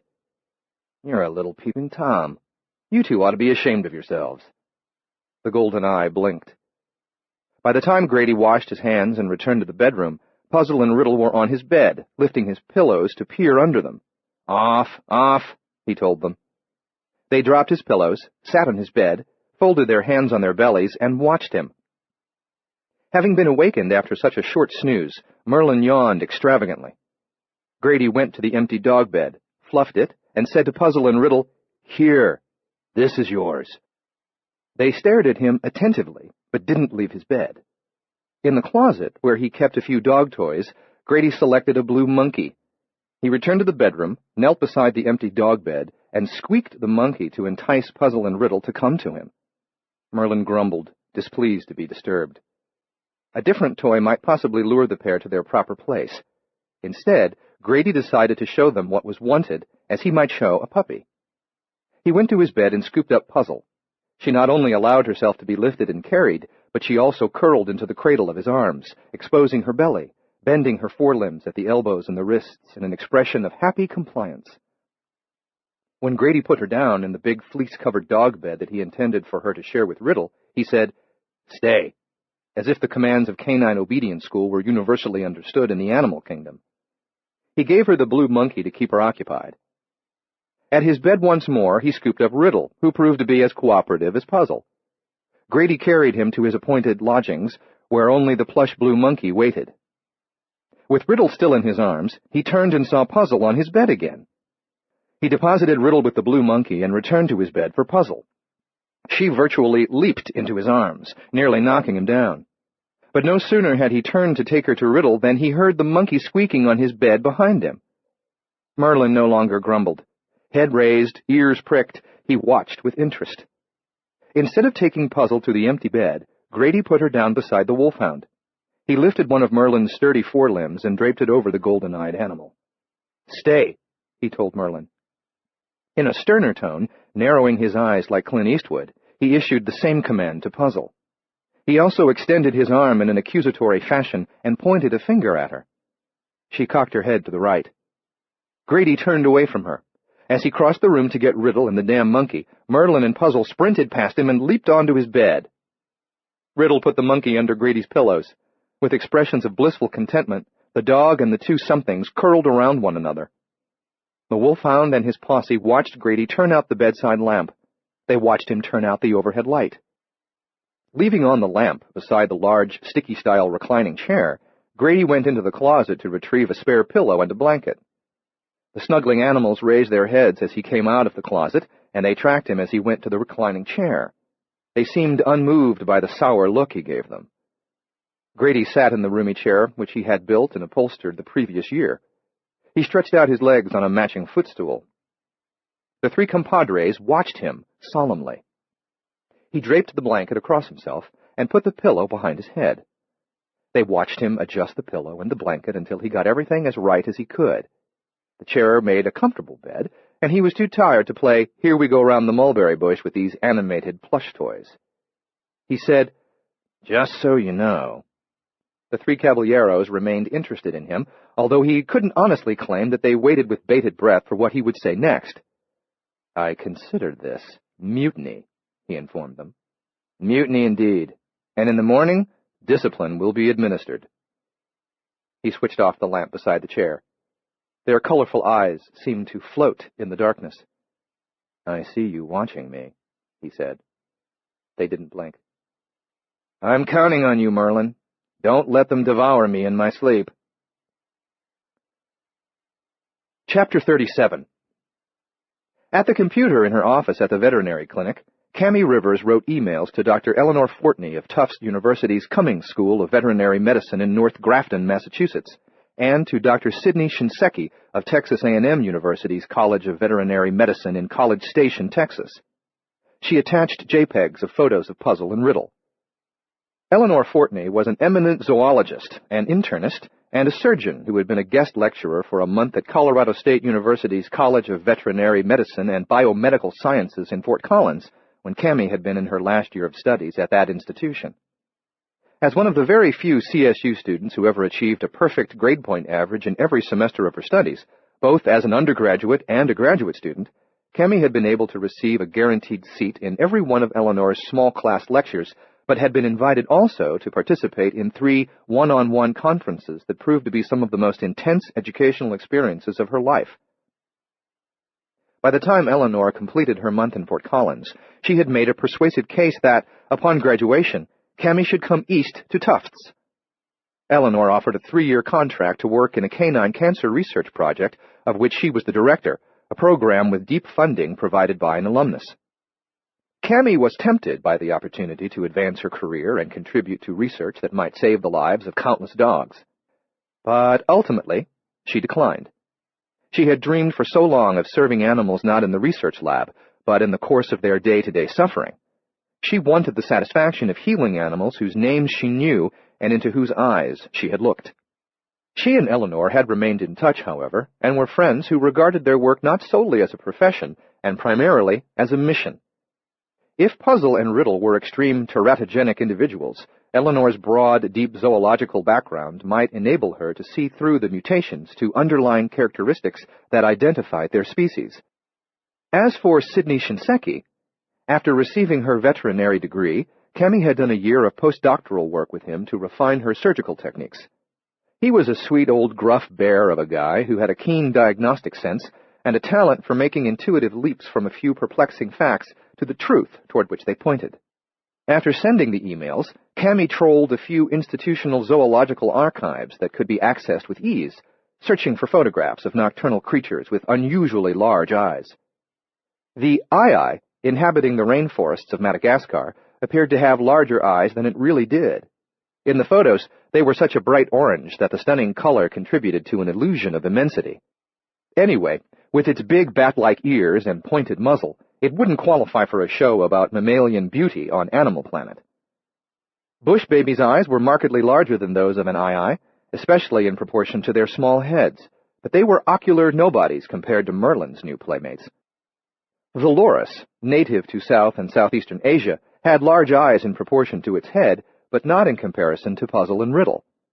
A tree creeper feeding largely on lizards and insects, the largest loris weighed only 4 pounds.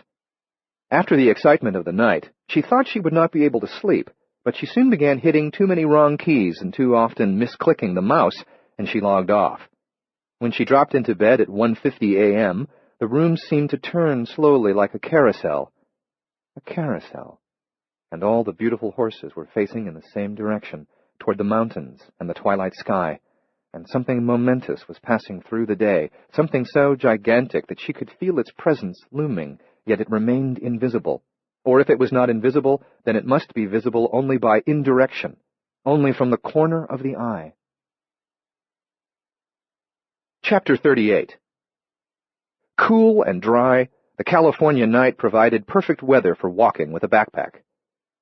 To the west of the highway, the dark land sloped to the ocean, which Tom Bigger could see only because the moon trailed a satin train across the water and the breaking surf threw white spray like flung rice to rattle on the shingled shore. In the east lay hills, visible because they were silhouetted against the star-speckled sky, and because, following a rainless summer, they were dressed in pale, parched grass. Widely separated hursts of live oaks made Halloween shapes against the pallid meadows. To every quarter of the compass, the lonely land revealed no signs of habitation. He knew where he must go and what he must do, but it was a long walk to the city and a hard thing that needed to be done. Well past midnight, little traffic cruised the highway. These were the hours when long-haul truckers reigned, and they traveled the interstate farther inland. Even in the darkness, Tom received signs. The headlights of a southbound car revealed a dead rattlesnake on the pavement, its eyes glittering as if sequined, and he knew that it was there only for him to see. He passed a deer crossing sign that vandals had riddled with bullet holes. And a short distance farther along the shoulder of the highway, his trudging feet scattered small objects that clinked off one another with a brassy sound. When he switched on his flashlight, perhaps 20 expended shell casings gleamed in the dirt and gravel. Snakes and bullets. Evil and violence. A low, smooth rock formation rose like a bench made by nature for a weary hiker. He stopped and unburdened himself of the backpack. He unzipped the storm flap on the lower compartment and withdrew a stuff sack that contained his unloaded pistol. He returned the empty stuff sack to the lower compartment and zipped shut the storm flap. Bearing the backpack once more, carrying the gun in his left hand at his side, out of sight of any motorist who might pass, he continued north. Since leaving the town, he felt that he was not alone. Mile by mile, the impression of an unseen companion intensified. From time to time, he stopped and turned slowly in a circle to study the night. He never glimpsed movement other than the swaying of grass and the trembling of leaves in the languid breeze that came off the sea. He never saw a ghostly form or a moon glint in an eye. He walked about half a mile before he heard the engine of a northbound vehicle. Judging by the sound, it must be a light truck or an SUV, but he did not look back. Motorists disposed to pick up hitchhikers were less charitable to him because of his size and face. He seldom attempted to thumb a ride. Consequently, he walked facing oncoming traffic, which was safer anyway. Engine noise grew, headlights washed the pavement, and a Chevy Suburban swept past in the farther lane. Brake lights brightened. 100 yards ahead, the vehicle made a U-turn and came south, coasting to a stop beside the highway about 50 feet from Tom. Doors opened. The headlights half blinded him, but he saw the silhouettes of 2 men at the front of the Suburban. A third stood just forward of the driver's door. Tom didn't try to sprint off the highway and into the dark land because even gentle terrain could be treacherous to a blind runner. Besides, he didn't run from anything, neither from violence junkies cruising in search of kicks nor from a tsunami. If someone or something killed him, he would only be getting the death that he wanted, but that he had no courage to embrace by suicide. He walked toward them, keeping his head high. When they got a good look at his face, with the grisly details no doubt exaggerated by the extreme light and shadows, one of them said, "Holy hell, Jackie, look at this!" And the one named Jackie said to Tom, "Hey, where you going, Frankenstein?" "Leave me alone," he warned, and kept moving toward them as he raised the pistol from his side and transferred it to his right hand. "Whoa, whoa, whoa!" shouted the guy by the driver's door. "Stop right there, Karloff! I got you covered." To prove his claim, he fired a round over Tom's head. The report sounded like a rifle. Through the years, each time that he committed an armed robbery with an unloaded gun, Tom expected his victim to be carrying heat and to do him the favor of shooting him dead. Here seemed to be the men who would set him free at last. He was surprised, therefore, when he didn't continue toward them. "Drop the gun," the shooter commanded. Jackie's pal said, "Blow his brains out, George, do it!" George warned Tom, "I'll do it. Drop the gun or I'll do it."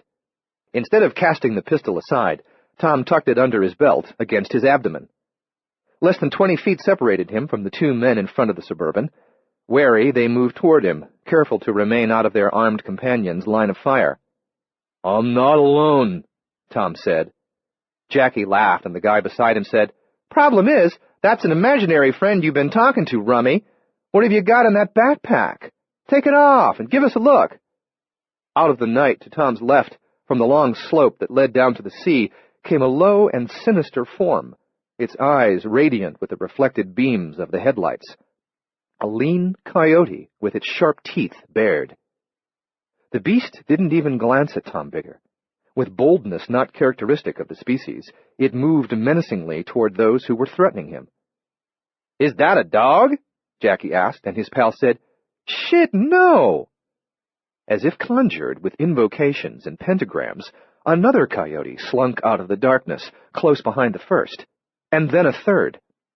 Backing away, Jackie said, "Scare them off, George."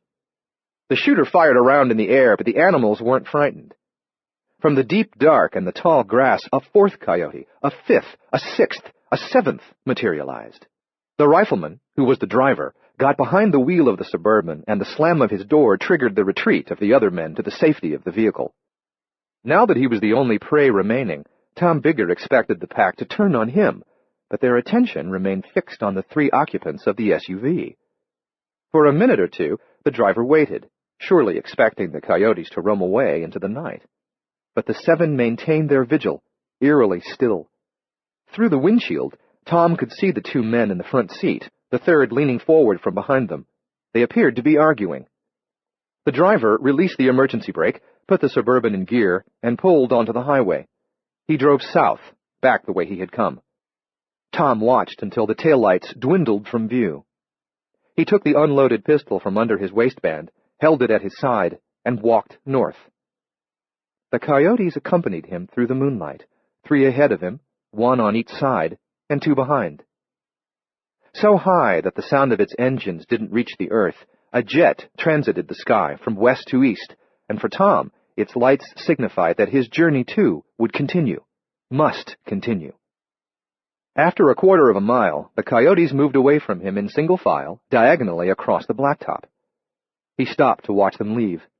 One by one, the 7 leaped across a drainage swale beyond the farther shoulder of the highway, eastbound as silently as the jet, and vanished into a moonlit meadow. He did not know what to think of them. After they were gone, he walked north again for about a mile, until he came to a small stone bridge over a currently dry creek. He took off his backpack and placed it on the waist-high wall of the bridge. He put away the pistol. From the upper compartment of the pack, he took one of the 6 bottles of tequila, each of which was wrapped in its own stuff sack.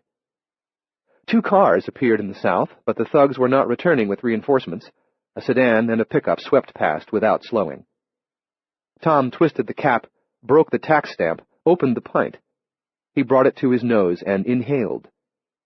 The aroma made his mouth water and his stomach flutter with anticipation. The shakes took him, so he held the tequila with both hands. After he stood there for a while, perhaps for 5 minutes, he screwed the cap back on the bottle. He took no satisfaction in his self-control. He knew his willpower would not long endure. Cursing himself for his sudden temperance, he threw the bottle off the bridge. He heard it shatter on the stones in the waterless waterway. He zipped shut the storm flap, shouldered the backpack once more, and adjusted the hip belt. Soon 12 hours would have passed since the sobering incident in the bluff-top rest area above his cave home. He'd been awake for 20 hours, and he'd walked a long way in the past 4. He should have been asleep on his feet, but he was awake, alert, and grimly focused. He knew where he must go. A long, long walk remained ahead of him. He knew what he must do. The task would not be easy. He might not have the courage to complete it. As Tom Bigger walked north into the last few hours of the night, he was overcome again by the feeling that he was not alone, that he was followed step by step, and not merely by coyotes. And he was afraid. Chapter 39.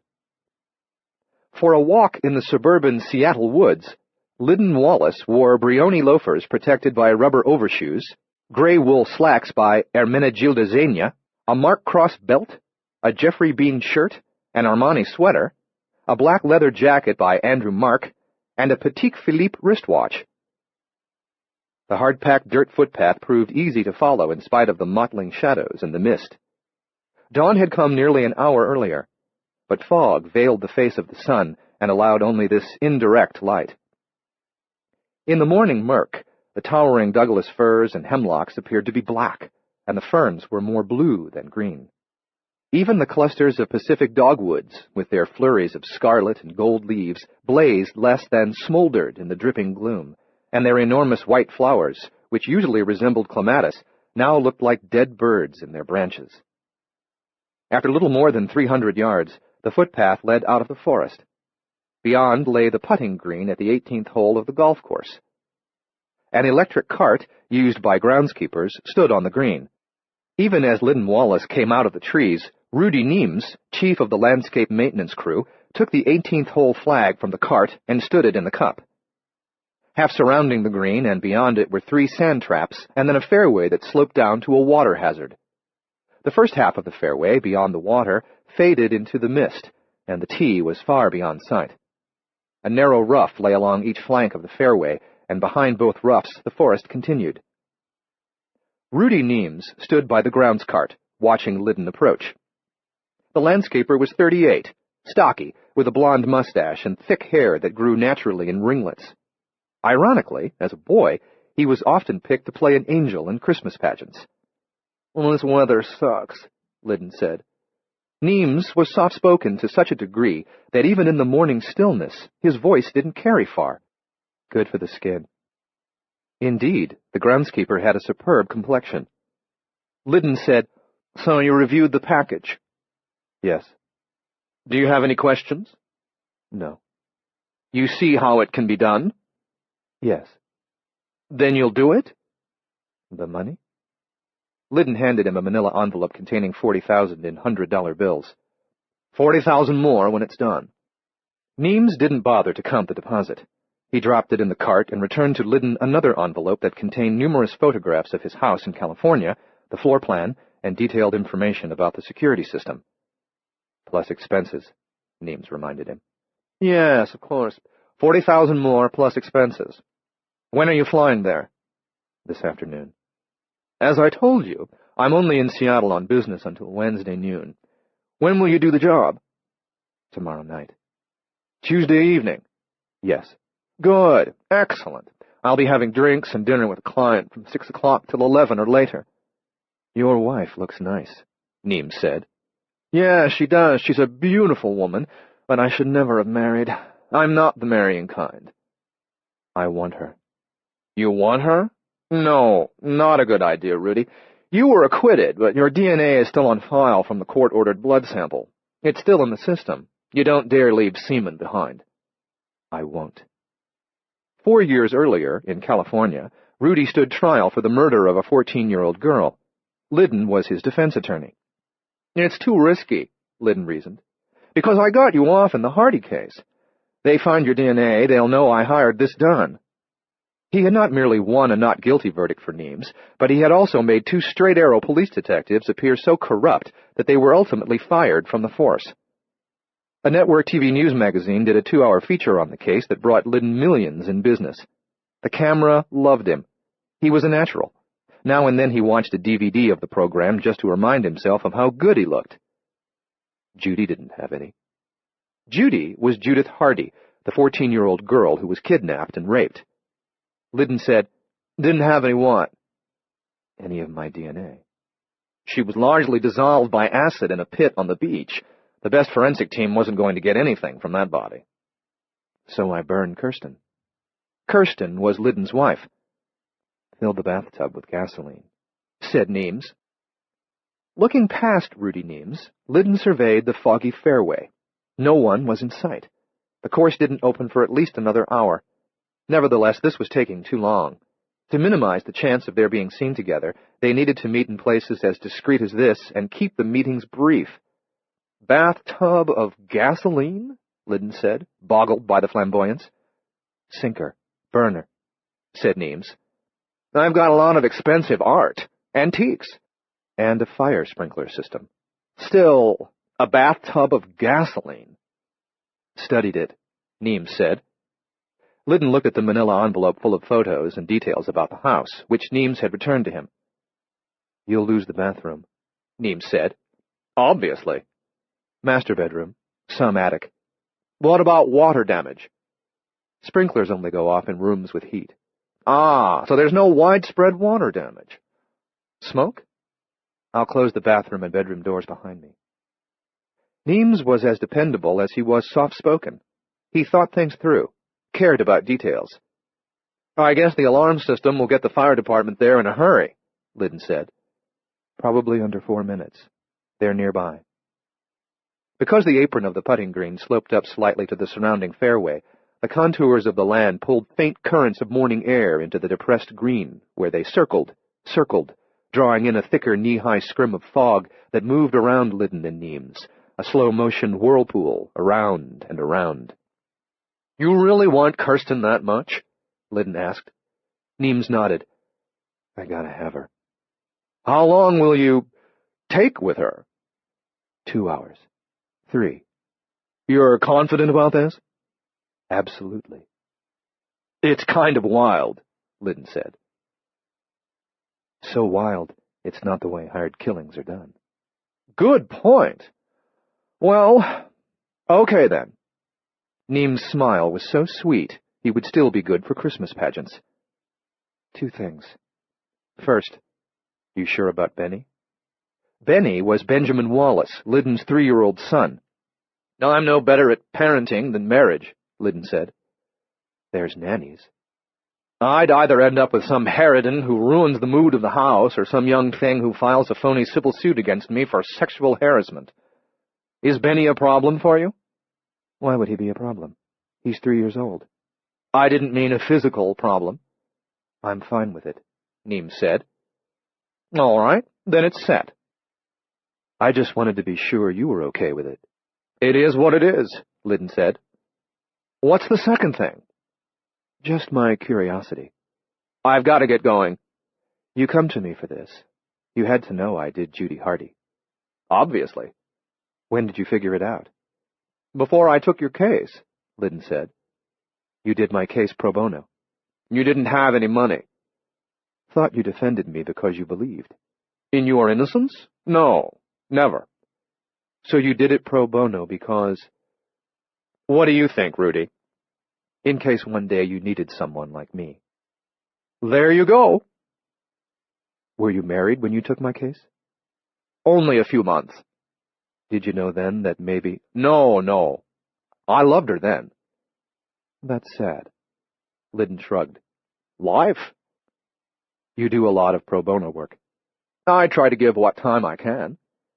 "So you have others like me?" "A couple, if I need them." "Well, I want you to know I'm grateful." "Thank you, Rudy." "Not just for back then, but for this opportunity, too." "I know you're meticulous. Now I better be going." He took 2 steps across the green, toward the woods, then turned to look once more at the groundskeeper. "I'm a little curious, too." "About what?" "Since Judy Hardy, have you—" "Yes." "Often?" Liddon asked. "I make myself wait between." "Is it difficult, waiting?" "Yes, but then it's sweeter when I do one." "How long is the wait?" 6 months. 8. "Have you ever come under suspicion again?" "No, and I never will." "You're a smart and careful man. That's why I took your case." "Besides, people like me," said Neems. "Yes, they do. That's always a plus." Liddon continued across the green, across the rough, to the footpath through the woods. He was 200 yards from the most terrifying encounter of his life. Chapter 40. Henry. The dream was a montage of action close-ups, long bare limbs thrashing, blonde hair tossing, red-nailed hands clutching with desire and striking out defensively, ripe mouth open in rapture but then shaping a silent scream of sublime terror. As he woke, Henry Rouvroy thought he heard someone whispering his name. Henry.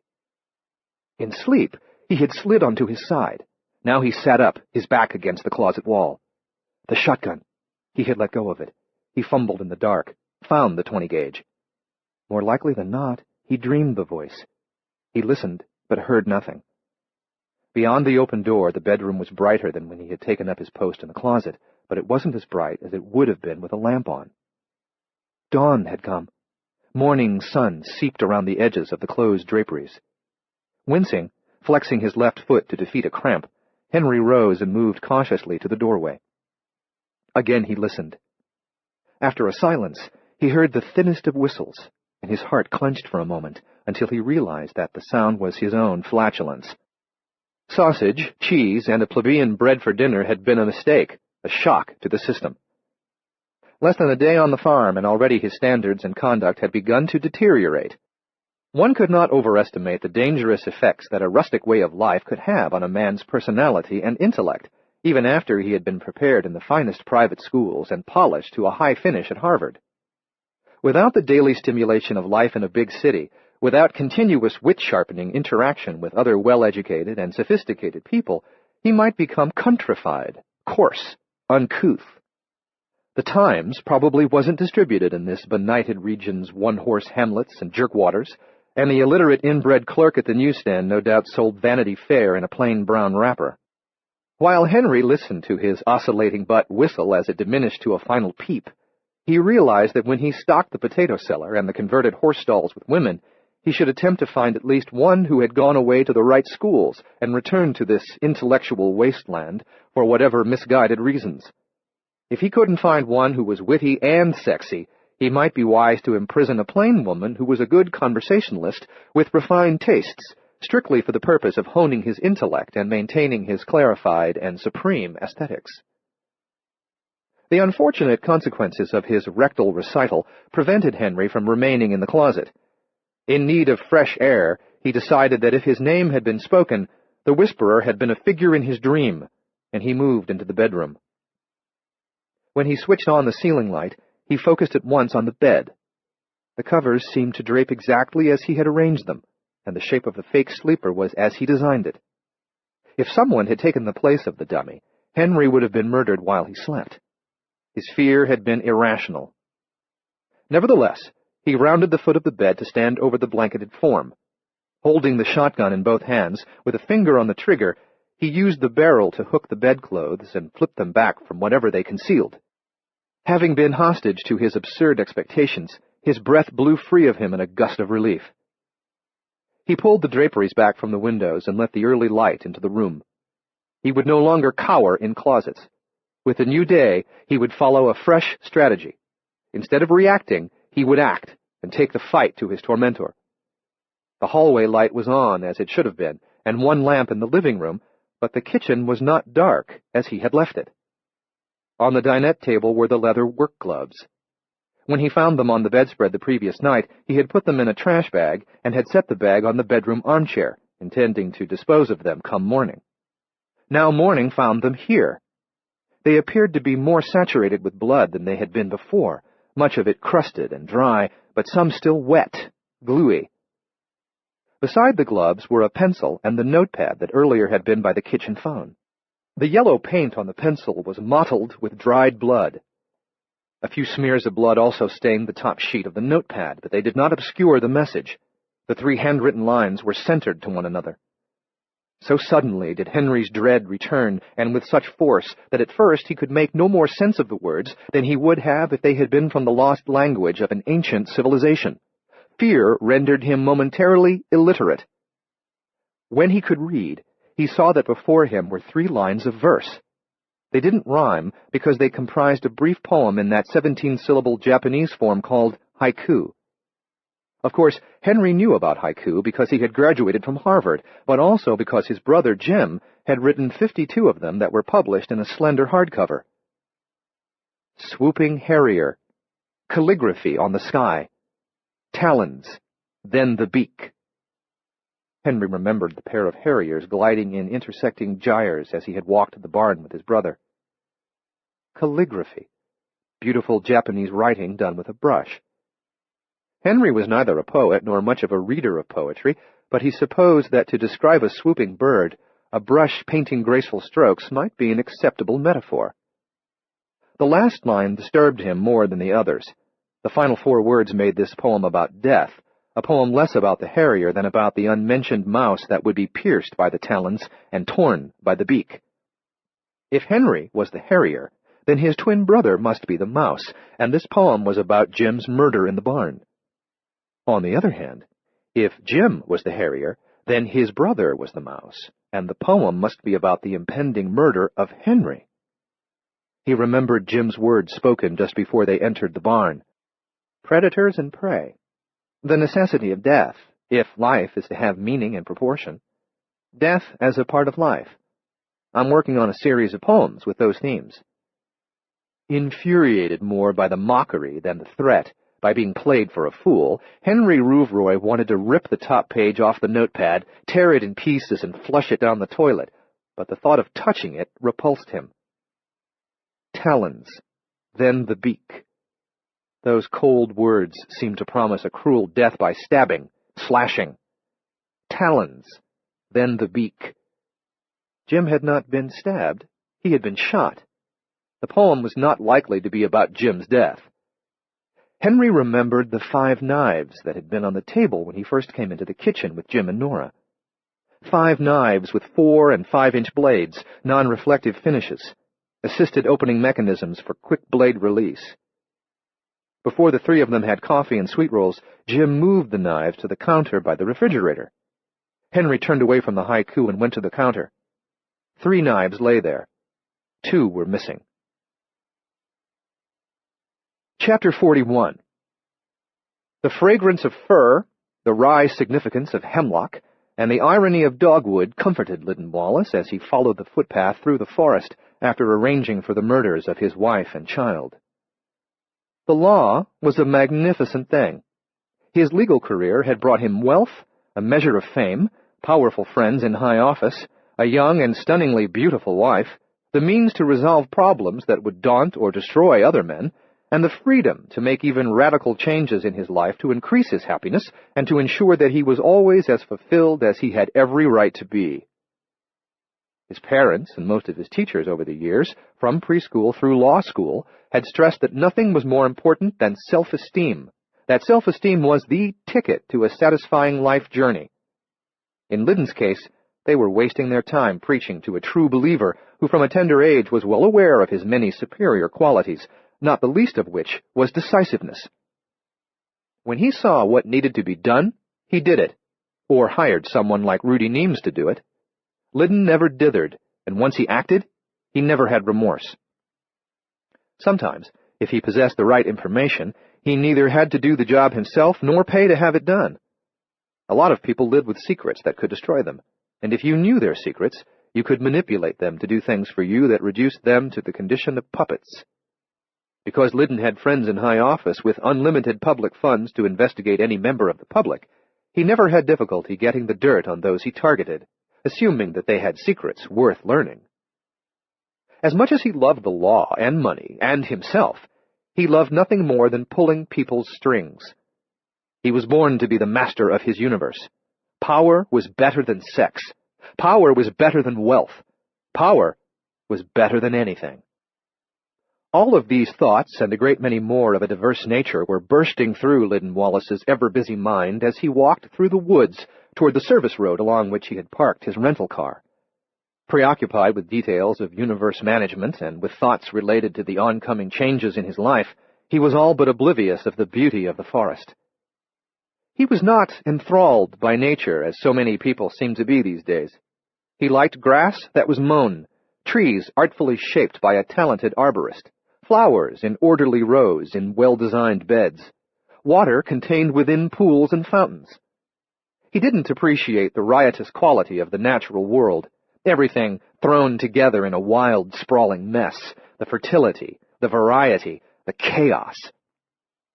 Perhaps because he was unimpressed by nature, nature decided to give him a slap upside the head.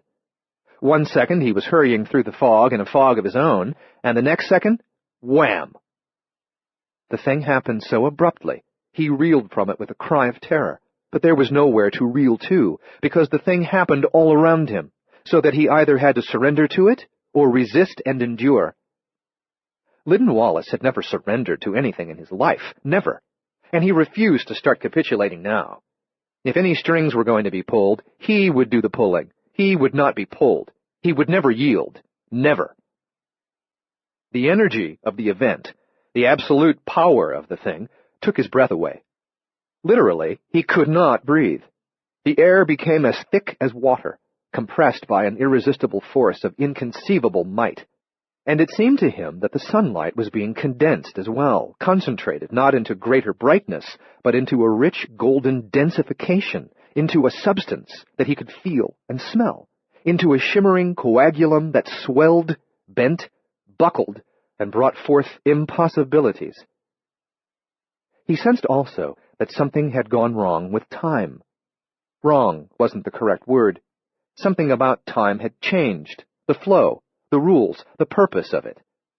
The past, the present, and the future were as one, twisted together like spaghetti on a fork, then twisted tighter, tighter, until countless millennia were wound into a single instant. He became aware of every moment of his past and of all the possibilities of his future, saw himself as a fetus, an infant, a growing child, an adolescent, an adult, a feeble octogenarian, all simultaneously. As deeply strange and terrifying as the event was, although it overwhelmed all the senses and oppressed the mind nearly to the point of mental implosion, Lyndon knew instantly what was happening, the cause and the intention. He knew also that the hideous stress upon him, the crushing power, the choking awe that arose from the sheer immensity of the thing, would be at once relieved if only he didn't resist. But he resisted. Subjectively, the event seemed to go on for hours. But as he opened his mouth in a soundless scream of denial and self-assertion, as he fisted his hands so tightly that his fingernails cut his palms and his knuckle bones felt as if they might split through his skin, Lyndon knew that in fact only a few seconds were passing, a sixth of a minute at most. As abruptly as the thing began, it ended. Just as he had tried to reel back at the start of it, Lyndon reeled forward when it was over, and this time no power impeded him. Neither the lifting fog nor the perpetual shadows offered adequate concealment. Neither the trees nor the ferns, and the one path was the one way, not back to Rudy Neame's, but forward.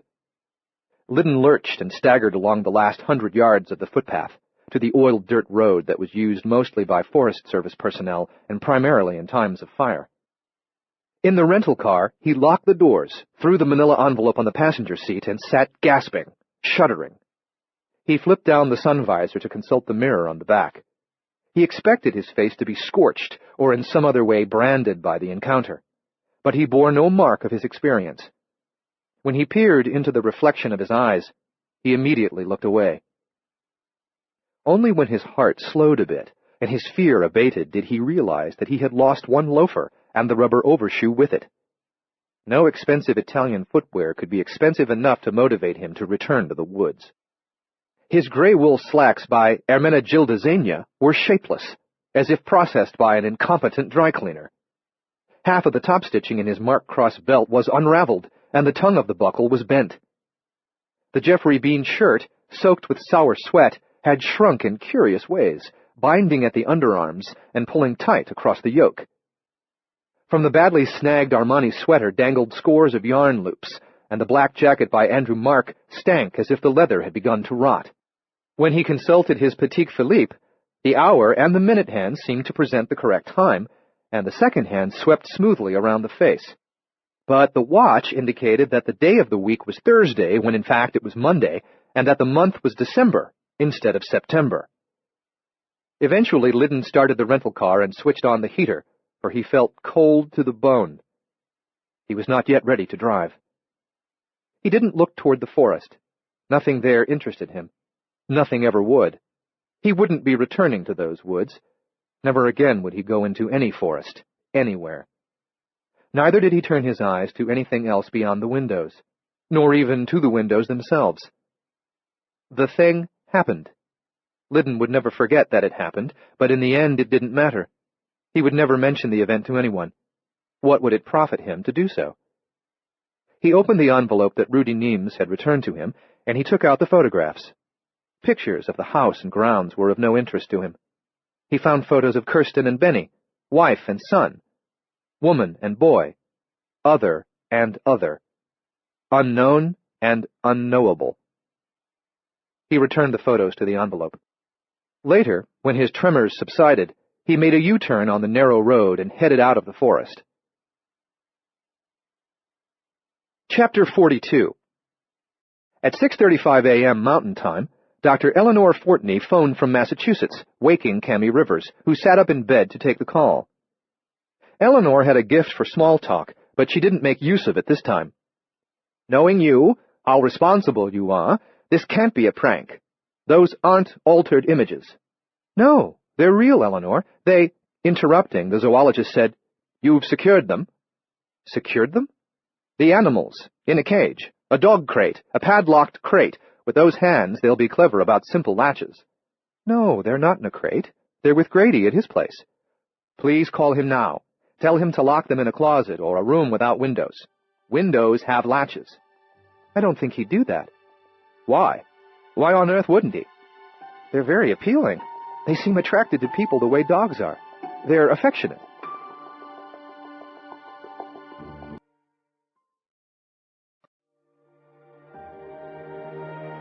This is disc number 5.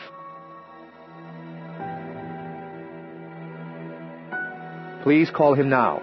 Tell him to lock them in a closet or a room without windows. Windows have latches." "I don't think he'd do that." "Why? Why on earth wouldn't he?" "They're very appealing. They seem attracted to people the way dogs are. They're affectionate." "That can't be a fully formed opinion. Not in the little time you've had. That's just a first impression." "All right, sure," Cammy acknowledged. "A first impression.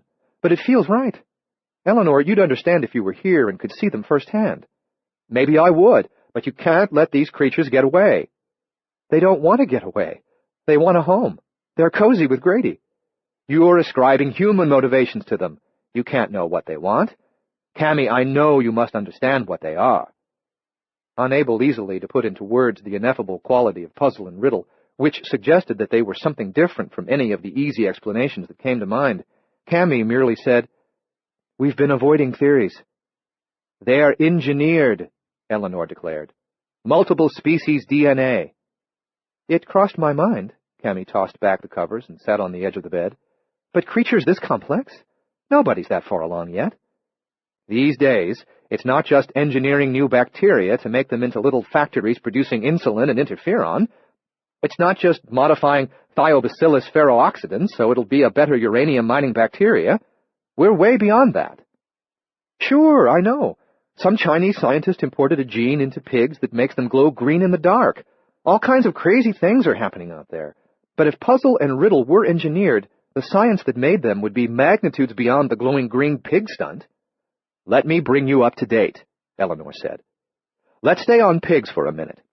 Did you know pigs are being radically engineered to have organs suitable for transplantation into people?" I've heard something about it.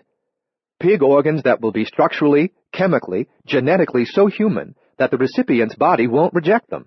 It's coming fast. Getting to her feet, Cammy said, "But still," Eleanor interrupted once more. "Pigs again. At universities here and in other countries, there's a race on to be the first to engineer a pig with a human brain." The cordless phone allowed Cammy to move to the nearest window. "For God's sake, why?" "Arrogance. Because it negates the idea of a soul. There's no practical application. The creature will be tortured by loneliness, by the incongruous nature of its body-brain relationship. It'll have no refuge but insanity. It's Frankenstein to the 10th power." Hard, flat morning light. The sky a pale, pale blue. Cammy said, "You're talking about monsters. These animals aren't like that. They're quite wonderful." "They might be as peachy keen as Mickey Mouse, but if they were engineered, there's no way of knowing what havoc they might wreak on the environment. Like, if they gave birth to large litters, and they make good use of those incredible hands, they could displace one or more indigenous species." The window glass felt cold. The air temperature had fallen at least 15 degrees after midnight. "If they were born in a lab," Cammy said, "how did they get here? There's no university in this county, no companies in the bioengineering business." "They probably wouldn't have gotten out of the lab on their own. Maybe some animal activist did it. That bunch is causing havoc these days, vandalizing scientists' homes, raiding laboratories in the night. Some of them, they're fanatical enough and ignorant enough to turn an experimental species loose in the wild. They could have brought them from anywhere." "An experimental species?" Cammy said dubiously. "This is just gut instinct, Eleanor, but that isn't what they are." "Then what are they, Dr. Rivers? They're not in the encyclopedia of known species. Their eyes alone qualify them as an astonishing singularity." "I don't know. I don't know what they are." "Previously undiscovered species of insects, various aquatic forms, even mice, are turned up from time to time. But we haven't overlooked any large mammals, not in an area as fully explored as the Colorado Rockies, not anywhere. The moment I hang up, call this Grady and tell him to secure those animals. Insist on it. Then wait by your phone." "Wait for what?" "You'll be getting a call. I had to report this." Misgiving honed an edge on Cammy's voice. "Report? To whom?" "To a man I know at the National Science Foundation. He gave me the name of someone at the Environmental Protection Agency, and it's snowballed from there." "But I contacted you as a friend. I expected discretion." "Cammy, even as much as I like you, I can't possibly conspire with you regarding something like this. I have professional and legal obligations to report it." "Yeah, okay, I guess I understand. I just didn't realize." Eleanor said, "Sidney Shinseki called me from Texas this morning, as soon as he read your email. We reported this together. Anyone in our positions would have done the same." "I see. Of course. Now call Grady and make sure those animals are secured. Then wait by your phone. I think the name of the man calling you will be Paul Jardine. He works out of Denver, I believe." "What are they going to do?" Cammy asked. "The authorities? They'll take custody of the animals." "And then what?" "Then you're out of it. You didn't steal the animals. You were cooperating, doing the right thing." "No, I mean, then what happens to Puzzle and Riddle?" "Research animals have embedded microchips under the skin of their necks, or at least ear tattoos. They'll be easy to trace." "Then they'll be sent back where they came from, to the lab." Evidently hearing a note of dismay in Cammy's voice, Eleanor said, "You know that's where they belong. They don't belong in the wild." "I wish you could see them." "Get straight about this, Cammy. If you turn the animals loose, you could be criminally prosecuted." "Okay, I get it." "Do you get it?" "I totally get it." "Good." I don't know what I was thinking. I'm embarrassed. I was caught up in the magic of it. I should have realized. Make Grady secure the animals, then wait by your phone. All right. I'm sorry, Cammy. If I snapped at you, I mean. I was a little obtuse. I needed a snap. We'll talk later, Eleanor said, and hung up. Cammy pushed the end button on her cordless phone. She did not at once call Grady. She touched the cold window pane again. The day would quickly grow warmer, though not as warm as Sunday. A change in the weather was coming. Deciding against taking the time to shower, Cammy quickly dressed in a sweater, jeans, and boots. Using her cell phone, she called Corey Hearn, her senior vet tech, and put him in charge of the office for the day. Any cases he and Ben Akins couldn't deal with should be referred to the usual competitors, whom she backed up when they were on vacation. The house phone rang as she returned to the bedroom. The caller was Paul Jardine. "Some of us are en route, and I'll be airborne in half an hour." He had the demeanor and the melodic voice of a game show host. "As I understand it, the two individuals are with Mr. Grady Adams." "That's right." Jardine recited an address, and Cammy said, "Yes, the last house on the county road. If you need directions—" "We're fine. Don't worry about us. We're all coming in with satellite navigation. Doctor, we'll be doing an extensive debriefing, an interview. I've cleared my schedule for today." "That's great. Thank you so much. But I'll need you to clear it for tomorrow as well, just in case." "In case of what?" "You never know. Doctor, not to spook you, but this matter may fall under the National Security Secrets Act, which provides for a spectrum of penalties that range all the way to life imprisonment. Do you understand?" "Yes, I guess, but—" "You must not speak to anyone further about the two individuals in your photographs. I need the names now of everyone you've told about them, in addition to Eleanor Fortney and Sidney Shinseki." She found herself pacing back and forth at the foot of the bed as she assured him, "There's no one else." "Ah, good. That's excellent. Simplifies the situation. Later, I will need you to repeat that statement under oath." In spite of Jardine's cheerful manner and appealing voice, every sentence he spoke intensified Cammy's sense of foreboding. She said, "Mr. Jardine, am I going to need an attorney?" "Good question. I don't think so, but we'll make a determination about that when we're on scene. I am hoping that you can go now to Mr. Adams' residence and wait there with him until we arrive." "Yes, all right." "If you would be so good as to bring with you the memory stick from Mr. Adams' camera and any copies you might have made of the photos he took, that would be terribly helpful." "Of course, no problem." "Finally, please pack clothes and toiletries for a 2-night stay at the site." "Site?" "The Grady Adams residence." "Why would that be necessary?" "We never know. Things happen. Questions arise. I know it's an inconvenience, but it's just better if the principals are all in the same place for the preliminary investigation." "We can all gather in the drawing room for a reenactment," she said, "but there's no butler, suspicious or otherwise." "That's funny," Jardine said with delight, but without a laugh. "That really is clever. I'm looking forward to meeting you, Doctor. Please be at the site sooner than later." "I will. Oh, Mr. Jardine, are you with the National Science Foundation or the Environmental Protection Agency?" "Neither, Doctor. This investigation is being run by the Department of Homeland Security." Chapter 43.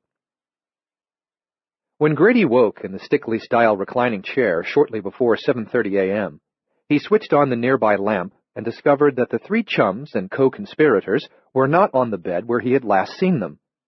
They were nowhere in the bedroom, and when he called Merlin, the dog didn't appear from either the adjoining bathroom or the closet. The door to the hall stood ajar. He was certain that he had closed it before retiring. Yawning, scratching his head, he got out of the chair and padded barefoot into the hallway. The doors to the other upstairs rooms were closed. Downstairs, in the living room, morning light flooded in through the windows and drew his attention to the items arrayed on the carpet in front of the walnut desk with the hammered copper hardware and the decorative pewter inlays. The contents of every drawer and shelf in the desk lay in neatly aligned rows: a stapler, a staple remover, a ruler, pencils, pens, a box of rubber bands, a box of paper clips, a small container of sort-quick fingertip moistener, a packet of plain white envelopes. The tableau suggested that someone might be conducting a meticulous inventory of his business supplies. Maybe Merlin planned to drive over to the Costco in the next county and needed to compose a shopping list. In the hallway, the end door to the kitchen was closed, as was the door to his study on the right. To the left, the library door stood open, and lights were on in that room. On the floor were approximately 20 books in 3 stacks. Grady had not left them there. Curious, he knelt to examine the volumes. They were a mix of non-fiction and fiction in various genres. At first he could see no connection between them, and then he realized that all of the dust jackets of all the chosen books had exceptionally colorful spines: red, yellow, hot pink, orange. Because his books were arranged alphabetically, Grady knew that the selection had been taken from both low and high shelves, and from half a dozen points around the room. Cold reason suggested he could dismiss from consideration the possibility that Merlin had learned to climb. The suspicion arose that he had been prudent to go barefoot and not to announce himself in any fashion since coming downstairs. In the hallway, he listened attentively and heard furtive noises behind the end door. Stepping into the kitchen, he found the wolfhound sitting at the open pantry. At first, there was no sign of Puzzle and Riddle, but then from the pantry appeared a white furry arm ending in a coal-black hand that offered a Ritz cracker slathered with peanut butter. For a dog his size, Merlin routinely accepted any treat with a gentleness that was surprising, taking it with soft lips and quick tongue, never with a rudeness of teeth, finessing it from fingers instead of snatching. He accepted the Ritz cracker with his usual good manners. As the dog munched the cracker and lavishly licked his chops, he turned his head to Grady. His expression suggested that henceforth his dad could sleep late every morning while his new best friends whipped up breakfast. When Grady peered into the pantry, he discovered Puzzle and Riddle sitting on the floor as they had sat on the sofa the previous evening, not like dogs or even like prairie dogs, but as if they were human children. Their legs were straight in front of them. Between her thighs, Puzzle held an open family-sized jar of Skippy peanut butter. Riddle took a cracker from the Ritz box and passed it to her. Reaching into the jar with her right hand, Puzzle scooped out a gob of Skippy's finest. She smeared it on the cracker that she held in her left hand. She returned the cracker to Riddle. He fed it to himself with his left hand while he plucked another cracker from the box with his right. The fur around their black lips remained remarkably free of peanut butter. However, golden cracker crumbs littered their white coats. "I'm surprised you're not having some grape jelly with that," Grady said. The two astonishments looked up at him, smacking their lips with satisfaction. "Sorry if you prefer chunky peanut butter. I'm afraid I only have smooth." In unison, the pair cocked their heads, regarding him as though he was the most peculiar creature they had ever encountered. Grady stepped past Merlin and into the big pantry. He bent down to take the cracker box from Riddle and the jar of Skippy from Puzzle. Although they didn't attempt to hold fast to their treasures, they made soft sounds of dismay, a sort of warbling mewling, and Riddle put a hand on Puzzle's shoulder as if to comfort her. Grady said, "If you've really moved in, like Cammy thinks, I guess I'll have to monkey-proof the house." He snared the lid of the Skippy jar and took everything into the kitchen. He put the lid on the peanut butter, closed the box of crackers, opened a lower cabinet door, and dropped both items into a small trash can. When he turned around, the two were sitting in the middle of the floor, intently watching him. Riddle continued to smack his lips, and Puzzle had 3 fingers in her mouth at once, assiduously cleaning away every trace of Skippy. They appeared to have brushed the cracker crumbs from their chest fur. In the open pantry, Merlin sniffed the floor with the enthusiasm of a bloodhound, licking up the debris. "The cracker box is still nearly full," Grady said, "so I assume you only had a few. You still get kibble, but I'll have to look into fitting out the pantry with a titanium steel vault door with a laser scanner that reads my palm print." He rinsed the 3 drinking bowls and filled them with fresh cold water. Then he dished up 3 servings of kibble and placed them side by side on the floor. As before, Puzzle and Riddle followed Merlin's lead, sitting in front of their bowls, waiting for the word from Grady. "Okay," that formally announced breakfast is served. While the 3 pals ate as if they had never in their lives encountered peanut butter, Grady put a filter in the coffee maker. From a can, he spooned enough Jamaican blend to make 10 cups. He heard a noise at the back door. Turning, he saw Merlin and Puzzle waiting while Riddle, standing on his hind legs, worked the knob with both hands. Evidently, Riddle had already disengaged the deadbolt with the thumb turn. Now the latch bolt released and the door eased open. Riddle dropped onto all fours and pushed the door out of his way. He scampered onto the porch, followed by Puzzle and Merlin. Stepping to the window, Grady watched as the quick pair led the wolfhound across the yard to the taller meadow grass.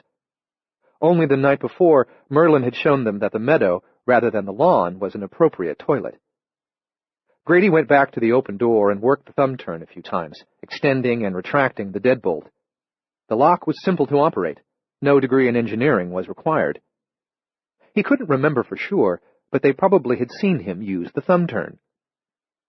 At the coffee maker again, he poured 10 cups of water into the reservoir, put the glass carafe on the warming plate, and twisted the brew switch. Returning to the window, he saw the three pals chasing around the yard, bounding exuberantly this way and that, tumbling, rolling, up and running again. "Maybe if you watch me do it at dinner tonight," Grady murmured, "you can have coffee ready for me in the morning." Chapter 44. Lamar Woolsey took an early bird flight out of Las Vegas and landed in Denver in time for a late breakfast, which he did not get to order, let alone eat, because two men were waiting for him when he came off the enclosed jet bridge into the terminal. They were in the area from which, since September 2001, everyone except airport personnel and ticketed passengers was excluded. The moment that he spotted them, Lamar knew they were waiting for him. They had a look with which he was familiar, fully ready but pretending weariness, vigilant but feigning indifference. One of them had a hands-off cell phone, shaped like an ocarina but hardly bigger than a peach pit, hooked over his right ear. Out of courtesy, so they would feel that their plainclothes disguise was effective, Lamar looked away from them and continued walking until the one without the cell phone called his name. Then he halted, turned to them as they approached, and said, "Ah, you must be with the conference." The one with the cell phone said, "No, sir," and with a gesture encouraged Lamar to step out of the flow of disembarking passengers. Neither of them spoke the name of his agency, but when they flopped open their ID wallets, Lamar wasn't surprised to see that they were with the Department of Homeland Security. Derek Booker, Vincent Palumbo. "I assume I won't be able to keep my commitment to speak at the conference." Encouraging Lamar to walk with them, Palumbo said, "No, sir, you won't. The organizers have already been told you've got to withdraw from the program due to a sudden illness." "What illness might that be?" Lamar asked. "It's not been specified, sir. That's up to you." "I'll use my imagination. I'm quite imaginative. Maybe it'll be a tropical parasite with outrageous symptoms." Lamar carried only his laptop. "I've got a suitcase coming through on the luggage carousel." Booker said, "We don't have time for that now, sir. Feldstein will bring it to the site no more than an hour after we've gotten you there." Lamar didn't bother to ask them the location of the site. They wouldn't tell him in public, lest they be overheard. They escorted him to a locked service door where someone waiting on the farther side opened it in answer to Palumbo's brisk knock.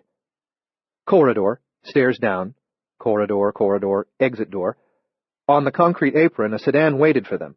As Booker got in the front passenger seat, Lamar settled in back beside Palumbo. The waiting driver glanced back at Lamar and said, "Feldstein, sir." "I've got a terrible tropical parasite, Mr. Feldstein, but not to worry. You can't be infected just by riding in a car with me." "That's good to know, sir," Feldstein said as he popped the handbrake and tramped the accelerator. "Is the site in the city?" Lamar asked Palumbo. "No, sir, we're flying out from here." "To where?" "I'm not at liberty to say." Palumbo's apparent discretion must mean that the agent hadn't been told the location. In Lamar's experience, that was unusual. "What are we dealing with this time? Explosives? Chemical? Biological? Nuclear?" "Sorry, sir," Palumbo replied, "but I'm really not at liberty to disclose anything." Extraordinary. The escorting agents always knew the nature of the threat. Usually they presented a briefing en route. Two airliners waited on a taxiway to use the runway that was being held clear for Feldstein. Following the centerline stripe, the young agent drove at such high speed he seemed to think he was expected to achieve flight velocity. The executive helicopter was parked at the extreme end of the runway, on the chevrons marking the overrun area.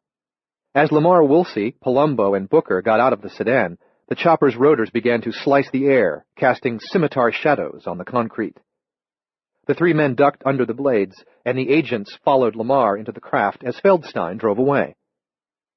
Palumbo and Booker took the seats nearest the door, and Lamar made his way farther into the 8-passenger craft.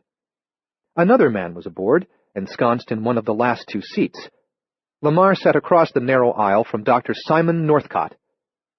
"I've got a terribly vicious tropical parasite." "What's your excuse, Northcott?" "Food poisoning." Belting in, Lamar said, "You lack imagination, my friend, as I've noted regarding other issues. Where are you coming from?"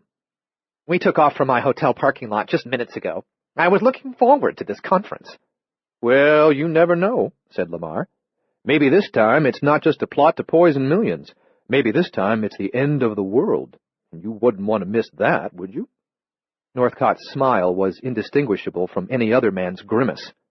He was a good enough fellow and incredibly intelligent, but his sense of humor had atrophied in the Paleozoic era. The whine of the engine escalated, and Lamar looked out the window as the pavement fell away. "How does a bankrupt government," Northcott said, "pay to have all these cars and helicopters and jets and field labs and swarms of mortician-faced agents standing by 24/7, coast to coast?" "I've heard the Secretary of the Treasury has worked out a deal to sell the Chinese 5 Midwestern states, where the people are just too uncool anyway." Northcott didn't wince a smile, but stared at Lamar as if he might be serious. Crane-tall, hawk-faced, as lean as an anorexic stork, he hunched forward like a vulture on a tree limb. He really wasn't an actively bad guy, and he truly was incredibly intelligent, but Lamar found him about as likable as an attack of gout. "What do they want with you this time?" Northcott asked. "Is it physics or maths?" "You're a geneticist and physiologist, so you probably wouldn't be here if this had anything to do with explosives or chemicals. If they want me on a biological threat, my guess is it's not physics or math so much as it is chaos theory." If Northcott's smile looked like a grimace, then his grimace was more like the expression of a man who found a live cockroach swimming in his soup at the very moment he broke a tooth on a ball bearing spooned from the same bowl. "The butterfly effect. Fractals, strange attractors, nonlinear equations. It has a voodoo feel to me." "Well," said Lamar, "the field hasn't been around half a century yet. When we've got a century and a half behind us, if we haven't piled up multiple irrefutable proofs of basic contentions, I'd agree with you that we should stop calling it science and start calling it religion. And of course we already have quite a lot of proofs we've built upon." Northcott knew to what the century and a half referred, and he was about to skewer Lamar with pointed words when Agent Palumbo came along the aisle, holding onto the seats on both sides, and went down on one knee in front of them. "ETA is 50 minutes. The pilot had a sealed directive for me. The site is in an unincorporated rural area in the higher foothills, a private residence belonging to someone named Grady Adams, and with him will be a veterinarian, Dr. Camellia Rivers. Both are witnesses, not suspects at this time. It's a biological issue, but the decision has been made that decontamination and isolation protocols will not be necessary. The field lab needs only to approximate the sterility of a hospital operating room. Neither airtight nor positive pressure antimicrobial suits will be required." "Then what the hell kind of biological threat would it be?" asked Simon Northcott. Palumbo corrected him. "Sir, the directive calls it a biological issue." Northcott's face clenched, the high points of his cheekbones and his nose as white as tensed knuckles, the rest of it red. "I've been yanked from the conference to be flown off at high speed to consider an issue?" "Sir," Palumbo said, "all I can say is, based on my experience, this might not be either a ticking clock or a doomsday case, but it's big somehow. Something different and way big. It came up quick, and DC calls it a Priority 1 incident, which until now has meant only one thing: nuclear detonation imminent. Paul Jardine is on his way to the site now." Lamar had met Jardine a few times in the past 6 years. After the recent reorganization, he had been appointed Deputy Director of the Department of Homeland Security for the western half of the country, from the Mississippi to the Pacific. Northcott said nothing more, but he looked neither mollified nor impressed. Lamar said, "Agent Palumbo, I'm sorry, the engine noise, the rotors. I didn't get the owner of the residence, the site. What did you say his name was?" "Adams, sir, Grady Adams. The veterinarian is Dr. Camellia Rivers." "Within every chaos," Lamar said, "is an eerie order waiting to be revealed." "Sir?" Lamar said. "Just talking to myself, son." "Sir, we're now in a communications blackout until the end of this. I have to impound your cell phone and laptop." The laptop was at Lamar's feet, and he presented his cell phone to the agent. "Sir, I also need any text messaging devices you're carrying." "Oh, son, I have too few years of life remaining to spend 1 minute text messaging." Northcott, on the other hand, proved to be a walking telecom store. Grumping, he shed 2 cell phones and an array of devices that filled Vincent Palumbo's available sport coat pockets. As the agent went forward again, carrying their laptops, Simon Northcott said, "They're all idiots at Homeland Security. This does it. I'm going to take my name off the volunteer specialists roster." The more enlightened officials in the federal government were aware that the scientists directly in their employ were not generally speaking the most brilliant in their fields, with the exception of some people at NASA and a number in institutes completely funded by the Department of Defense. Consequently, specialists in numerous sciences were solicited to volunteer to be available to Homeland Security in crises, if called. As one of many on the roster who had his skills, Lamar had been tapped only 6 times in 7 years, and he imagined there had been as many as 100 crisis responses during that period.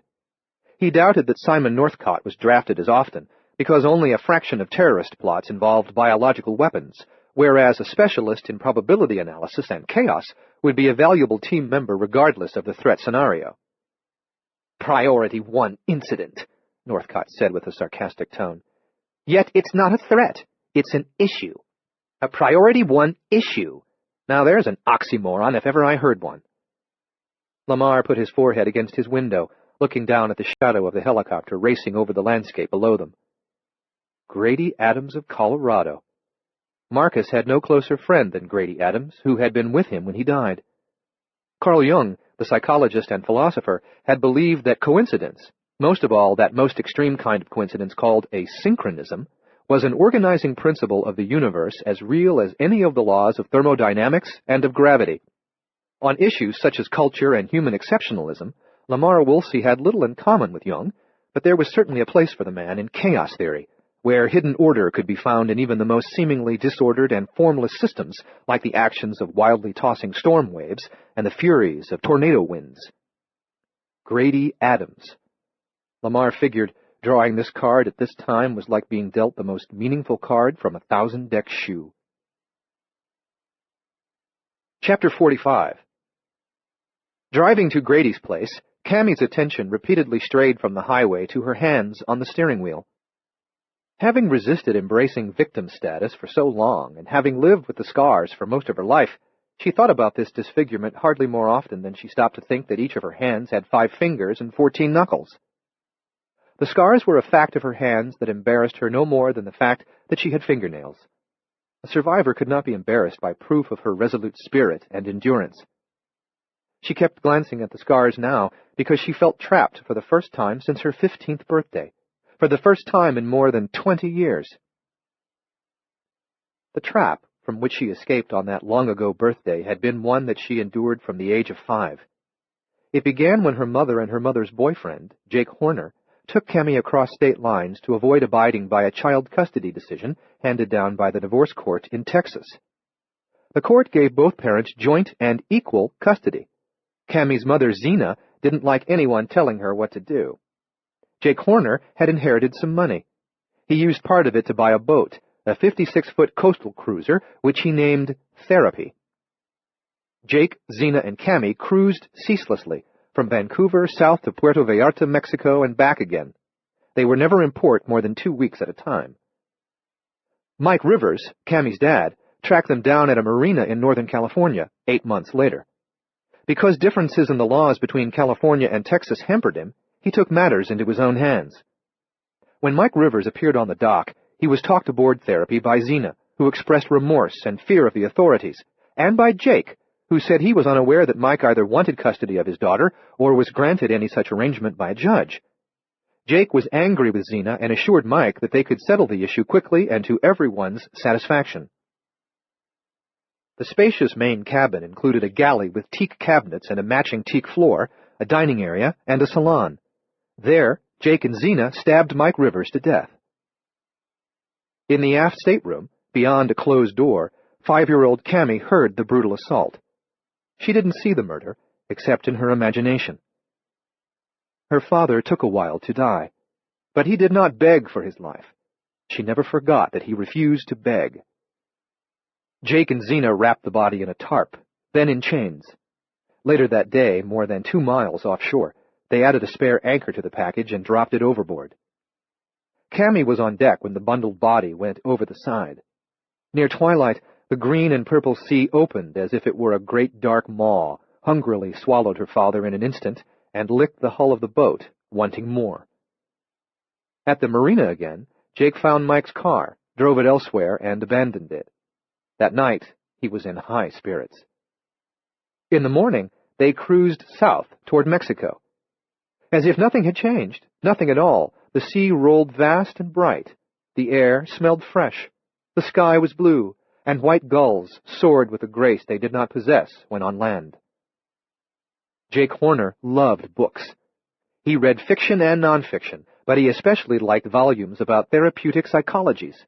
He called himself a journeyer, as if it were a vocation, an avocation, and a faith.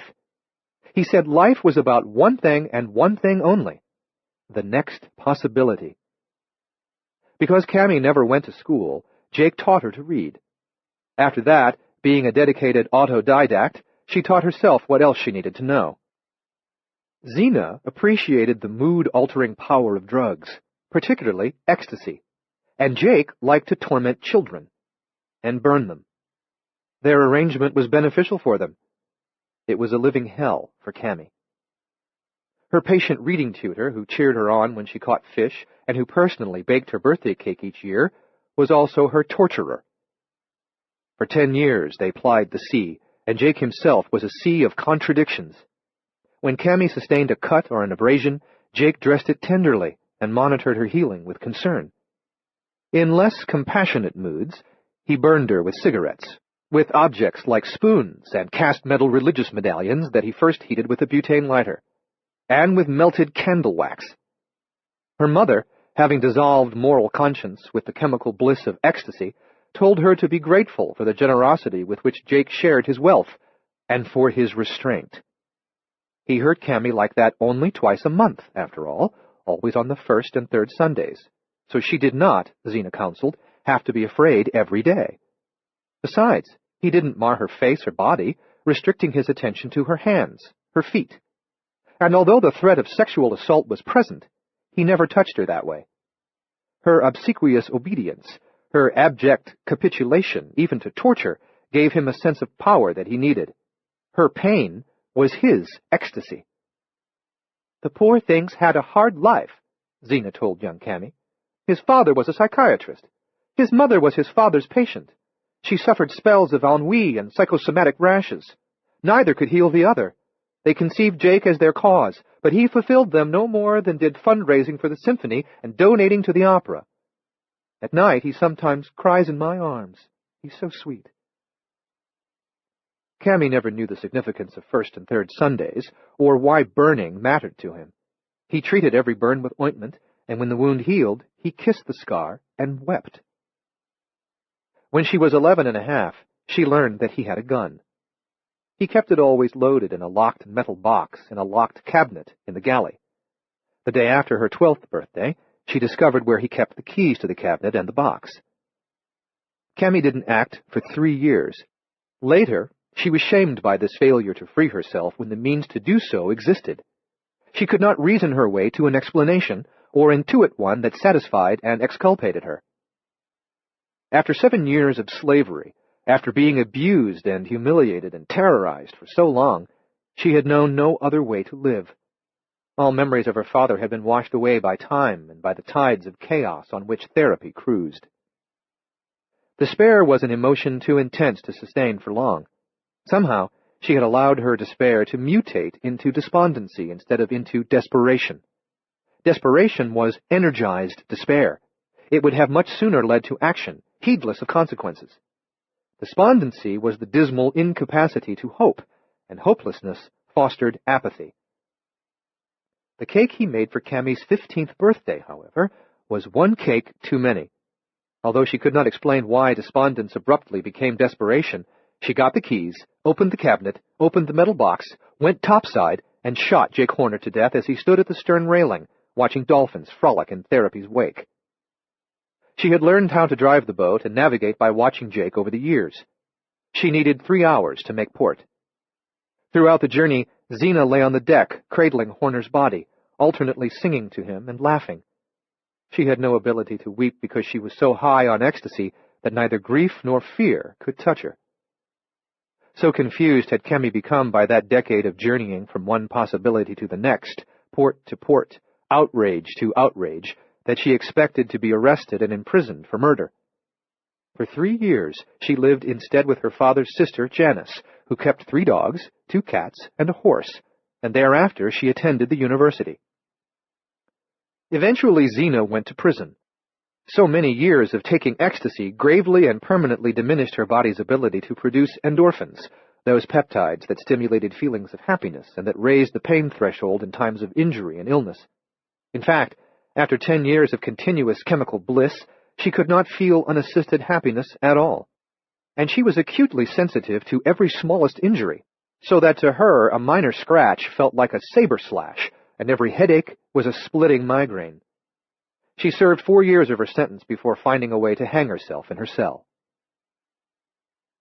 The hands on the steering wheel could steer well, and the scars did not affect their function, and the things they had done to heal the innocent had redeemed Cammy from the dishonor of her abject submission to intimidation and disfigurement. As she approached Grady's house, Cammy felt trapped as she had not been in 20 years.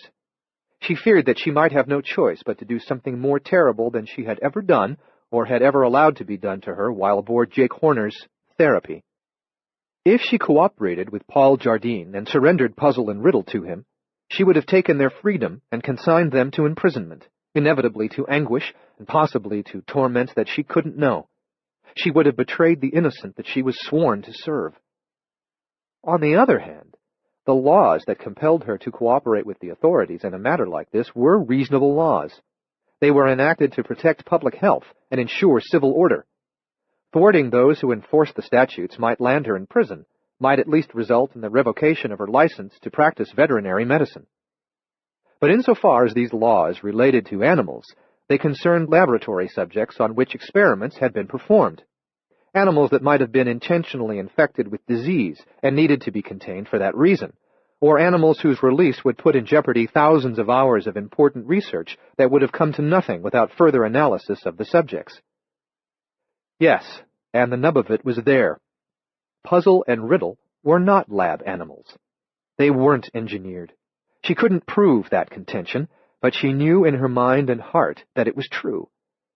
Regardless of glow-in-the-dark pigs, pigs with organs suitable for human transplant, and pigs with human brains, scientists' ability to manipulate genes and create whole new life forms was not so far advanced that wondrous creatures like these could be conjured out of test tubes and petri dishes. Paul Jardine and Homeland Security were hot about this, but not for the stated reasons. They knew something they were not revealing. An additional factor drove their crisis response. As astonishing as Puzzle and Riddle were, they were but a part of something bigger. When Cammy stopped in Grady's driveway, Merlin and his new friends were chasing one another around the yard with great energy and with a joy that, in less somber circumstances, she would have found contagious. She got out of the Explorer, and the three raced to her. She dropped to her knees, and they swarmed her, three tails lashing, panting happily. As she stroked all three, scratched them, and told them they were beautiful, Cammy Rivers knew that whatever integrity she might claim depended on continued commitment to animals, that what honor she had regained would be lost forever if she did the wrong thing this morning. She could have no virtue without duty, and her hard-won self-respect hung now by a filament as thin as spider silk. Chapter 46. Henry Rouvroy braced the back door with a dinette chair once more, left the chair under the knob of the cellar door, and threw the bloody leather gloves in the trash can under the sink. Overcoming his aversion to touching the notepad, using a carrot-shaped magnet, he fixed the sheet of notepaper with the haiku to the refrigerator door for later study. After he braced the living room door with another chair, there was no entrance where the tormentor could gain easy access to the house with just a key. In the bedroom, Henry went to the window facing out on a side lawn. At the end of the mown grass, the forest rose, but the trees weren't as closely grown as elsewhere, and they provided few points of concealment for someone conducting surveillance. Anyway, Henry suspected that if an enemy was watching the house, the observation post of choice would be the barn. He unlatched the window, raised the lower sash, and exited with his shotgun. As he pulled the window shut, he slipped a tiny piece of notepaper between the sash and the sill. If the scrap was gone when he returned, or was in a different position from the way that he left it, he would know someone found the unlocked window and perhaps waited inside. As he walked around the house to his car, he moved cautiously when approaching corners, or when passing any shrubs or structures from the cover of which a man with two thrust-and-cut weapons might overwhelm him before he could use the shotgun. A sane adversary would shoot him down from a distance when he revealed himself, but judging by the evidence, his tormentor might well have seen the inside of a psychiatric ward more than once in his life. The haiku and the pair of missing knives argued strongly that, for some reason, this enemy wanted the pleasure of doing the deed up close, regardless of the risk. The Land Rover stood in the driveway near the stump that Jim used as a chopping block, where Henry had parked the day before. It remained locked, and the contents of the cargo hold appeared to be undisturbed. Henry backed the Rover to the foot of the front porch steps. When he got out of the vehicle, he glanced toward the barn and noticed that high in the gable wall, one of the two loft doors hung open several inches. He didn't believe, but couldn't be certain, that it had been open when he arrived the previous day. Intuition told him that some prone observer watched him from the darkness of the hayloft. At the back of the Rover, he put down the shotgun on the porch, equidistant from the vehicle and the front door of the house. He couldn't complete the task at hand and hold the 20-gauge at the same time. Henry opened the tailgate and began to transfer the weapons, ammunition, and other materials to the porch beside the front door. From time to time, he glanced surreptitiously at the partially open hay door, and on one occasion he was certain he glimpsed movement in the loft, a paler shadow in the gloom. By the time he finished his heavy work and locked the Rover, he was sweating both from the labor and from an increasing sense of vulnerability. Even when he had a two-hand grip on the shotgun again, he felt no safer. When he returned to the bedroom window, he found the telltale scrap of paper precisely as he had left it. He entered the house through the window and locked it behind him. In the living room, he removed the tilted chair from under the doorknob, opened the door, and transferred the former contents of the Land Rover to the house. After locking the door and bracing it with the chair once more, he opened a rectangular metal case lined with sculpted foam niches. In each niche nestled a hand grenade. Chapter 47. When Cammy started toward the house, Merlin and his buddies romped ahead of her, across the back porch and inside, as if to announce her arrival. Barefoot, in a t-shirt and pajama bottoms, Grady sat at the kitchen table drinking coffee. "Have a cup?" "Better get more presentable," Cammy said. "We're going to have a lot of company soon." As she poured coffee into a mug for herself and settled at the table, she gave him a condensed version of events and said, "I'm so sorry, Grady. I didn't think either Eleanor or Sidney would do anything like this, certainly not without discussing the situation first." The coffee tasted fine, but her news appeared to sour him on it. He pushed his mug aside. "It's obvious in retrospect, but you can't have seen it coming." "We could turn them loose in the woods," she said, and knew it was a lame solution. "They'd come right back," he said, as a noise caused him to look toward the pantry. "Oh, my," Cammy said as she saw Riddle standing on his hind legs and turning the doorknob with both hands. "Just watch," Grady said. Merlin and Puzzle were standing behind Riddle, waiting for him to finish the task. When the door came open, Riddle dropped to all fours, entered the pantry, rose on his hind legs again, and switched on the lights. Cammy eased her chair away from the table, rose quietly, and moved into the kitchen for a better view through the doorway. Merlin remained an observer, but Puzzle went into the pantry with Riddle. The two climbed different walls of shelves, peering at the boxes, cans, and jars. "I only saw the aftermath of their foraging this morning," Grady murmured as he joined Cammy. "I want to see how they do it." Puzzle descended to the floor with a box of Cheez-Its.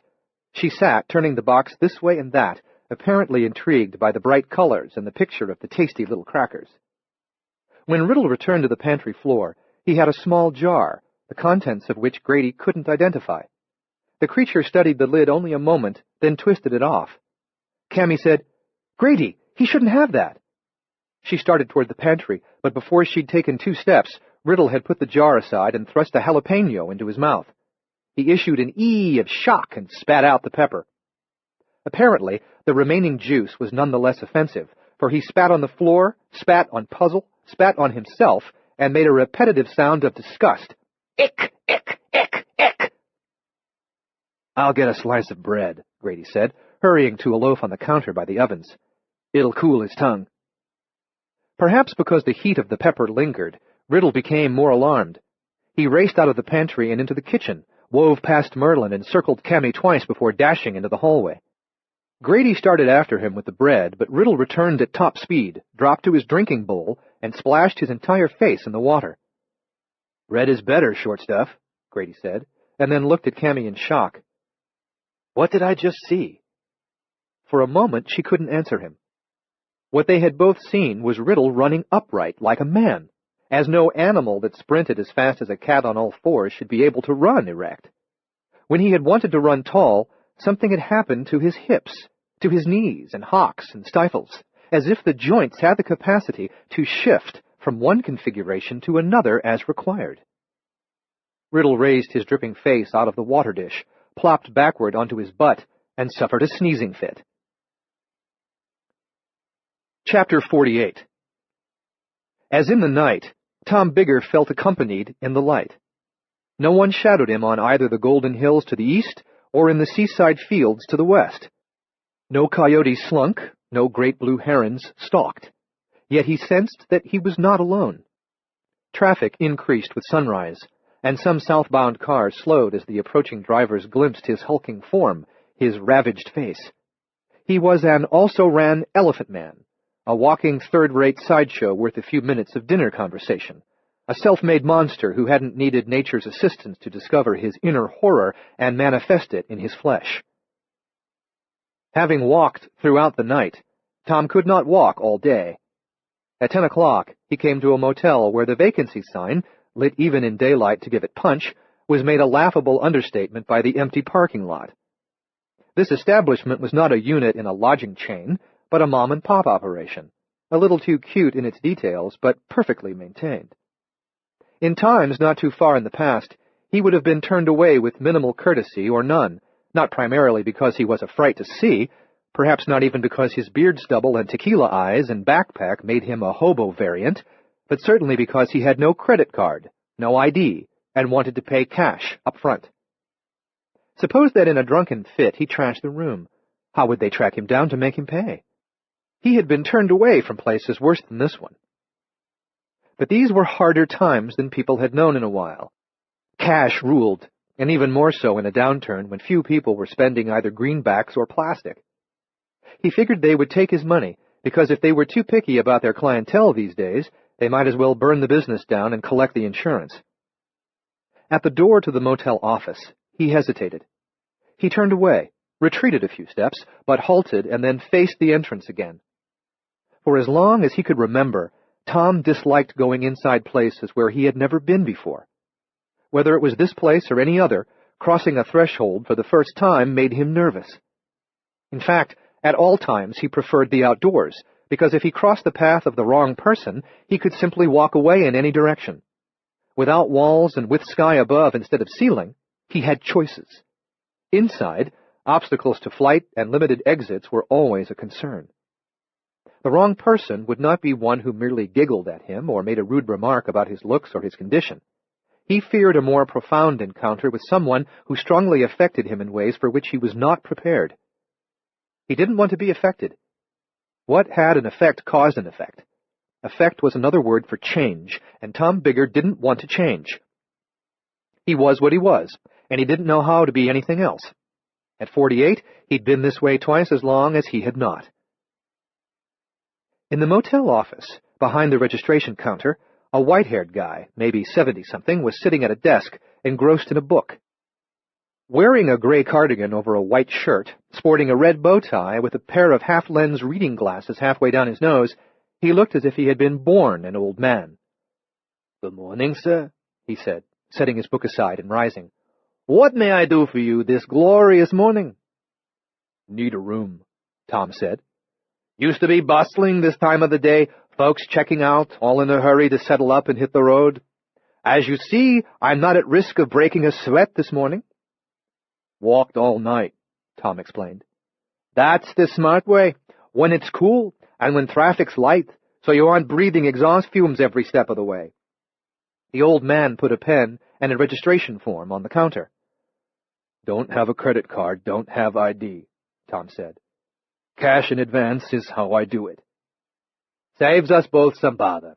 I've been hearing for 40 years how cash money will soon be obsolete. There's not much of it floating around these days, but it's sure not obsolete. Just go ahead and print your name on the top line, sign at the bottom. Tom did as instructed. Then he counted out the cash. Presenting a key, the old man said, "Number 24, out the door here, turn left, and go to the end. 24 is the last room in the north wing, so your sleep won't be interrupted this afternoon when all the big movie stars are checking in with their entourages." "You have soda and ice machines?" Tom asked. "End of the south wing. Enjoy your stay, Mr. Bigger." In his room, Tom took off his backpack, dropped it on the bed. He stared out the window at the empty parking lot. He watched the fast traffic on the coastal highway. He shut the draperies. He looked at the TV but didn't switch it on. On the bed lay a complimentary copy of USA Today. He didn't pick it up. He stared at his big bony hands. He went into the bathroom.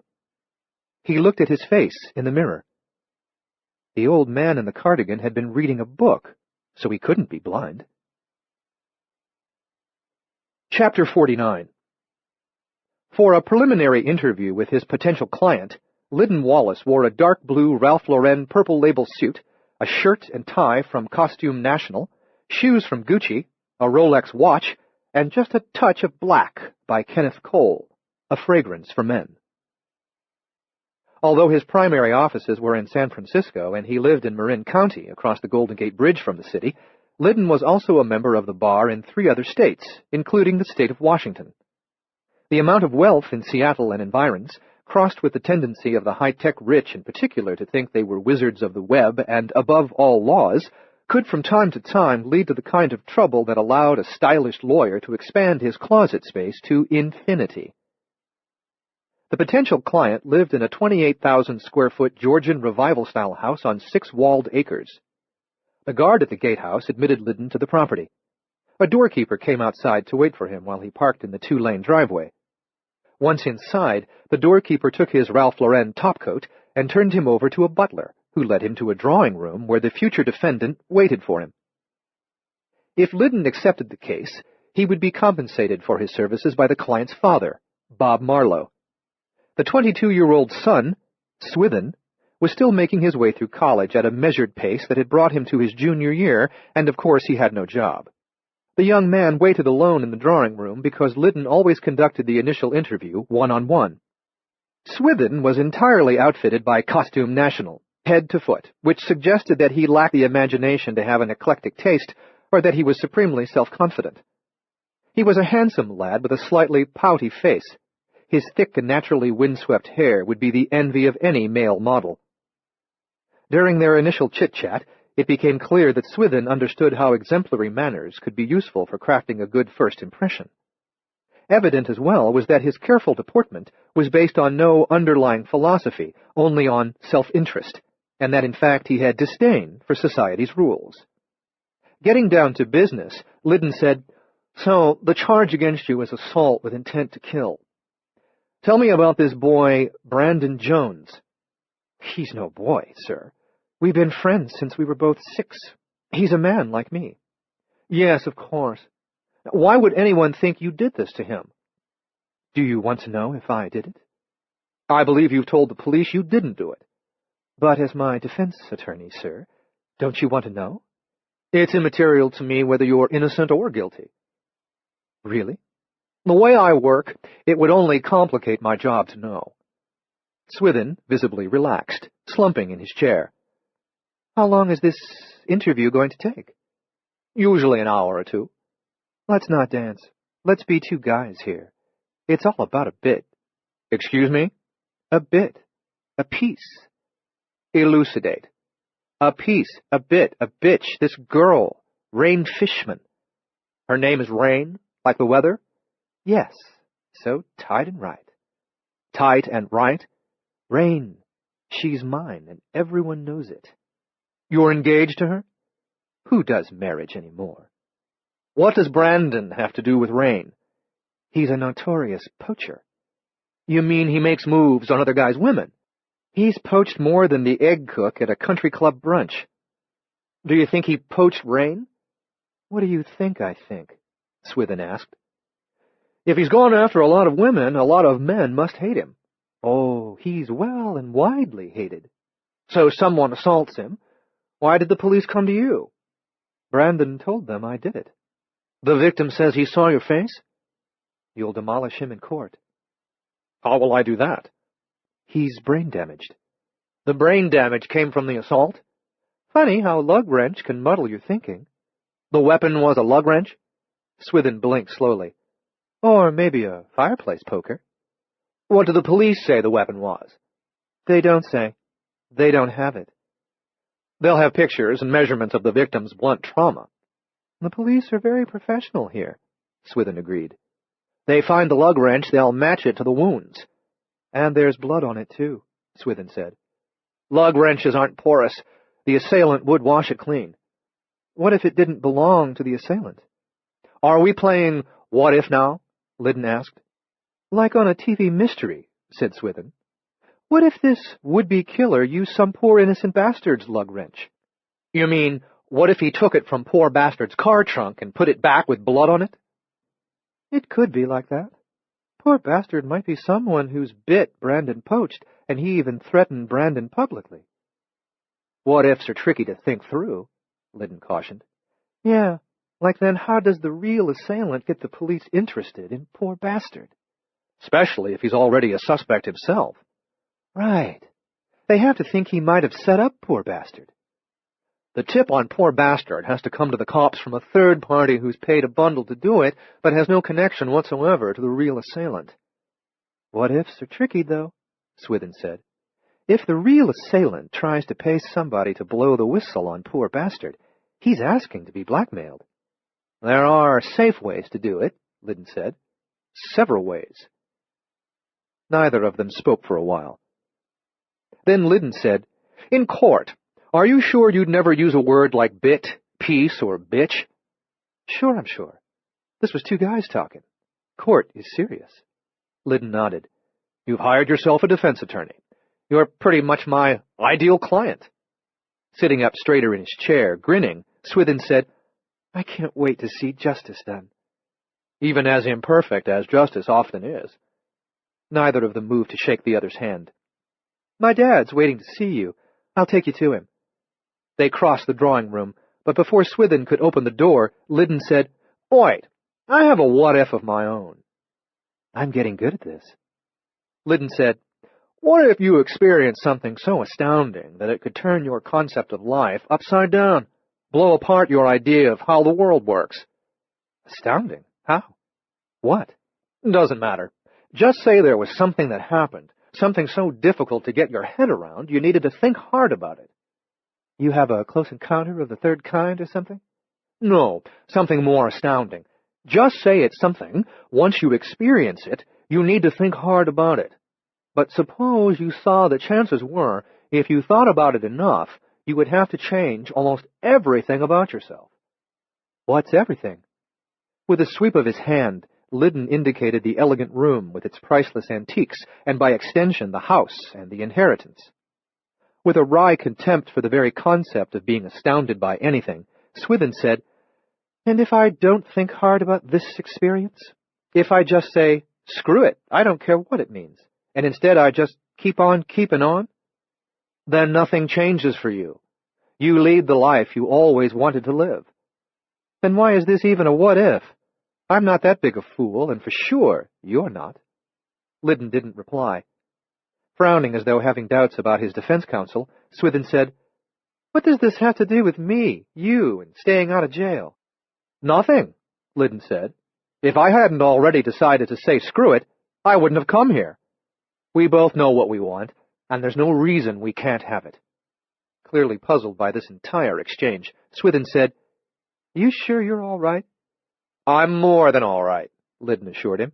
I'm the best there is in a courtroom. If I put my mind to it, damn if I might not convince a jury that Brandon Jones is the one who ought to be on trial for assault with intent to kill himself. Chapter 50. After recovering from the jalapeno, Riddle apparently decided that the pantry might contain additional dangerous items that made another snack too risky. He turned out the light, closed the door, and sat with his back to it. On the floor with her veterinarian, Puzzle seemed to think that she was the recipient of a most relaxing massage, for she purred and sighed as Cammy pressed firmly on all the joints of her hind legs in search of some indication of how Riddle could have performed as he did. The previous evening, when she'd first seen the creatures, they impressed her as sophisticated mammals with some of the qualities of primates. By the time she had gone home, she regarded them more as primates.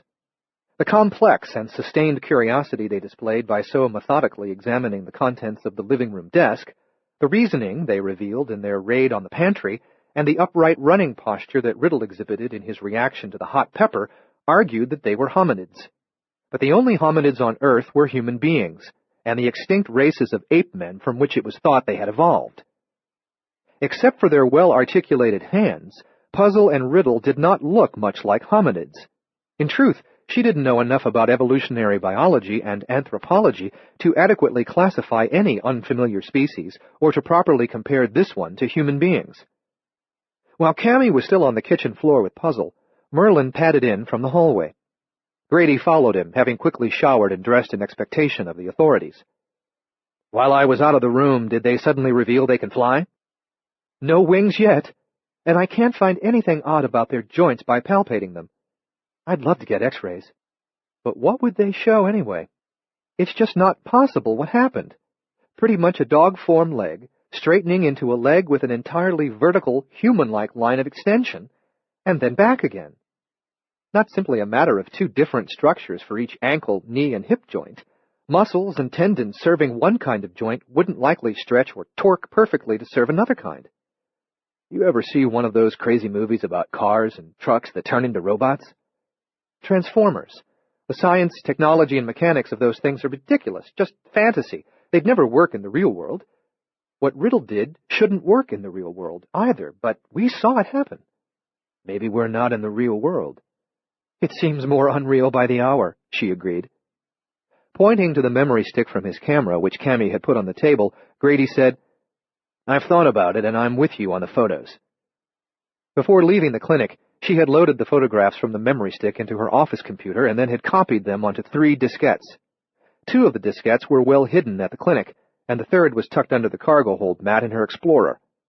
If Homeland Security claimed permanent possession of Puzzle and Riddle and eventually took them away, the photos were going to be blown all over the Internet with Grady's and Cammy's testimony. They would mount as strong a campaign as they could to free the creatures, risking prosecution under the National Security Secrets Act. Puzzle and Riddle were not engineered animals.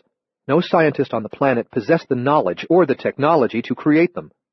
They were mysterious, and if their origin was ever known, it would not be a cliché like recombinant DNA or extraterrestrial visitation, but something unexpected. No reasonable person could arrive at any sane scenario in which they were a threat to a single human being, let alone to the entire nation. If Eleanor Fortney and Sidney Shinseki hadn't reported Cammy to the feds, and if Homeland Security hadn't moved so quickly, she might have tried to run Puzzle and Riddle out of the immediate area and find a place to keep them for a while, crazy as it might be to go on the lam with 2 creatures that seemed to be a cross between furry cherubim and Looney Tunes characters. But the authorities were already inbound. They knew her vehicle, and they had the forces to seal off the entire state. To go on the run successfully, she would have needed to leave the previous evening. As if reading her mind, Grady said, "Maybe there's still time to turn them loose in the woods." Stroking Puzzle, Cammy said, "They'd come right back. I know they would. They're socialized. They relate to people. Essentially, we're now a pack. And if they didn't come back, I'm not so sure how they'd fare in the wild." "That's where I found them." "But they hadn't been there long. Remember, no ticks, no fleas, their fur so clean?" Merlin issued a low, protracted growl as Cammy had never heard from him before. Getting to her feet, she said, "Why does this have to happen?" Body tensed, ears pricked, Merlin growled again and looked at the ceiling. Puzzle and Riddle were on all fours, poised to sprint, heads cocked, listening. After a moment, Cammy heard a familiar but not yet identifiable sound in the distance. Then she knew it, the hard, low clatter of helicopters. "From the east. Out of the sun, low and fast," Grady said, and hurried toward the front of the house. Merlin, Puzzle, Riddle moved in the same instant, not in a play mood this time, but with urgency. As Cammy reached the living room, Grady threw open the front door and stepped outside. She caught up with him on the porch. Puzzle and Riddle sat on the steps in their prairie dog mode. Merlin stood in the yard. To the east, where Crackers Drive met the state road, a large helicopter descended. At an altitude of less than 100 feet, another chopper continued uphill, following the county road. As it approached, Cammy realized the aircraft was even bigger than she first thought, the largest helicopter she had ever seen close up. The rotors were loud, but they also slammed concussion waves across the slope, and Cammy's heart began to slam too, harder and faster as the helicopter drew nearer. Suddenly she decided that Puzzle and Riddle should not be out here, not in the open where they could be snatched up in an instant. They needed to be inside, behind closed doors, so the federal agents would need to go inside to get them. To go inside, the feds needed a search warrant, didn't they? They probably had one. They probably had a court order to blow up the house if they were in the mood for pyrotechnics. Nevertheless, a closed door was at least some kind of barrier, a way to delay surrendering custody of the animals, however briefly. Cammy moved onto the steps between Puzzle and Riddle, pulled at them, tried to herd them onto the porch and inside, but they were transfixed by the incoming chopper. Above the thunder of the immense rotors, she shouted, "Merlin!" The wolfhound heard her. He looked back. He understood that she wanted him, and he loped across the lawn to the steps. This is the end of disc number 5. Please continue listening on disc number 6. This is disc number 6.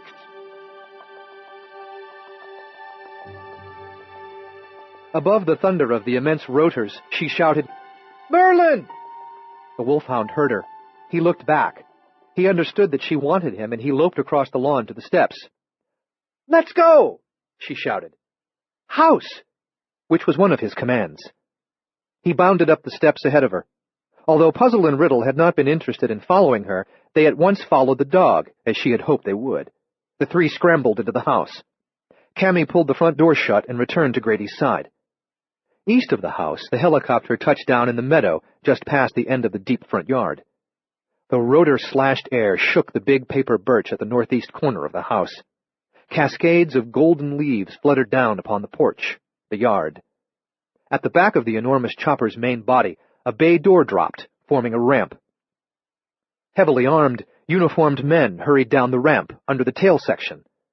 So many of them. Part 2. Death in Life. Chapter 51. Standing on the front porch with Cammy, watching the crisis team arrive, Grady knew something must be wrong. The response seemed out of proportion to the threat, if indeed any threat existed. The chopper looked like a new generation, or a modified version, of the Huey with which he was familiar. The dark green fuselage did not bear any numbers or insignia, and there was no legend identifying the military service or federal agency to which it belonged. The craft sported only a 2-by-3-foot painting of the United States flag aft of the pilot's cabin windows and before the side entry sliding door. The armed men who came down the tail ramp were dressed in black, like members of a SWAT team. Each had a sidearm and a swivel holster hung from his utility belt, and each carried what appeared from a distance to be a fully automatic carbine with an extended magazine. Some of them surely had been military at one time. None of them were military now. They were paramilitary agents of Homeland Security, or of one bureau or another under its control. Grady counted 11. 10 of them tramped out of the meadow, heading downslope and east on the county road, Crackers Drive, and the 10th proceeded to the point where the road terminated and Grady's driveway began. If the chopper at the farther end of the road had been carrying as many, and if 3 were stationed at that intersection, 18 were left to visit the other 9 houses on Crackers Drive, coming in from both directions, to tell those residents what was happening and or to confine them to their homes. Immediately after the first 10 debarked, 4 more appeared, also dressed in black, but without carbines. They worked in pairs, between them guiding large wheeled crates, about 6 feet by 4 by 4, down the ramp and onto the meadow. Rotor speed dropped precipitously on touchdown, and now the pilot cut the turbines. When the rotors stopped cycling, the quiet, though imperfect, seemed like a hush. "I'm sick," Cammy said. He knew she didn't mean physically ill. She meant heartsick. If they had entertained any hope that, when all this had blown over, Puzzle and Riddle might remain in their care, that hope was swept away by the amount of manpower committed to this investigation. "It's not just about those two animals," Grady said. "There's something more we don't know." "I had the same thought driving here earlier. Puzzle and Riddle are part of something bigger." The sound of powerful truck engines rose along the county road, and soon what appeared to be a customized Greyhound bus rolled into view. The unpainted, matte-finish, stainless steel exterior appeared satiny in the sun. It might have been a motor home, except that it lacked windows along its flank, and its engine sounded far more powerful than that of the average private or commercial conveyance of similar size. The wraparound windshield was so heavily tinted that the driver could not be seen. As the armed agent stationed at the end of the road began to direct the vehicle into Grady's driveway, a second appeared behind it. As the first entered the driveway, which leveled out from the county route, and rolled past the house toward the garage and the workshop, a third appeared behind the second. Eventually, the convoy consisted of 4 identical stainless steel behemoths. They parked one behind the other, with a few feet between, nearly filling the driveway from end to end. Referring to the vehicles as their engines were shut off one after the other, Cammy said, "Do they try to make them look ominous?" "It's probably just form following function," Grady said. "And what's their function?" "Damn if I know." The 4 men who had brought wheeled crates out of the transport helicopter were unrolling bales of flexible plastic gridwork across the yard. This material, when in place and locked, would form a solid base on soft ground. Out of the east, fast and at a low altitude, shrieked a 4-man helicopter. It banked to circle the property. Through the plexiglass bubble, Grady saw the pilot and another man as they checked out the progress of the operation. After 2 complete circuits, the chopper set down on the county road. One passenger, apparently the only one, got out of the craft. Pants billowing and suit coat flapping in the rotor's downdraft, he hurried toward the house as the pilot at once took the helicopter up and arced toward the east, from which he had come. The newcomer, his sandy hair in disarray, proceeded directly to the foot of the front porch steps. His handsome but rubbery face was reminiscent of the face of any hero's wisecracking best buddy in hundreds of movies, selling likability with every freckle, with ears slightly too large, with a minimal but endearing overbite, with blue eyes that were wide and clear and direct, and twinkling more than a ballroom chandelier. "Ah, Dr. Rivers," he said to Cammy. "What a marvelous thing to be a veterinarian. When I was a kid, my family had a cocker spaniel named Pete. I loved him more than anything. He got ill, almost died, and would have if our vet hadn't been so dedicated, so brilliant. Dr. Lowry was the vet's name. He was a god to me after that." Before Cammy could reply, the newcomer looked at Grady and said, "Mr. Adams, I've seen your furniture, and it's wonderful. I've only seen photos, of course, on your website, but pictures never do that kind of thing justice, so it must be even more splendid. I hope you might show me what's currently underway in your workshop sometime before we wrap this and get out of your hair." Grady instantly disliked the man. "Who are you?" "I believe," Cammy said, "this is Mr. Jardine." "I'm so sorry," the deputy director said. "I've seen photographs of you both, but of course you haven't seen any of me. Paul Jardine with Homeland Security. Pleased to meet you. And I do regret your being inconvenienced like this. I'm grateful for your cooperation, your patriotism." Jardine ventured onto the steps, expecting them to admit him to the porch, but by mutual unspoken agreement, they stood their ground, looking down on him. "What are those stainless steel vehicles?" Grady asked. 3 of them are mobile laboratories. The 4th contains 2 Cray supercomputers capable of separate or tandem operation, immense analytic capability. We'll be drawing power from the utility company lines to run the operation, but on the street side of your meter, so don't worry about being billed. Though we will need to tap your well, as there aren't public water mains out here." Grady said, "I didn't know Homeland Security maintained its own paramilitary force." "Oh, we don't, Mr. Adams. Setting up a training academy would be quite a long project and expensive. We contract them from a private company with excellent screening procedures to be sure we're getting only agents devoted to America and to the safety of the American people." "Maybe we should get our politicians from the same company," Grady said. "That's good," said Paul Jardine. "I'll remember that one. I'll make good use of it." The armed agent who had directed the mobile laboratories into the driveway now joined Jardine, and the deputy director said, "Dr. Rivers, where are the two animals? I'm very excited to be able to see them. They appear incredible in your photos. We must get to work on our little mystery." "They're in the house," Cammy said. "Do you have a warrant?" "Yes. Thank you so much for reminding me," Jardine said. From one inside coat pocket he withdrew two folded documents. He examined them for a moment, then handed one to Grady. "This is a facsimile of a warrant signed by a federal judge with jurisdiction in this district. The original will be here by courier shortly. You are herewith instructed by the court to give us full and immediate access to every building on the property as well as to the grounds in their entirety." He handed the second document to Grady as well.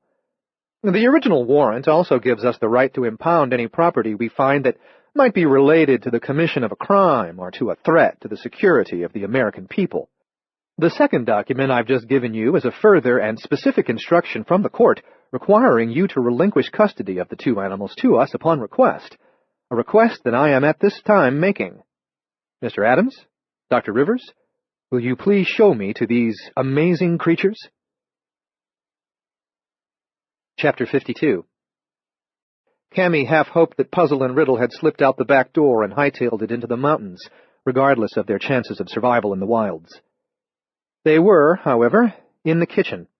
They weren't chowing down again, but were instead going through drawers in search of gadgets and other items that struck them as curious and appealing. Puzzle was standing on a chair positioned to allow her to look down into a drawer, holding out each discovery for Riddle's evaluation. When they found one they liked the looks of, an egg timer, a wine bottle cork extractor of elaborate design, a packet of bright yellow cocktail napkins, ceramic penguin salt and pepper shakers, they added it to an eclectic collection they were building on the floor in front of the dishwasher. Perhaps anticipating trouble akin to the jalapeno episode, Merlin had retreated under the kitchen table. He lay there, peering out warily at his new friends as they ransacked the drawers. When Jardine saw the wolfhound, he said, "Mr. Adams, please collar your dog." "He's harmless," Grady assured the deputy director. "Correct me if I'm wrong, but a couple of centuries ago, his kind hunted wolves virtually to extinction in Ireland." "Wolves, for God's sake! I won't risk an attack by a dog that big. I'm ordering you to collar him." "Good idea," said the armed agent. "I concur." Cammy could see that the word order was not well received by Grady.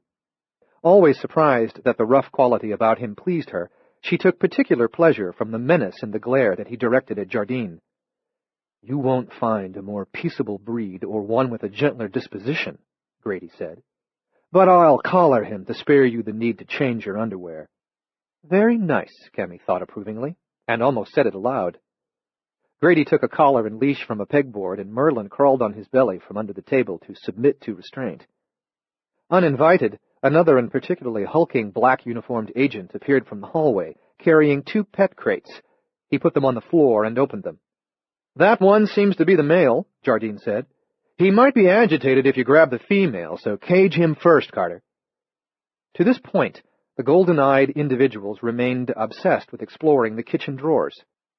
Riddle startled, but didn't resist when the most recently arrived agent, Carter, seized him by the scruff of the neck and by the tail and manhandled him into a crate. Merlin's restrained growl would not have frightened a wolf, but the disconcerted weasel said to Grady, "Keep that leash short." "I'll kennel the other one," Cammy said. "Please stay back," Jardine said, and in spite of the please, it was a warning. "These animals belong to us now, and we'll deal with them." "But there's no need to handle them so crudely," she protested. "For the record," Jardine said, "the animal didn't cry out or indicate in any way either that it was caused pain or even that it was frightened." "They don't seem to know they should fear anything," Cammy said. "Maybe now they're going to learn." Carter snared Puzzle from the chair and shoved her into the second crate. Again Merlin growled, but he was too well behaved to test his leash. Infuriated by their insensitivity, Cammy said, "What's the matter with you? Look at them. Look how beautiful they are. How amazing." "Yes," Jardine replied. "They're pretty. They're very pretty, just like in their pictures. But whether they're pretty or not, we have a job to do, and we have to get on with it." The spaces between the crossbars and the crate door would not allow Riddle to reach through and disengage the latch, but he tried. From imprisonment, the animals regarded Cammy with bewilderment, as each of the uniformed agents carried a crate out of the kitchen. No sooner had those two men cleared the doorway than another two entered the room, one after the other. Each of them carried an empty black duffel bag. Jardine said, "Mr. Adams, officially you have 5 firearms in this house, but I'm sure you're in possession of others purchased before background check applications were required. These gentlemen will accompany you room by room to collect those weapons." "You have no right to confiscate my guns," Grady declared. "We're not confiscating them, Mr. Adams. We're impounding them for the duration of this investigation, which is not only within our rights, but is also our duty. You'll be given a receipt for them, and when we leave, the weapons will be returned to you." Once Jardine had served the warrants and crossed the threshold, the movie hero's best buddy persona had been stripped off and folded away in the costume trunk. Now he was who he had always been. His slight overbite no longer endeared him, but was merely the better to gnaw at a bone. The blue eyes no longer twinkled, but darkled. To Grady, he said, "Don't you think I would be a fool to leave such weapons in the hands of a marksman who has killed so many people at distances beyond 1,000 yards?" Although the marksman label came as news to Cammy, she found it strangely heartening instead of ominous. Evidently mistaking the character of her surprise for shock, Jardine said, "So, Dr. Rivers, it unsettles you to know Mr. Adams was a sniper in the Army Rangers?" "I'm not entirely sure why," Cammy said, "but it actually gives me a lovely sort of comfort." "Every one of the men I took down," Grady said, "was as bad as a man can be. If you fear me having a gun, Mr. Jardine, then you must know something about your own character that I only suspect." This time, Cammy could not keep it to herself. "Very nice." The men with the duffel bags worked at being stone-faced, and they were reasonably successful, although they would never make it as guards at Buckingham Palace. As if the deputy director had found Riddle's jar of jalapeno peppers and had tossed back its contents, his face appeared to swell tight, his lips paled, his cheeks flushed, and his eyes phased out of focus for a moment. When he dared to speak, his voice was tight. "Your house phone and internet connection have been disabled. These gentlemen will collect your cell phones and text messaging devices. For the duration of this operation, any attempt to communicate with anyone beyond this property is a federal offense, punishable by up to 7 years in prison. Scientists on the team will be arriving over the next few hours. During these 2 days, you will from time to time be asked to answer questions about the 2 animals, their behavior, their demeanor. You are free to go to and from the labs to meet with them. At 1 o'clock this afternoon, I will debrief you here in this room, Dr. Rivers. We will need 2 hours. At 3:30, Mr. Adams, I will need 2 hours to debrief you. I am punctual. Please also be." When Jardine turned his back on them to leave, Merlin issued a single bark so loud it rattled the windows as much as it rattled the deputy director. He jumped, blasphemed, but wouldn't give the wolfhound the satisfaction of looking back at him. While Grady went through the house, surrendering his guns to the agents with duffel bags, Cammy sat on the kitchen floor, telling Merlin that he was excellent, noble, true of heart, and wise. As the agents departed, Cammy accompanied them and Grady onto the front porch. Several inflatable tent-like structures swelled into shape across the yard and in the meadow, the interlocking plastic grids serving as their floors and as the walkways between them. "Sleeping quarters, mess hall, latrine, communication center, conference space," one of the agents explained as they descended the porch steps. Cammy stood at the railing with the wolfhound and with the sniper who shot words and bullets with equal marksmanship. He said, "It's like some circus from hell is setting up for a 2-day stand. They don't have any elephants, their acts are boring, and their clown isn't funny." "Vivisection. Dissection of a living animal. What if that's on their agenda? What's going to happen to Puzzle and Riddle?" "Nothing." "But they're already gone." "They're not gone. They're here." "I don't see us getting them back." "I do," he said. "How?" "Somehow." Chapter 53. The grenades made Henry Rouvroy happy. He had worried that the haiku-writing son-of-a-bitch had looted the Land Rover. If the grenades had fallen into the mysterious poet's hands, the balance of power would have shifted dramatically against Henry.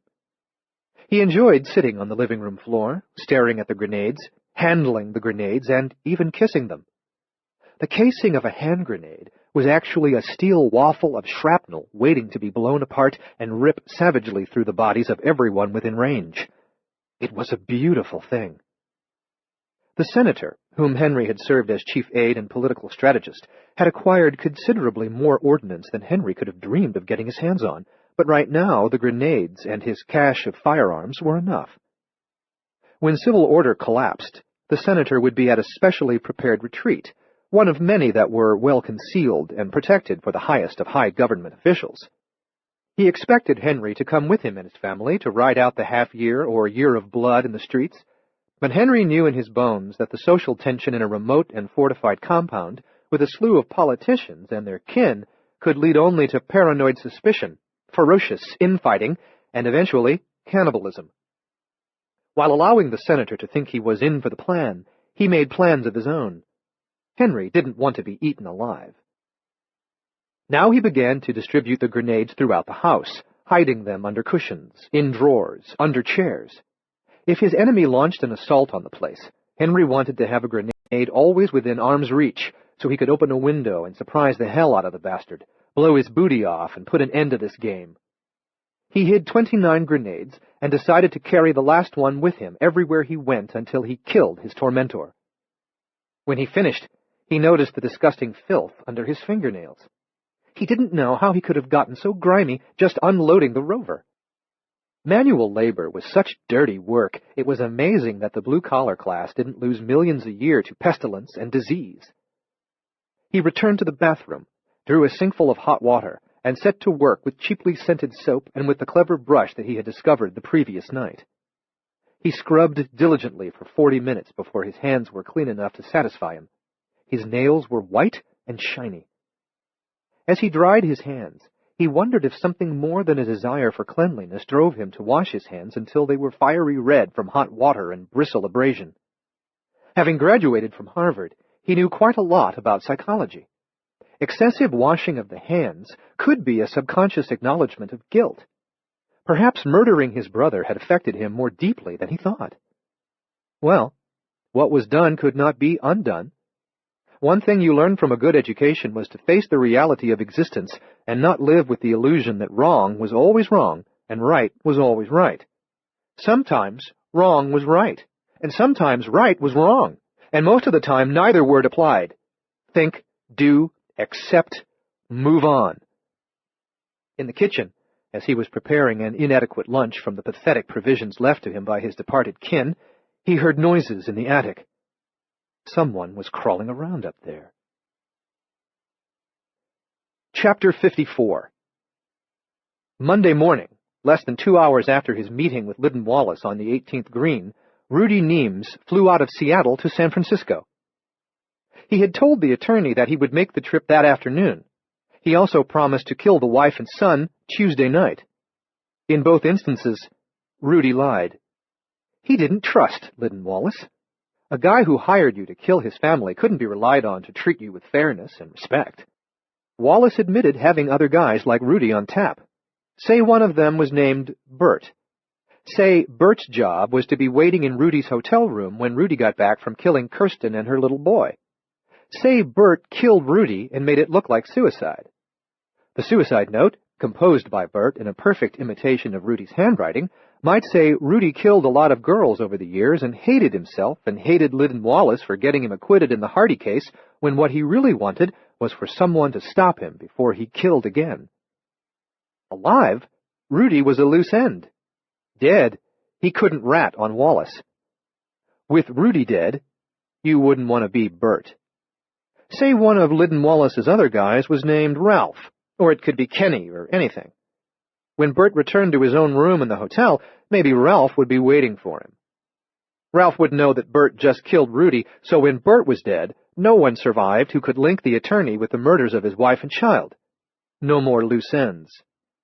Or maybe, when Ralph returned to his room in the hotel, Kenny, or maybe his name might be Fred, was waiting to kill him.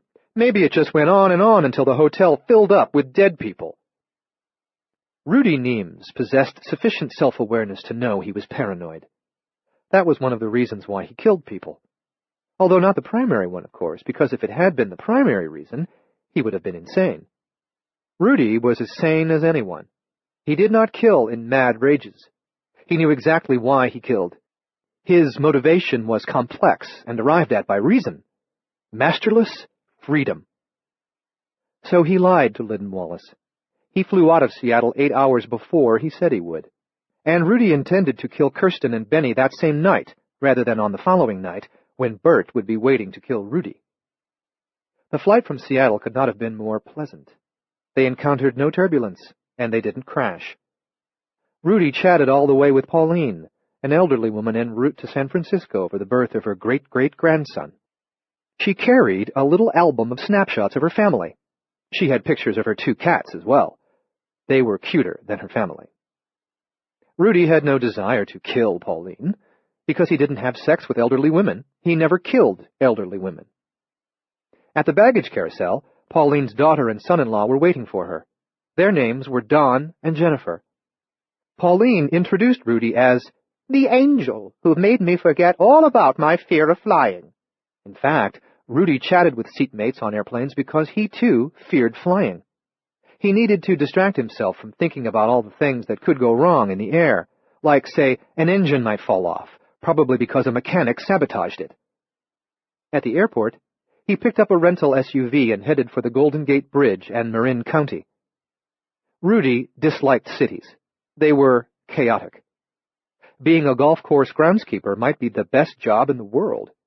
The golf environment remained at all times quiet, serene, orderly, manicured. And the work didn't require constant thinking. While you did your job, you could let your mind roam. On the job, Rudy mostly replayed in memory all the murders that he committed. Indulging in hours of nostalgic recollection seemed to be one reason he could restrain himself for so long between killings. Another reason that he killed no more than 2 people a year was because he only killed people whom he found attractive, and very few people met his standards. There were guys who could do any halfway appealing woman they met. Rudy would never be one of them.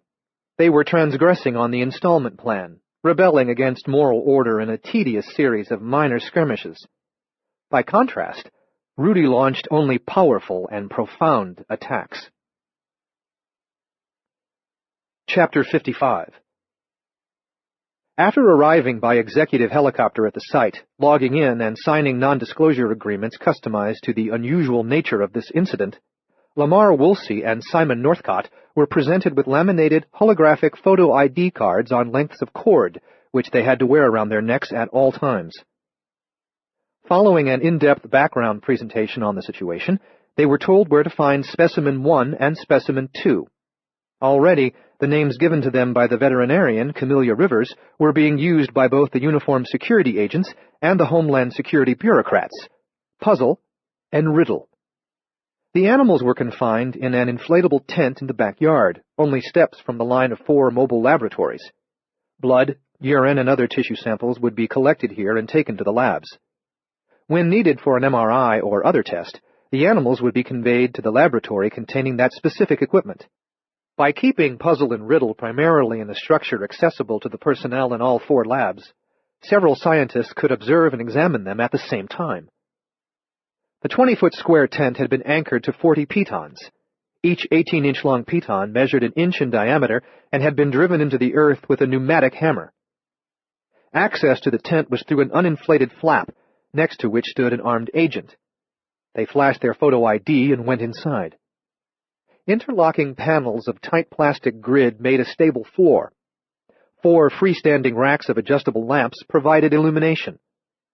A 9-foot-long, 7-foot-wide, 4-foot-high platform occupied the center of the tent. The platform held an 8x6 steel cage that the Colorado Crisis Response Team acquired somehow before leaving their home base in Colorado Springs. In the cage were a bowl of water, a dog bed, and 2 creatures who were inexpressibly more beautiful than the photos of them that Lamar had seen during the background briefing. They came at once to the wall of the cage and reached out entreatingly between the bars with their small black hands. The sight of them affected Simon Northcott as nothing and no one ever had before. He was stunned silent. As Lamar approached the cage, He reached out to hold one hand of puzzles, one of riddles. The feeling that came over him must have been different from the one that rendered Northcott speechless, for he would have ranted his enchantment in whatever humble, poetic language he could summon, if anyone had been present who would understand this most human of all yearnings for mystery and meaning. These animals had about them an aura of innocence and purity that he found almost palpable, that he had never before encountered nor imagined he ever would.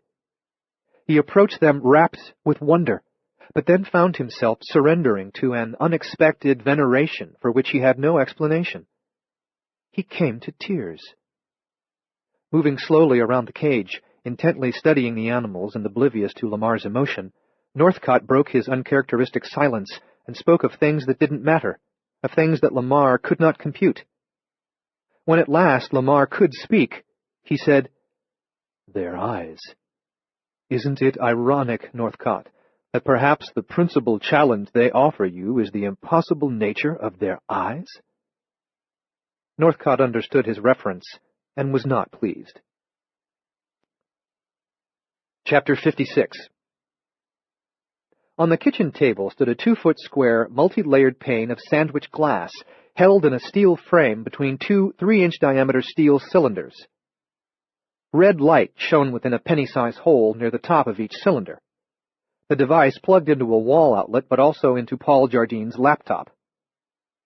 Cammy had been told that lasers scanned her eyes for responses of the irises, recording a continuous measurement of the dilation of her pupils, which assisted in determining the truthfulness of her answers because the pupil involuntarily opened wider when a lie was told. Other changes in the eye, unspecified by Jardine, were also evidently analyzed. At the start of the session, the lasers also mapped her face as expressionless as she could make it. Thereafter, a continuous record of her facial topography detected the subtlest nuances of expression that researchers had found to be associated with either truth-telling or prevarication. This laser polygraph had been developed exclusively for Homeland Security. Jardine used it in conjunction with a tightly fitted glove, woven full of electronic sensors that measured changes in the body activities that were of interest to more traditional polygraphers: pulse, blood pressure, perspiration. Before being subjected to the session, she had been provided with a statement signed by Jardine in the presence of a witness, stating that no information obtained herein could be used against her in any court of law, and that she was immune from prosecution for any matters touched upon by his questions and her replies. "We are more determined to get the full truth of all this than we are interested in prosecuting anyone for anything," Jardine had said. On the other hand, once she had been granted immunity, if she still declined to be polygraphed, she could be prosecuted under 2 statutes that, upon conviction, allowed for consecutive sentences totaling as much as 4 years in prison. When Cammy had still hesitated, Jardine said, "Look at it this way. If you want to lie your head off, you can do so with no fear of punishment. You've got immunity. But if you lie, it's still worth my time to conduct this debriefing, because I'll see when you're lying, and I'll have some hope of deducing why." "I have no intention of lying to you." "By the time we've gotten this far," Jardine had said, "no one ever intends to lie." Now, an hour into the interrogation, which Jardine insisted on calling a debriefing, the blinds were closed over the kitchen window and door. Light came only from the soffit lamp over the sink and the screen of the deputy director's laptop. Cammy couldn't see the low-intensity lasers. They were of a single specific wavelength of light, or a narrow band of wavelengths, and all the crests of the individual waves coincided.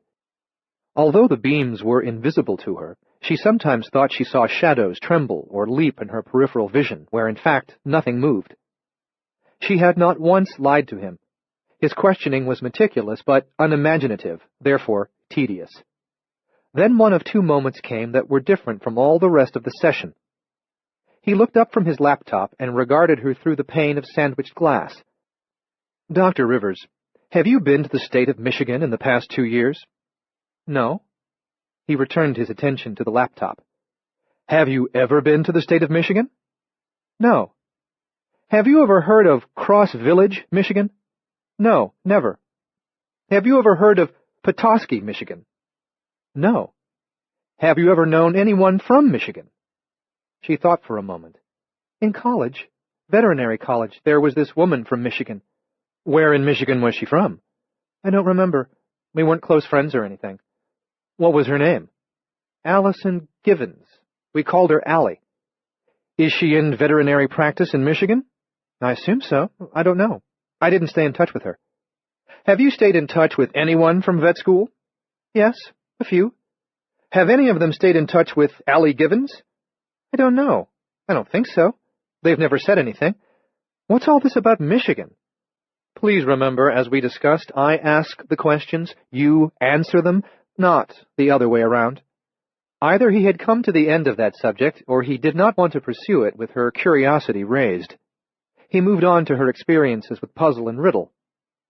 Almost an hour later, as the session was drawing to a close, he asked a question that was a verbal punch. Dr. Rivers, have you ever killed anyone? Stunned, she met his eyes through the glass. He repeated the question. Cammy, have you ever killed anyone? Yes. Who did you kill? My mother's boyfriend. What was his name? Jacob Horner.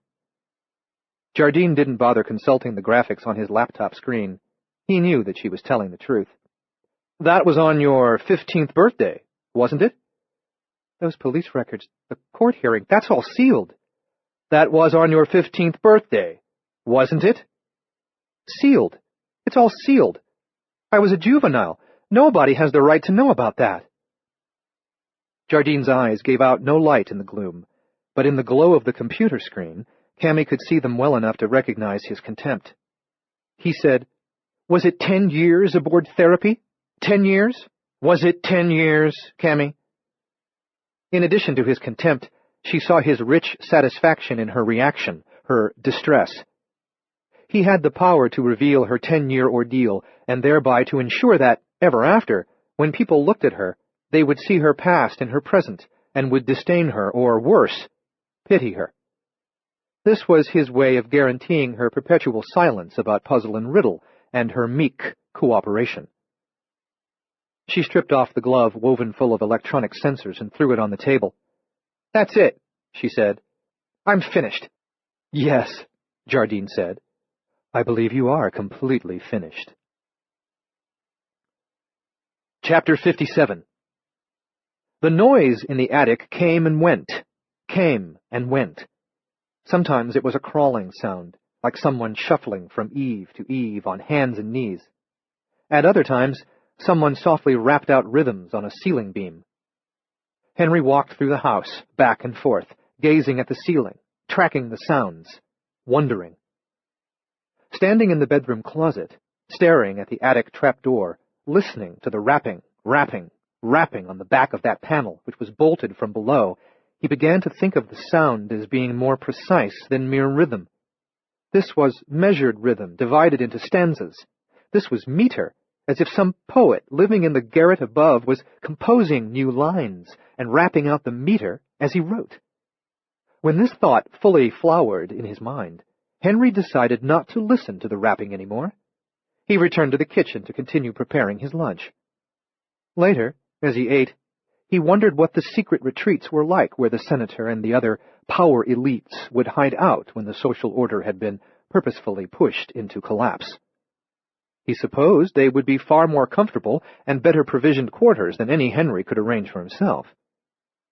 Of the many hundreds of billions of dollars that had gone out the Treasury door, not all had been wastefully spent. Fully a third of it had been cleverly and secretly transferred into the accounts of those who had devised this strategy for the remaking of the world, which included numerous politicians, but also many private sector entrepreneurs. The senator and those with whom he ran had panicked just once, when an investigative journalist with the Post reported that $70 billion of funds were gone and unaccounted for from just one package of the economic stimulus. But the public seemed indifferent, and considering that the Post's number was woefully short of the true figure, the reporter's sources could not be inside the circle of the conspiracy. It was during that crisis that never was that Henry decided not to throw in with the senator, but to make his own preparations.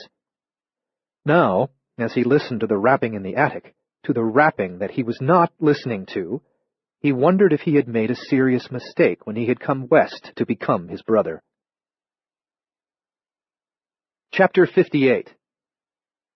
For the first time in memory, Tom Bigger slept deeply and peacefully. The trouble began when he woke. Usually, dreams poured from a reservoir of venom and flooded sleep. In the murk of sunken cities and drowned countryside, he moved ceaselessly, going nowhere and seeking nothing, but going and seeking with quiet desperation nonetheless. Out of submerged streets, down from fathomless hills, along lonely, airless roads came half-seen figures to menace him. In perpetual flight, he breathed water with increasing panic until he woke and breathed air. Awake, and sometimes while asleep, he suspected that every one of those who menaced him was only a shrouded aspect of himself. At 4:15 Monday afternoon, after a uniquely dreamless sleep, Tom woke, and the real world felt as airless as his usual dreams. A suffocating need oppressed him. In this condition, he found relief only and always in one thing: spirits of the bottled kind. Having been unable to still his restless mind, which had circled incessantly around the memory of the incident on the bluff above the sea, Tom had stretched out on the bed with no expectation of sleep, still wearing his clothes. Now he sat up, stood, moved toward the motel room door, hoping that fresh air might relieve his sense of suffocation. One step short of the door, he turned from it and went to his backpack. The previous night, from a bridge, he threw an unsampled pint of tequila into a dry creek. 5 pints remained in his supply. He extracted a stuff sack from the backpack, a bottle from the sack. The glass was smooth in his rough hands, smooth and cool. The journey ahead and the task at its end required commitment, focus, sobriety. He had spent his life fleeing from all three. Smooth and cool. Considering that he was 48, still alive, and not in jail, an argument might be mounted that he had fared better than some who made more responsible decisions than he did. Fundamental change at his age might bring the opposite of what he desired. He might be trading failure and sorrow, not for hope and peace, but for worse misery and despair. One incident, one moment of recognition in decades of barren existence did not justify a revolution of the mind and heart. At the time, his head and stomach turning in spirals of vertigo, he had been vomiting into a barrel, not a situation in which his perceptions or his judgment were necessarily reliable. The pint bottle of tequila felt smooth, cool, full of power, full of promise, the power of forgetfulness, the promise of death by incremental self-destruction. The power of tequila passed through the glass container and into his clutching fingers, causing his hand to shake, then his arm, then his entire body. The tremors shivered cold sweat from his palms, and he gripped the sudden slippery bottle with both hands. Although he needed a drink, a long one, he intended instead to empty the bottle into the bathroom sink. He stood no more than 6 steps from the bathroom door. The sink lay 1 or 2 steps beyond that threshold. 8 steps. During the previous night, he walked mile after mile. Now 8 steps seemed to be a greater distance than he traveled from his cave to this room. Except for the shakes, Tom Bigger couldn't move. He trembled so violently that his teeth chattered, and each exhalation stuttered from him, but he could not uproot either of his feet. He must have been in a brief fugue when he twisted the cap off the bottle, for he had no memory of cracking the seal. Suddenly the cap lay on the floor between his feet, and with the mouth of the bottle to his nose, he inhaled the fumes of death in life. Another fugue. How long? And somehow the familiar taste was in his mouth, and the fragrant toxin dripped from his chin. Held in both hands, the bottle revealed the weakness of his will, for the level of the tequila was an inch lower than before. Inch by inch, he would lose the future, the world, the hope that he had so recently allowed himself, and he knew what he must do. He must slam the bottle against his face, slam it, and slam it until it shattered, puncturing and slashing his face, perhaps this time bleeding so much, so fast, he would be done with life at last. But he was a coward, gutless, not energized by self-hatred, but paralyzed by it. The motel room door opened, and with the flood of daylight came screaming. Screaming and sobbing simultaneously, the most wretched and despairing cries that Tom had ever heard. In the sunlight, on the threshold, stood the 70-something man in the cardigan, the front desk clerk who had told him to enjoy his stay. Beyond the man stood an old woman with a cell phone in her hand. Neither of them was screaming or sobbing, and then Tom realized that he was the source of these terrible lamentations, a howling siren of anguish and grief and self-loathing. Tom tried to warn off the desk clerk, for fear his rage would at last turn outward. In another fugue, he might smash the bottle against that kindly face and slash the old man's jugular with a shard of glass. Indeed, another fugue took him, but the next thing he knew, he was sitting on the edge of the bed, no longer clutching the pint of tequila. The old man held the bottle, twisting shut the cap. He set it on the dresser. No screaming anymore, just the sobbing. The old man returned to Tom and put a hand on his shoulder. "I've never been in your place, son, but maybe if we talk about it, I can help you find the way back from where you are." Chapter 59. Paul Jardine wanted 2 hours for the debriefing, but after 5 minutes, Grady said, "This is bogus. I'll give you half an hour. Keep it tight. Get it done. If half an hour isn't enough, bring charges against me, and I'll fight for full disclosure in an open court." When Jardine began reciting the statutes under which a citizen could be prosecuted for failure to cooperate in a national security matter after being granted immunity, Grady closed his left eye and slightly squinted his right, as if sighting a target. He whispered, "Shytac M200, the name of the favored sniper rifle in the services. Jardine understood. For a moment he considered Grady's skills and reputation. The deputy director proceeded with less arrogance, in a more succinct style of interrogation. When they were done, Grady took 2 bottles of beer from the refrigerator and joined Cammy, and a subdued Merlin, on the front porch. She sat in one of the rockers, watching 4 more scientists disembarking from yet another executive helicopter at the end of Cracker's Drive. "Thanks," she said, taking a beer. "Done already?" He sat in another rocker. "People think power makes them big, but it brings out their inner bratty child and makes them small." "You ever been to Michigan?" she asked. "Yes, and that sure did interest him." "What do you think's happening in Michigan?" "Something. We knew this was bigger than puzzle and riddle." After a silence, she said, "You told me you were in the Army." "You've never said much more." "Joined up when I was 18, after my mom died of cancer. I thought there must be something better than these mountains." "Some reason you don't want to talk about it?" "No, except it makes me bitter. I don't like being bitter."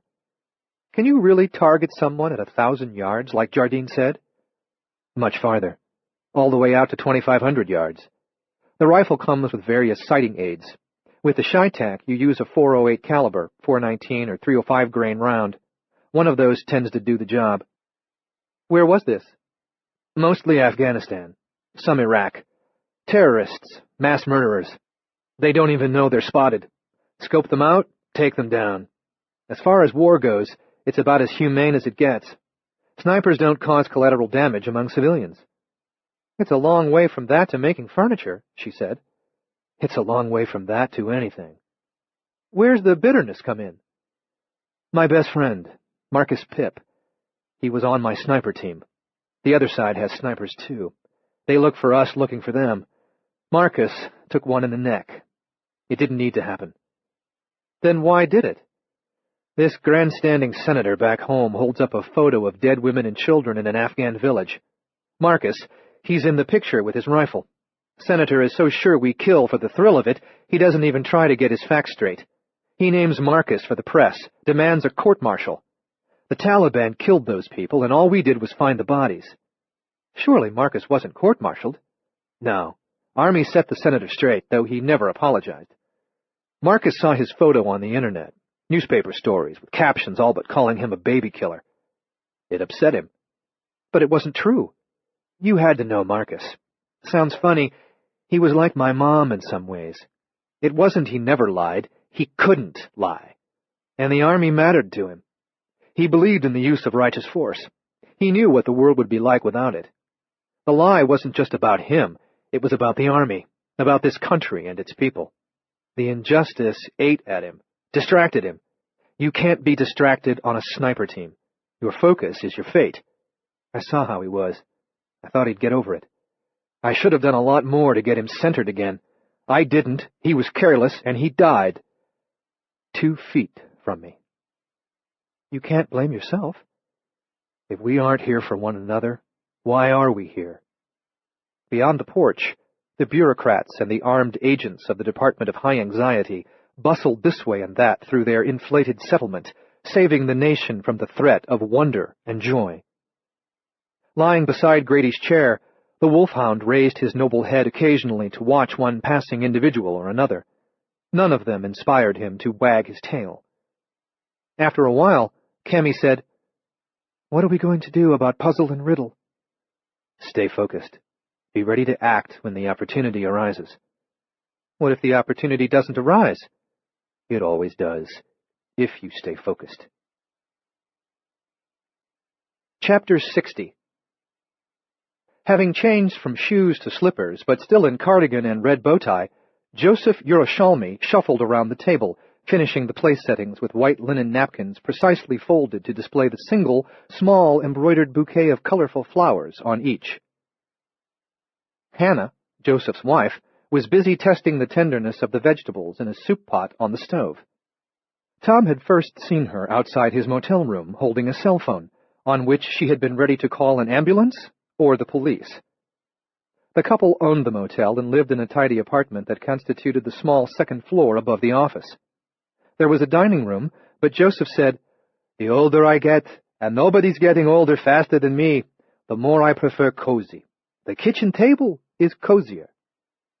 Moving through their quarters and then sitting at the table as the elderly couple prepared dinner, Tom felt clumsy in build, awkward in motion, gauche and out of place. He was bewildered to be there, unable to explain to himself why he had not taken up his backpack and fled. Joseph and Hannah were together a force of nature, a wind both gentle yet powerful enough to sweep him to the place they wished him to be. Although he had washed his face and hands in their guest bath, Tom felt grimy compared to their meticulously clean apartment. He had combed his unruly hair as best he could with his fingers and buttoned the collar of his denim shirt.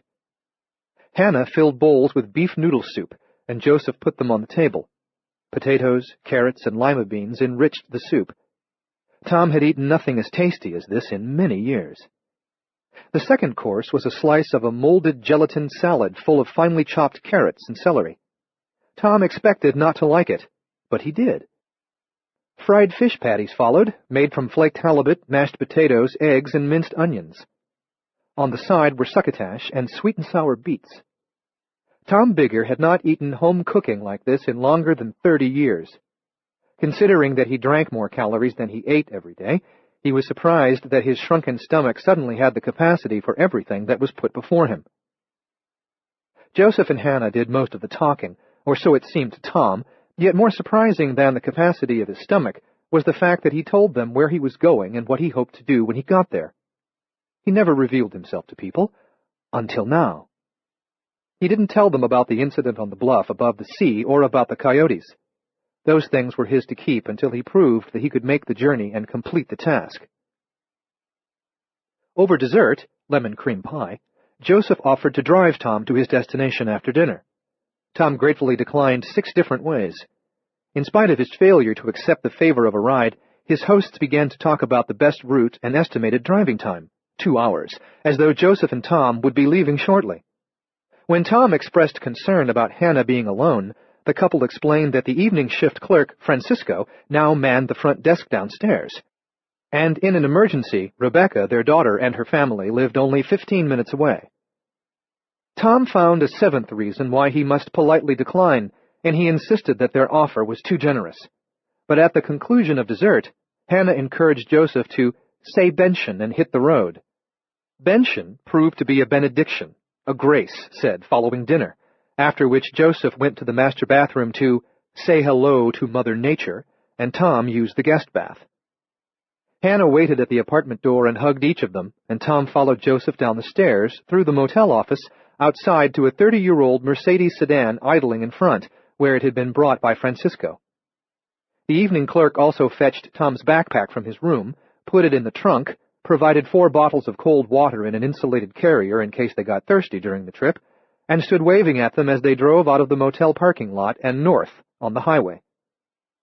Tom had long been afraid of crossing the threshold of a new place for the first time, lest he have an encounter with the wrong person, one who profoundly affected him and forced in him a change.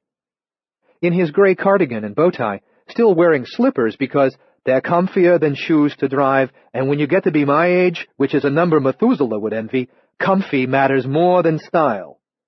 Joseph Yerushalmi was that wrong person, the embodiment of Tom Bigger's fear.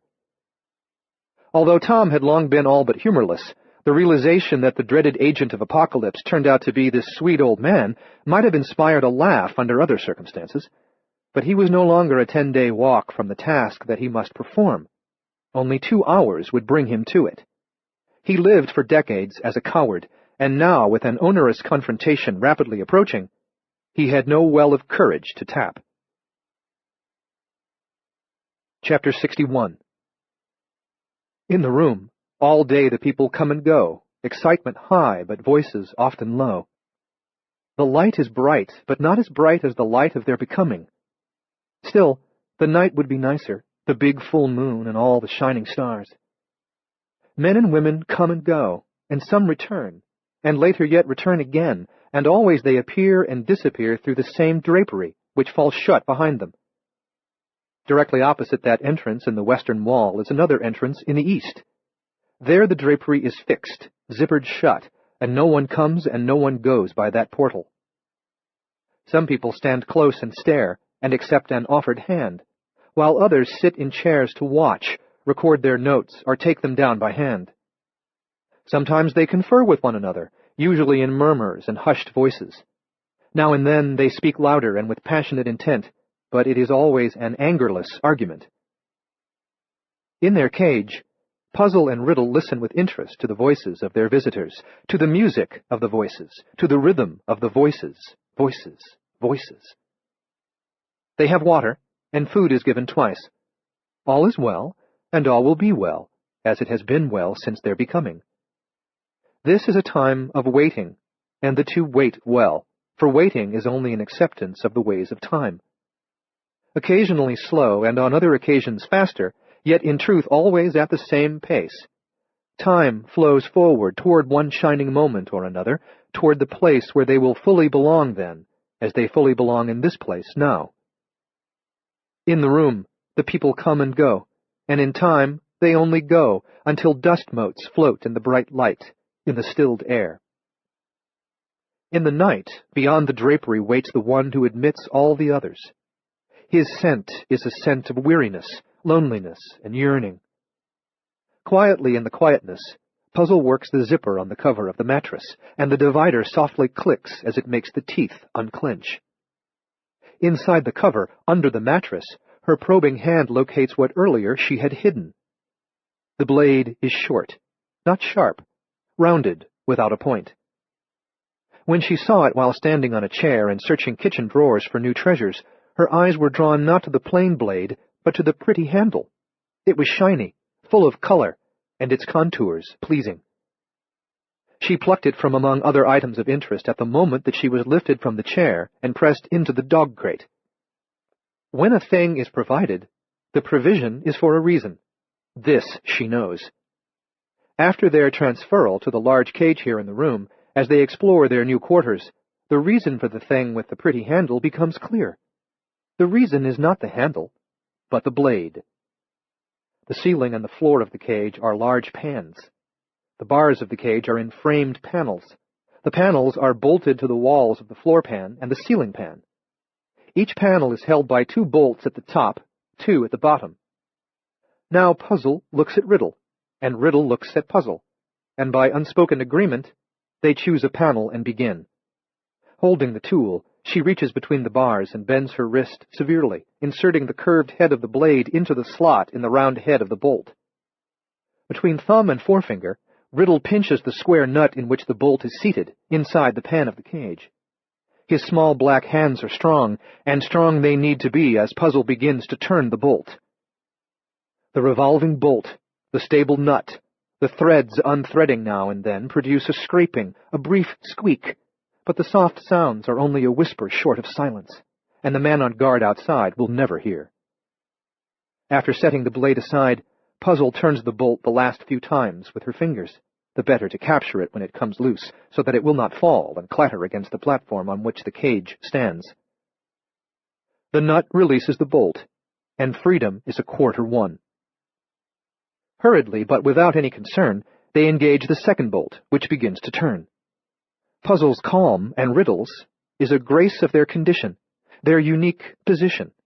He relies on the highest knowledge that precedes all learning, and they know that whatever will be for the best.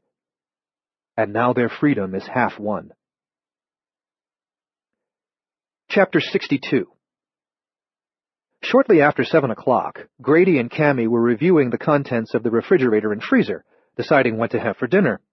Salads and frozen pizza, or salads and frozen fettuccine alfredo, or salads and frozen homemade meatloaf, or just beer and chips. Usually, Merlin would be at the refrigerator door, alert to the discussion, hoping to discern what kind of scraps he might be able to wheedle from them at the end of the meal. Instead, he prowled the room, sniffing here and there, and Grady had no doubt that the scents he ceaselessly reviewed were those left by Puzzle and Riddle. As the dinner decisions seemed to be sliding toward grilled cheese sandwiches, coleslaw, and frozen waffle-cut French fries, a knock came at the door. For privacy from the homeland horde, they had not raised the blinds at either the window or the French door, which Paul Jardine had lowered during the laser polygraph sessions.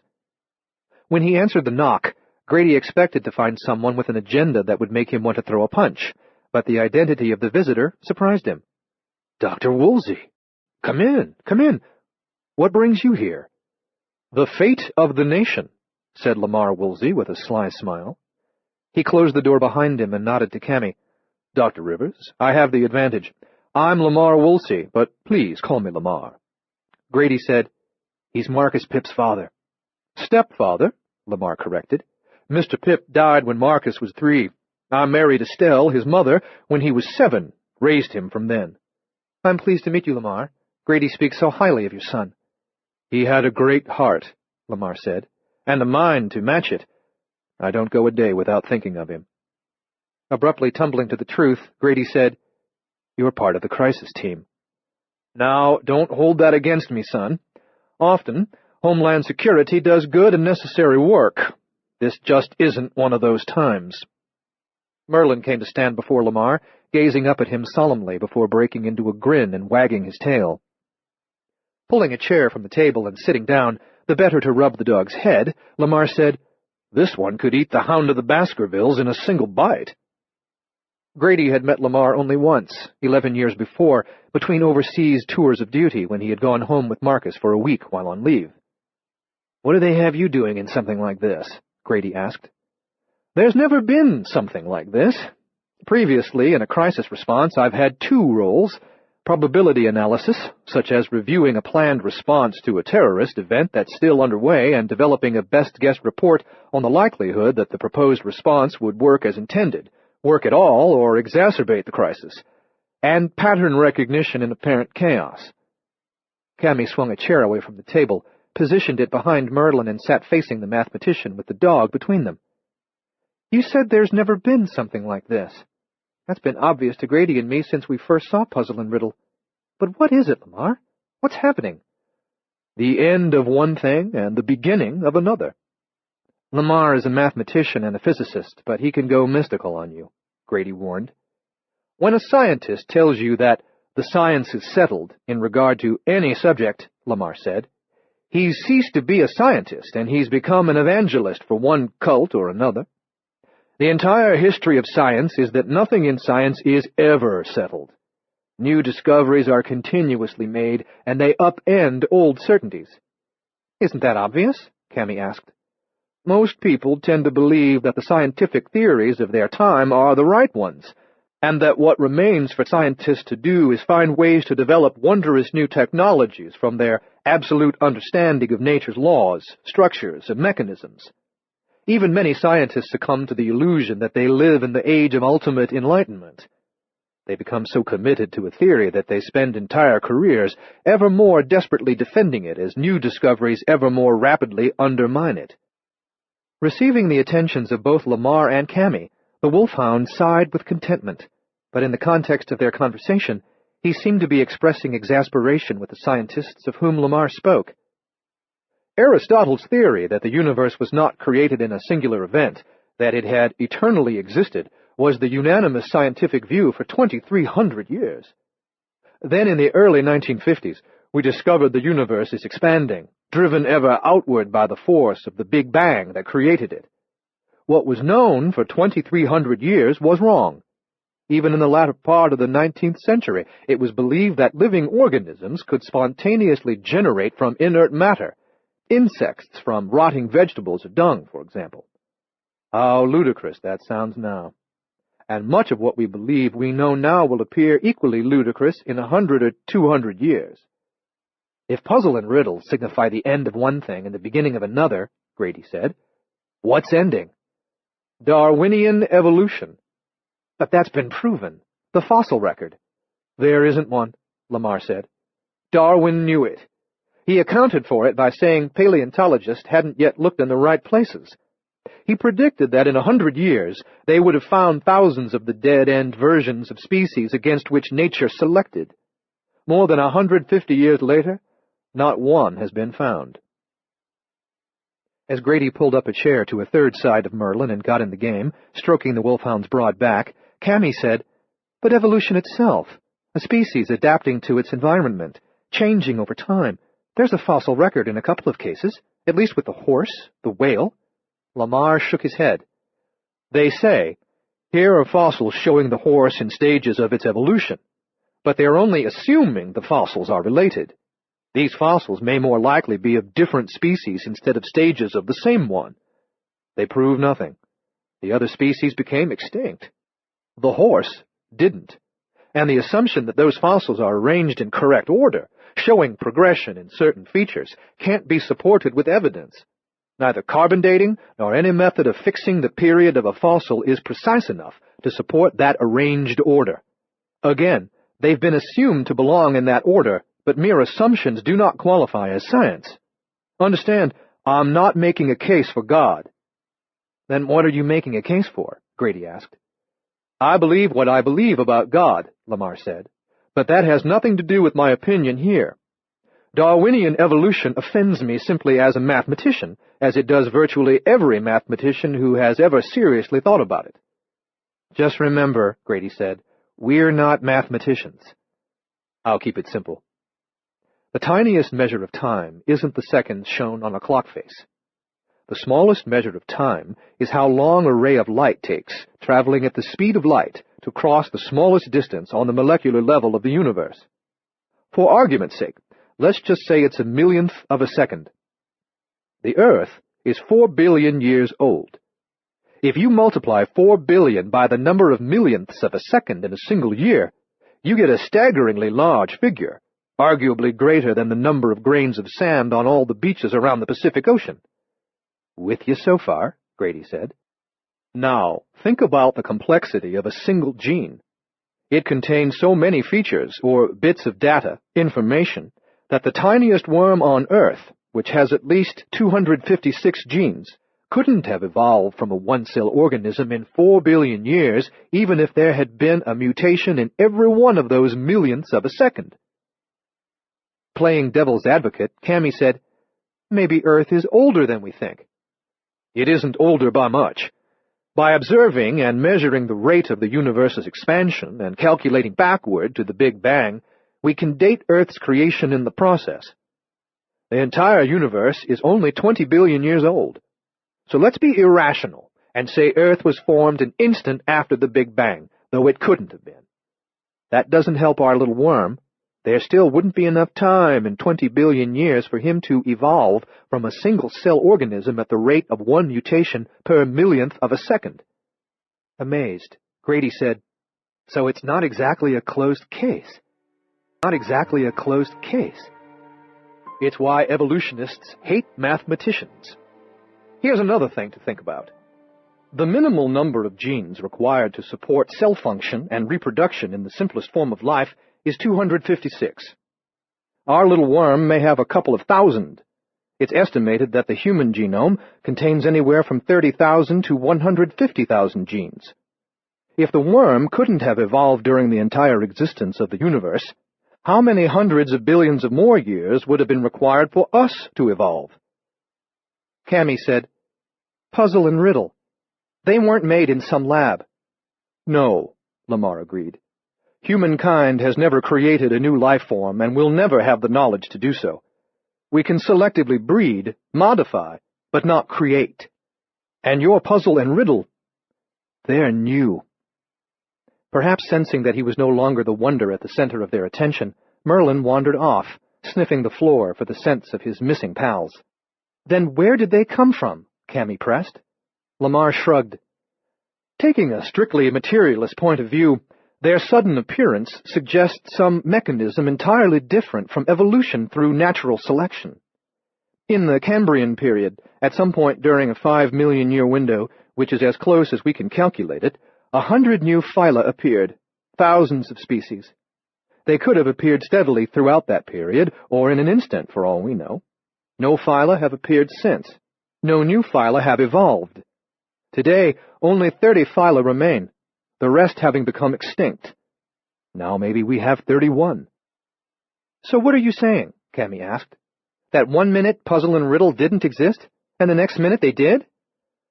"I'm a mathematician and a scientist, and from that materialist perspective, I've told you what there is to tell about the origins of those two stunning creatures. To give you an answer that makes any practical sense, I have to turn away from materialism and turn to intuition, to that knowledge with which we are born and from which we seem to flee most of our lives. T.S. Eliot wrote, 'What you do not know is the only thing you know.' What I do not know is where puzzle and riddle came from, or how they got from there to here. But what I believe is that one moment they were inert matter, or perhaps not even matter, but only concepts, existed only as thought. One moment breathless, the next moment breathing." A noise drew their attention to the back door, which opened. Chapter 63. From the cage to the table to the floor, puzzle and riddle descend, fearing neither capture nor harm of any kind. They trust in the wit they have been given and in the covenant that has been made with them. They cross to the closed portal in the eastern wall of the room, through which no one ever enters and no one ever leaves. The way out is zippered shut, the pull tab resting on the floor. Puzzle pulls the tab up, and the wall becomes a door. She steps with riddle out of strong light into night, into early moonlight. As only the previous day they had stepped out of infinity into the finite, from out of time into time. She has no memory of her creation, but of suddenly existing and filled with elation. She is here for a reason, and her life in time must be well lived to ensure that she lives again outside of time. This she knows. On all fours, they hurry around the place in which they were caged, across the grass on which so recently they played, to the steps and to the door. They would rap, but the door is unlocked. They enter from the dark into the light, where the fearless, gentle, good dog greets them with delight, and the three people abruptly rise from chairs, Cammy and Grady, and the one who cried when he took their hands through the cage bars. Puzzle approaches Cammy to return the short blade she used to extract the cage bolts, and Cammy drops to her knees. She is full of grace. It shines in her. And yet somewhere she is sad inside. This Puzzle knows. As Cammy takes the offered blade, Grady says, "Mom's old cheese spreader. She loved that Santa Claus handle." Having listened to many people talking, having listened well and closely, Puzzle believes that time has brought them to the next path, to the next step, as time always will. She looks at Riddle, and Riddle looks at her, and yes, the time has come. To Cammy, Puzzle says, "You are clear, so clear, and good, and beautiful. You are a strong, strong light." Part 3. Life in Death. Chapter 64. A turning point in the history of science and of humanity, the passing of one great theory and eventually the devising of another, that was one thing. That was a major event. But the moment Puzzle spoke, major event became an inadequate description, and even the word singularity, used as scientists used it, would not suffice. Cammy was no less shaken by what Puzzle said to her than by the fact that Puzzle spoke in the first place. The creature's voice was mellifluous, the sweet voice of a child, and with her strange eyes she seemed to see the heart of Cammy, as a child sometimes can see a truth to which adults have willfully blinded themselves. When Riddle spoke to Grady in the equally musical voice of a young boy, "Please don't be afraid. We would never devour you in your sleep," the clock began ticking, and their course was set. No discussion was necessary between her, Grady, and Lamar. They knew in the instant that they could not allow Paul Jardine and Homeland Security to keep these creatures secret from the world. This was not merely the event of the century. This was perhaps the most significant event of a millennium.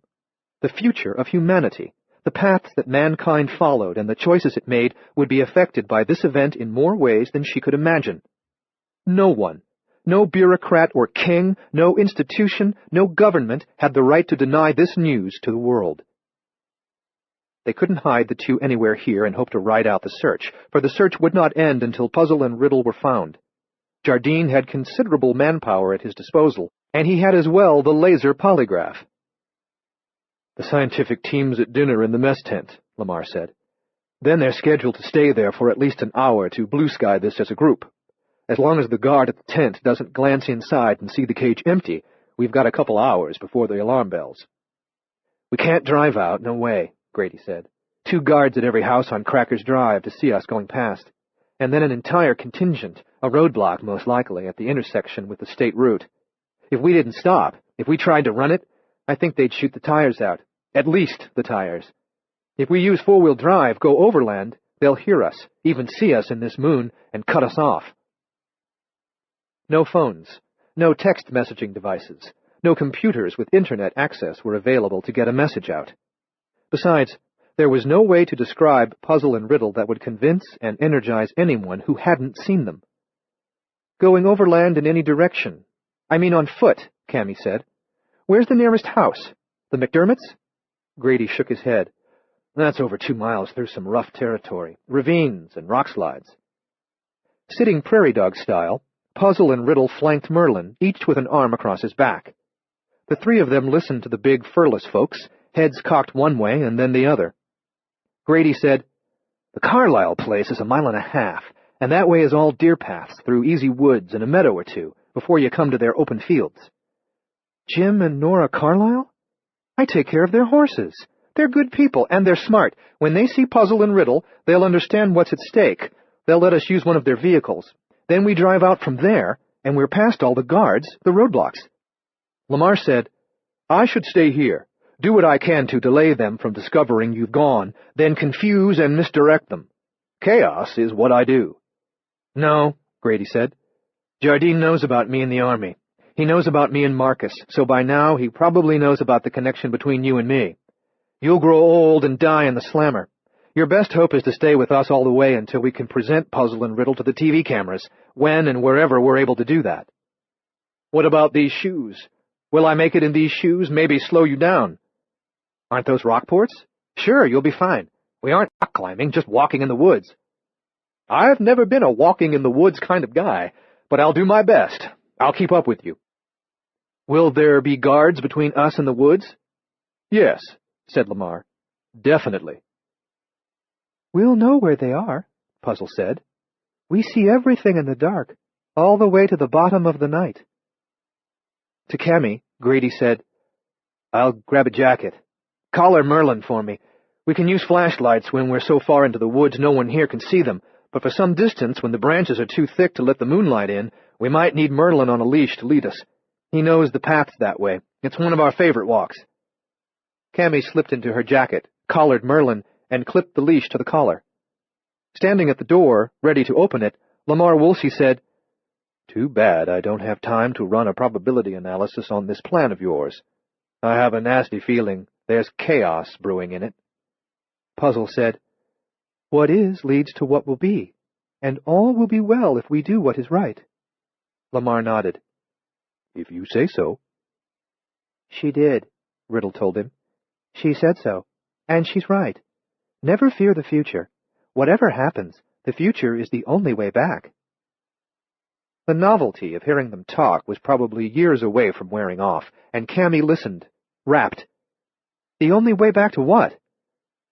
Back to where we belong forever, said Riddle. The future is the one path out of time into eternity. Grady returned with 3 flashlights. Are we ready? Absolutely, Lamar said. The coach just gave us a pep talk, and we're in gear for action. I'll scout the way.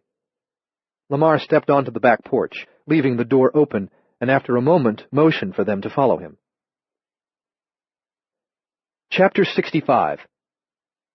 In Jim's cramped study, Henry Rouvroy put down the hand grenade, looked over the books on the shelves, and removed the volume of his brother's haiku.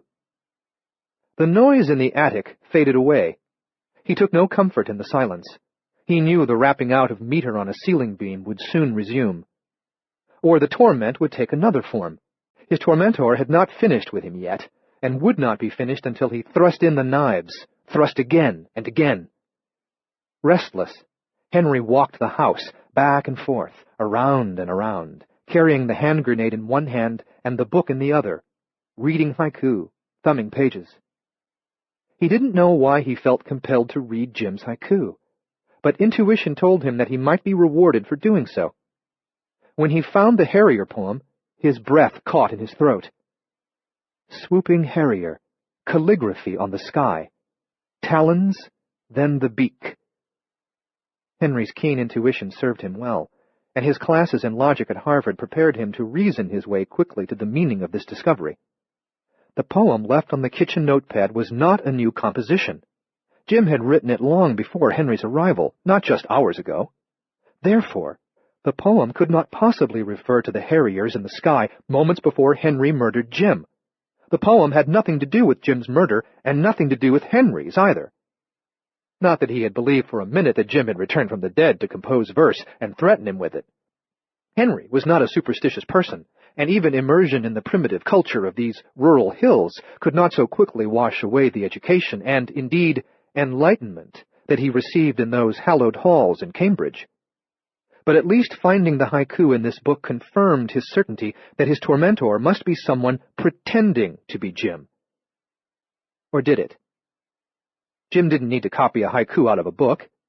Having written it, he would remember it. Remembering, he would see how useful it could be in the current circumstances. No, Jim was not alive and was not one of the living dead. Jim was, damn it, as dead as... In the attic, something rapped out a few lines of iambic pentameter, then a few lines of dactylic heptameter. Chapter 66. After more than 31 years, Tom Bigger remembered the way home as clearly as though he had left it only a month before. The street, canopied with alders that were old even when he'd been a boy, the cast-iron street lamps with the beveled panes, the grand old houses behind deep lawns all stirred in him a time when he was a boy, pre-adolescence, before he became so angry, before he was made angry by ideologies that now seemed insane to him and alien. Like some others, his parents' house had not been restored so much as remade into a greater grandeur than it originally possessed. Nevertheless, he could recognize it, and the sight of it thrilled as much as it saddened him. The time had arrived to say goodbye to Joseph Yerushalmi, and Tom fumbled for words to adequately express his gratitude. But as the old man parked in front of the house, he said, "You don't know they still live there, Tom. All these years, and though it pains me to say it, the way you look, you won't inspire the confidence of whoever might live there now. If maybe your folks have moved, and if maybe the people here know where they've gone, you'll be more likely to learn their whereabouts if I'm at your side when you ring the bell." "You've done too much already. You should be heading home to Hannah. She's not—" "Hush, Tom. I'm an old man trying to do a gemelt chesed, and if you care about my soul, You'll stop arguing with me and let me get it done. Gemalt chesed? What is that? An act of loving kindness, which I guess you haven't seen much of in your years of rambling. At this time in his life, any old Jew like me starts wondering if he's done enough of them. Humbled, Tom said, I don't think I've done any. You're young, you have time. I'm sorry if my slippers might embarrass you, but let's go see if your Tata Mama are waiting for you. The street was quiet, but Tom's heart was not. Walking with Joseph toward the front door, he lost courage step by step. He had rejected them, had spoken of despising them and their values, and after all this time, they would be justified in despising him. You can do it, Joseph said. You need to do it. I'll stay as long as it takes for the three of you to be comfortable. But your folks are my age, Tom, so I probably know how they think better than you know. And how they'll think about this? They'll thank God you came back, and they'll kiss you, and cry, and kiss you some more, and it'll be like none of it ever happened. On the veranda, Tom took a deep breath and pressed the doorbell. Chapter 67. With Puzzle and Riddle looking into the very bottom of the night, they found ways around 3 guards at different stations. The escapees made their way boldly toward the line of mobile laboratories, between 2 of them, south and then west toward the end of the yard, into the meadow. From there, they had to double back toward the north to find the entrance to the woods and the path that Merlin knew as well as any dray horse in older times knew and could follow its route without its driver's direction. Under the interlaced branches of the trees, the moonlight flickered and eventually went out. The way before them became black and forbidding. But Cammy knew that Merlin saw well in darkness, and his 2 new friends apparently saw even more clearly than he did. Halfway to the Carlyle house, Puzzle halted them with a single word. Bear. And they waited for a while in silence. Perhaps the bear had paused to listen to them, for after 4 or 5 minutes, Cammy heard it moving off through the woods. After the bear, they used flashlights and progressed more quickly, with less stumbling and thrashing through the brush that here and there intruded on the trail. When they left the forest and entered the fields farmed by the Carlyles, the lights of Jim and Nora's house were a welcome sight. At the front porch steps, on the lawn, someone had parked a Land Rover that Cammy had never seen before. She was prepared to reveal Puzzle and Riddle to the Carlyles, but she wasn't pleased about taking the risk of bringing someone unknown into the picture. When her flashlight revealed Virginia license plates on the vehicle, her concern grew, and she whispered to Grady, "Better take them to the garage back of the barn.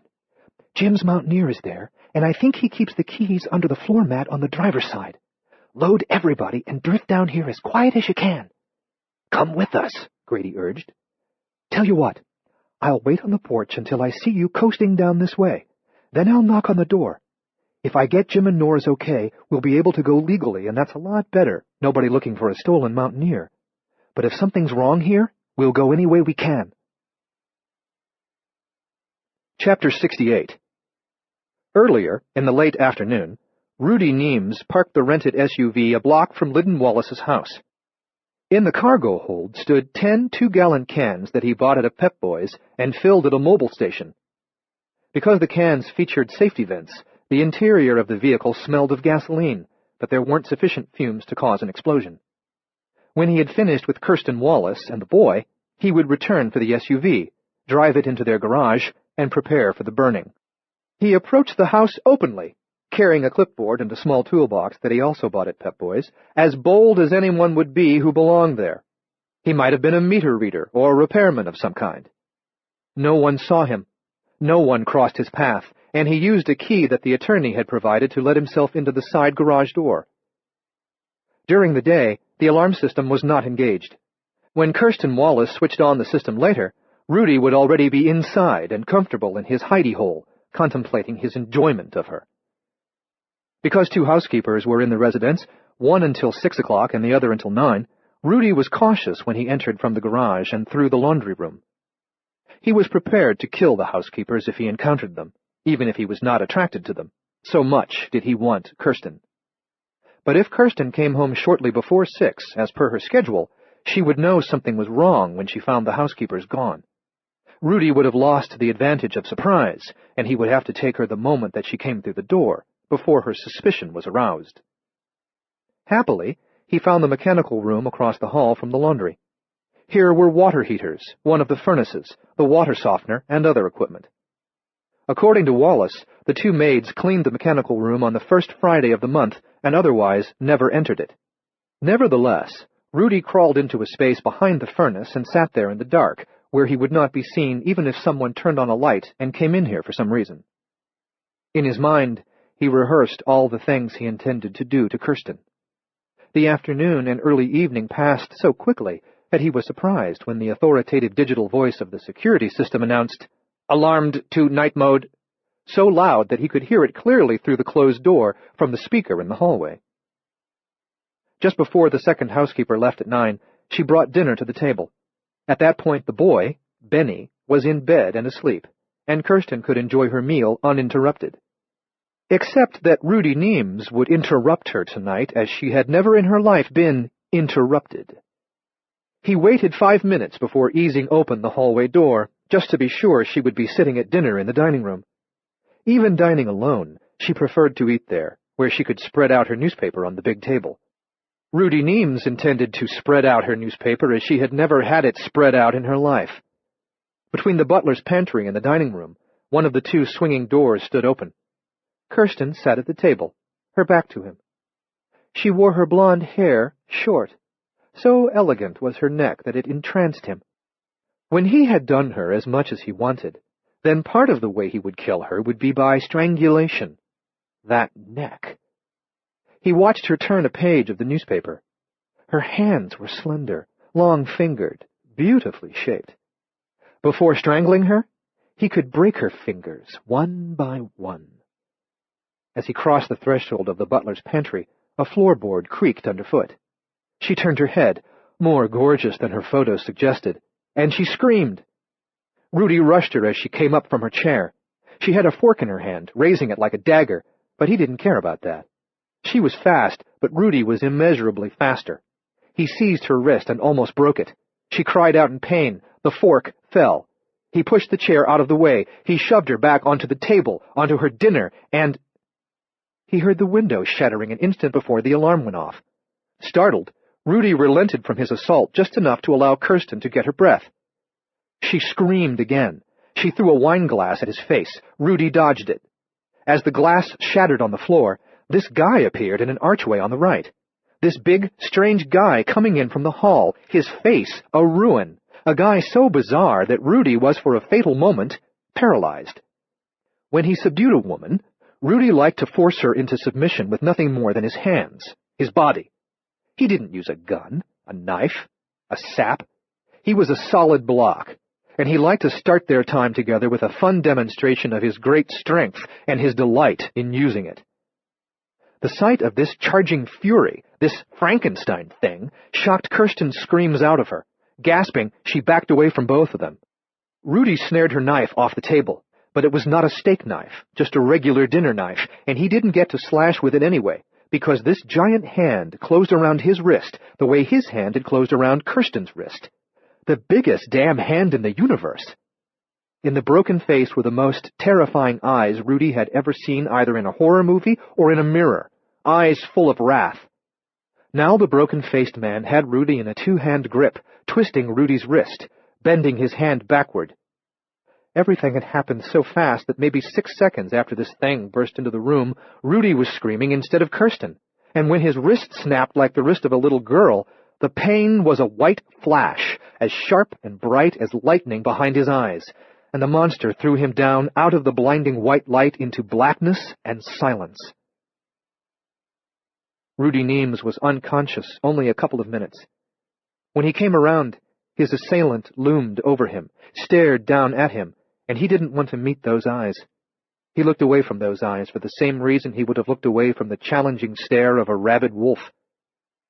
He did not see Kirsten, but a white-haired old man in slippers was shuffling around, gathering up the debris from the struggle, the fork, the dinner knife, pieces of the broken wine glass. He returned the silverware to the table and dropped the shards of glass in a plastic trash bag. "Good thing she hadn't poured wine yet. the old man said to the monster. "What a mess that would have been. Oh, no. Look at that. Some fava beans smashed in the carpet." He clucked his tongue. "Now, Tom, I'm not sure an act that violent qualifies as a gemalt chesed, even if I think it was loving kindness that motivated you. But who am I to say, one way or the other? I'm just an old fart trying to run a business and do what's right in a time when neither of those things pays."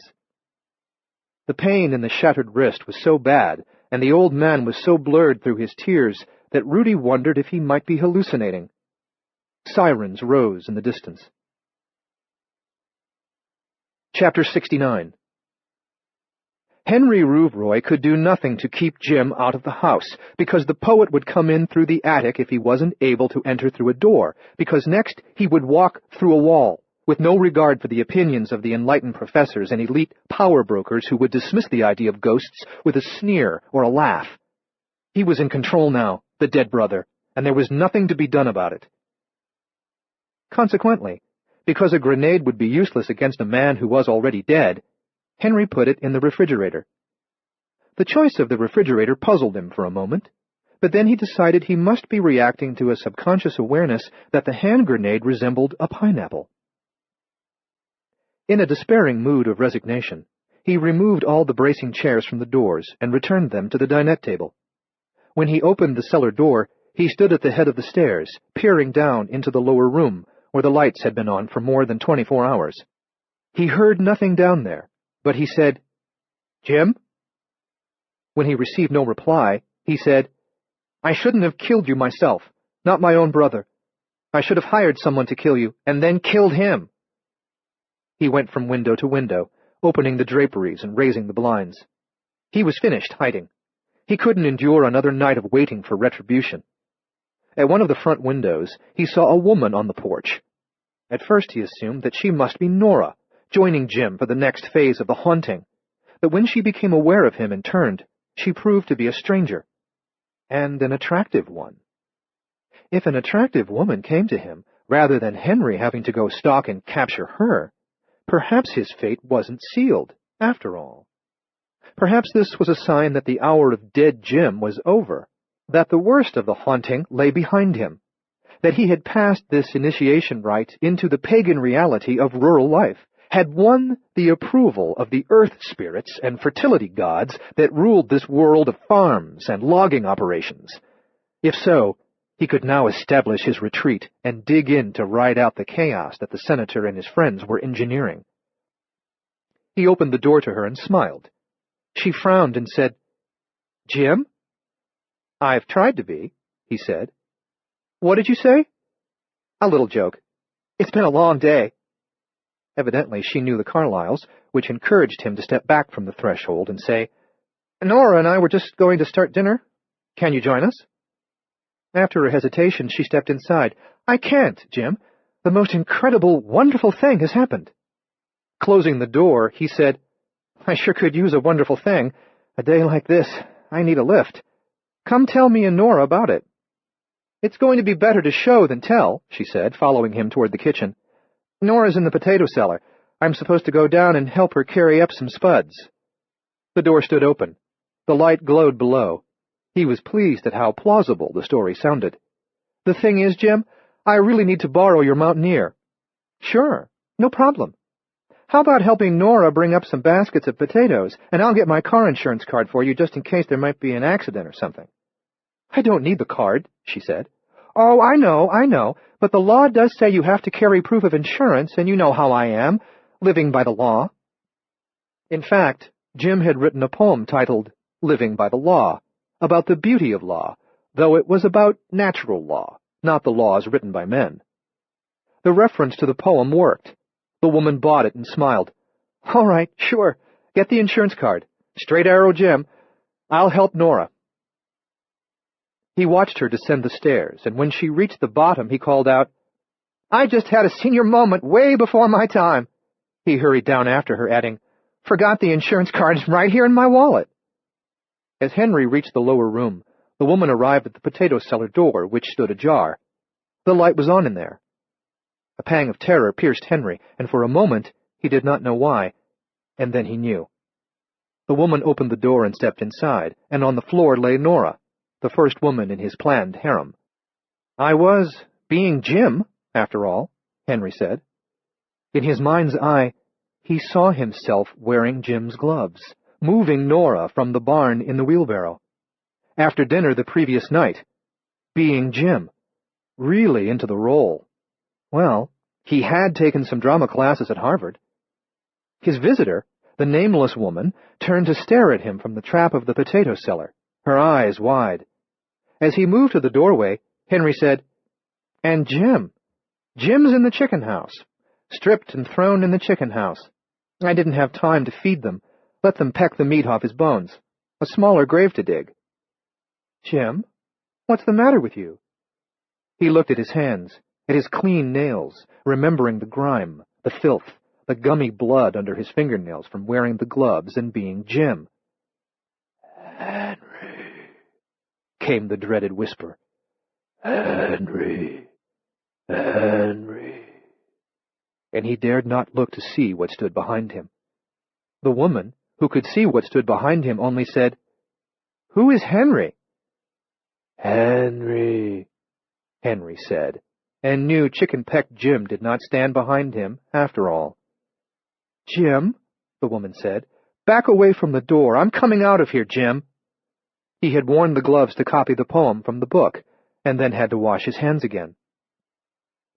"I'm not quite sure of my exact condition," he told the woman in the potato cellar.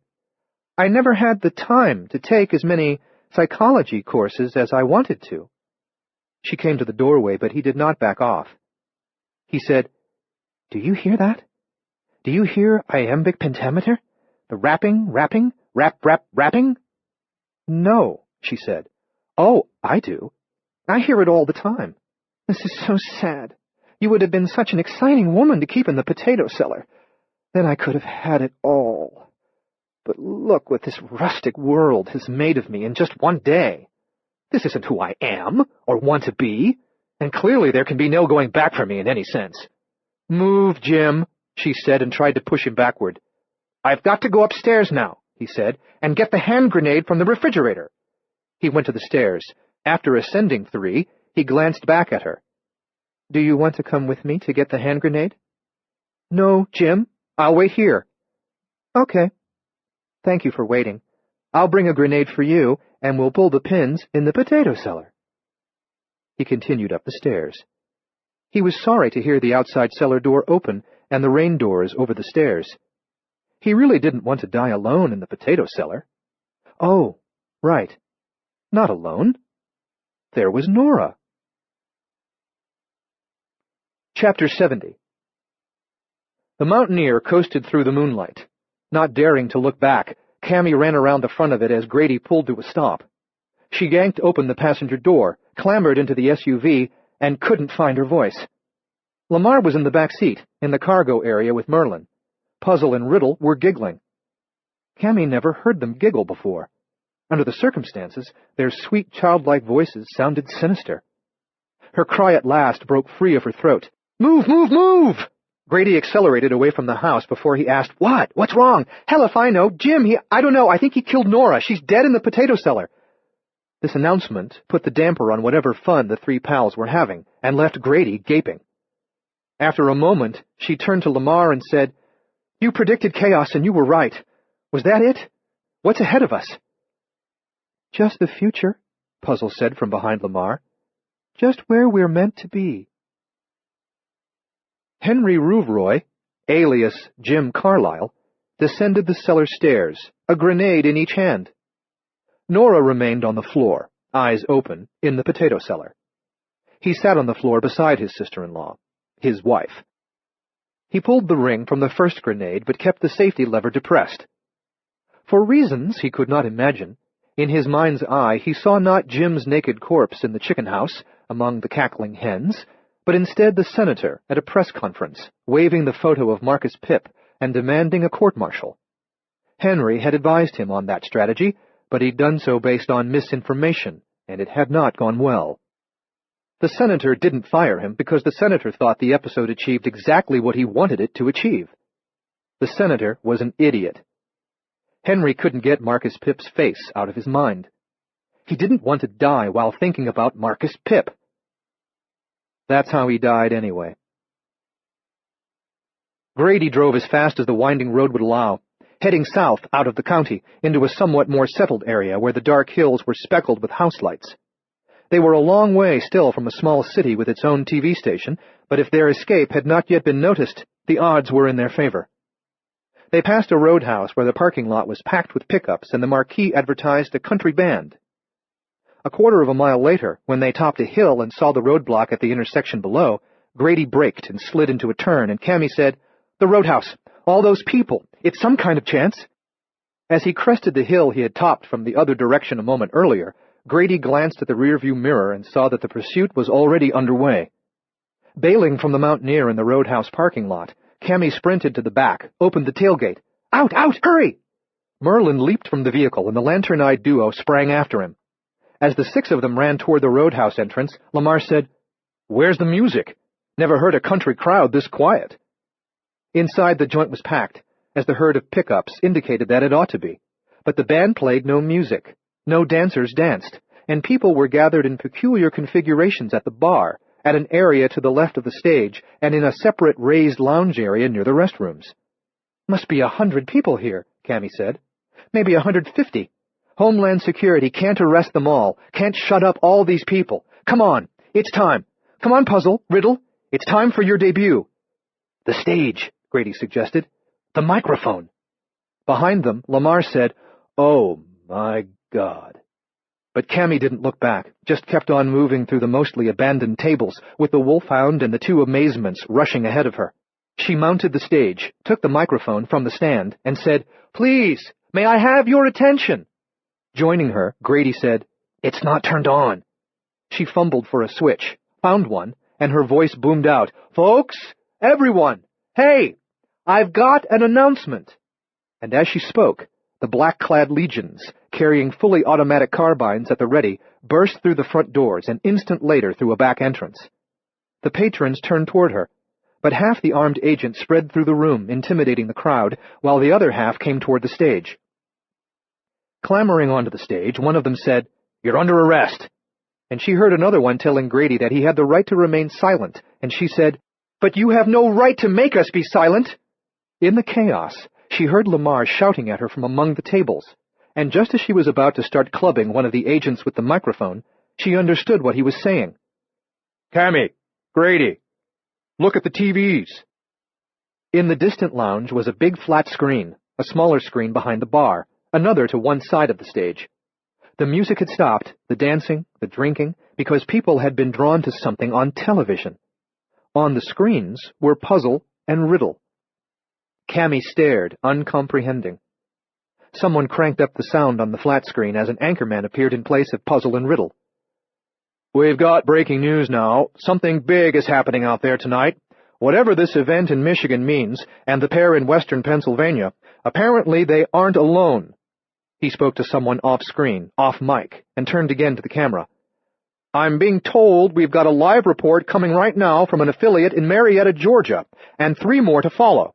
And I think somebody's saying the same thing's happening in Italy. France, I think I heard Italy and France. We're going now to Marietta." In Georgia, a pair like Puzzle and Riddle were capering on a lawn around which 40 or 50 people had gathered, for once not to be seen on camera, but to see more directly what the camera saw. In confusion, the armed agents in the roadhouse backed off the stage. Cammy heard a squad leader on a cell phone nearby, but the TVs interested her more than Homeland Security. The roadhouse crowd, however, appeared less drawn to the TVs now than to the 2 wonders here among them. Cammy carried Puzzle and Grady carried Riddle down from the stage into the room to allow these citizens of Colorado to meet the new creations with which they now shared the world. Puzzle whispered in her ear, "You're so clear. You shine so bright. And there's no sadness in you anymore." Chapter 71. Bald and hunched, his mustache white, the old man sat on a bench in the park across from the retirement home. He wore sunglasses on an overcast day. Hooked to the bench was a white cane. Tom Bigger sat beside the blind man and said, "What do you think of all the news?" "I've heard their voices. They sound like angels. The sound of them makes me happy. I wish I could see them. Are they beautiful?" "They are. They're the most beautiful things I've ever seen." "The news last evening said 70,000 pair counted so far, worldwide." "You hear the news this morning?" Tom asked. "No. What now?" "Myrna, my wife, she says the next thing we'll discover they can fly like birds." "What do you think it means?" "Another chance," Tom said. "That's how it feels to me, too. You know what I think?" "What do you think?" Tom asked.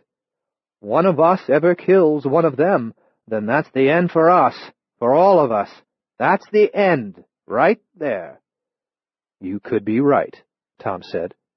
"On the news this morning, they say scientists have sequenced their genome. Know what they found?" "Something amazing," the blind man said. "That's what I hope. I've been waiting all my life for something amazing." "First," Tom said, "they don't look anything like us. Not like us at all. But what the scientists say is their genome matches ours in every detail." The blind man laughed. He couldn't stop laughing for a while. The character of his laughter was sheer delight, and Tom found it infectious. When they had stopped laughing together, the old man said, "Have you seen one for real, or just on TV?" "I not only saw two for real, sir, but I saw them come through, from wherever they came." The blind man reached out, found his shoulder, pressed a hand to his arm. "Is this true? You were a witness?" "On a bluff above the sea, farther down the coast from here. It changed my life, seeing it happen." "Tell me about it. Tell me all about it, please." "The first thing I need to tell you is, there were squirrels on the bluff, and a dozen birds, and they all became very still when it happened. But it wasn't the appearance of the pair that transfixed them. It was something else. I sensed something was with us that I couldn't see, something that maybe the birds and squirrels could see, something that brought the two animals or passed them through from wherever. I don't know. I was very afraid, but at the same time, more alive inside than I had been for a long, long time. And I was changed."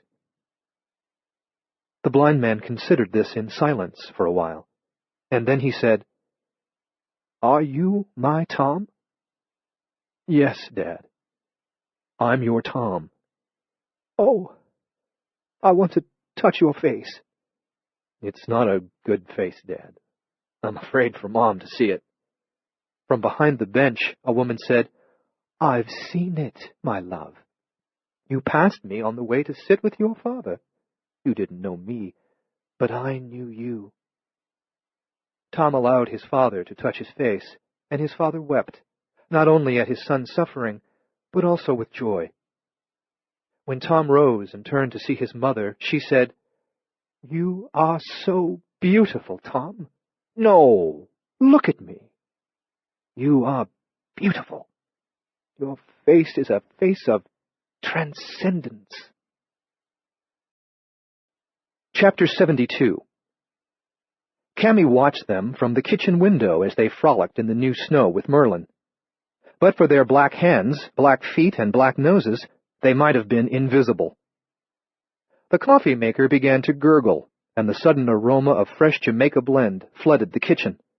Grady said, "Already I'm inadequate to homeschool them. Their minds leap ahead of mine. Think you could help?" "I'd like nothing more. But they'll probably leap ahead of me, too, in no time." He joined her at the window, a hand on her shoulder. "Do you lie awake some nights, wondering where this is going? I mean the world now, with them in it, and everything so changed?" She shook her head. "No. Wherever they're going, they're taking the world with them. And I know beyond doubt that wherever they want us to be, that's where we'll belong."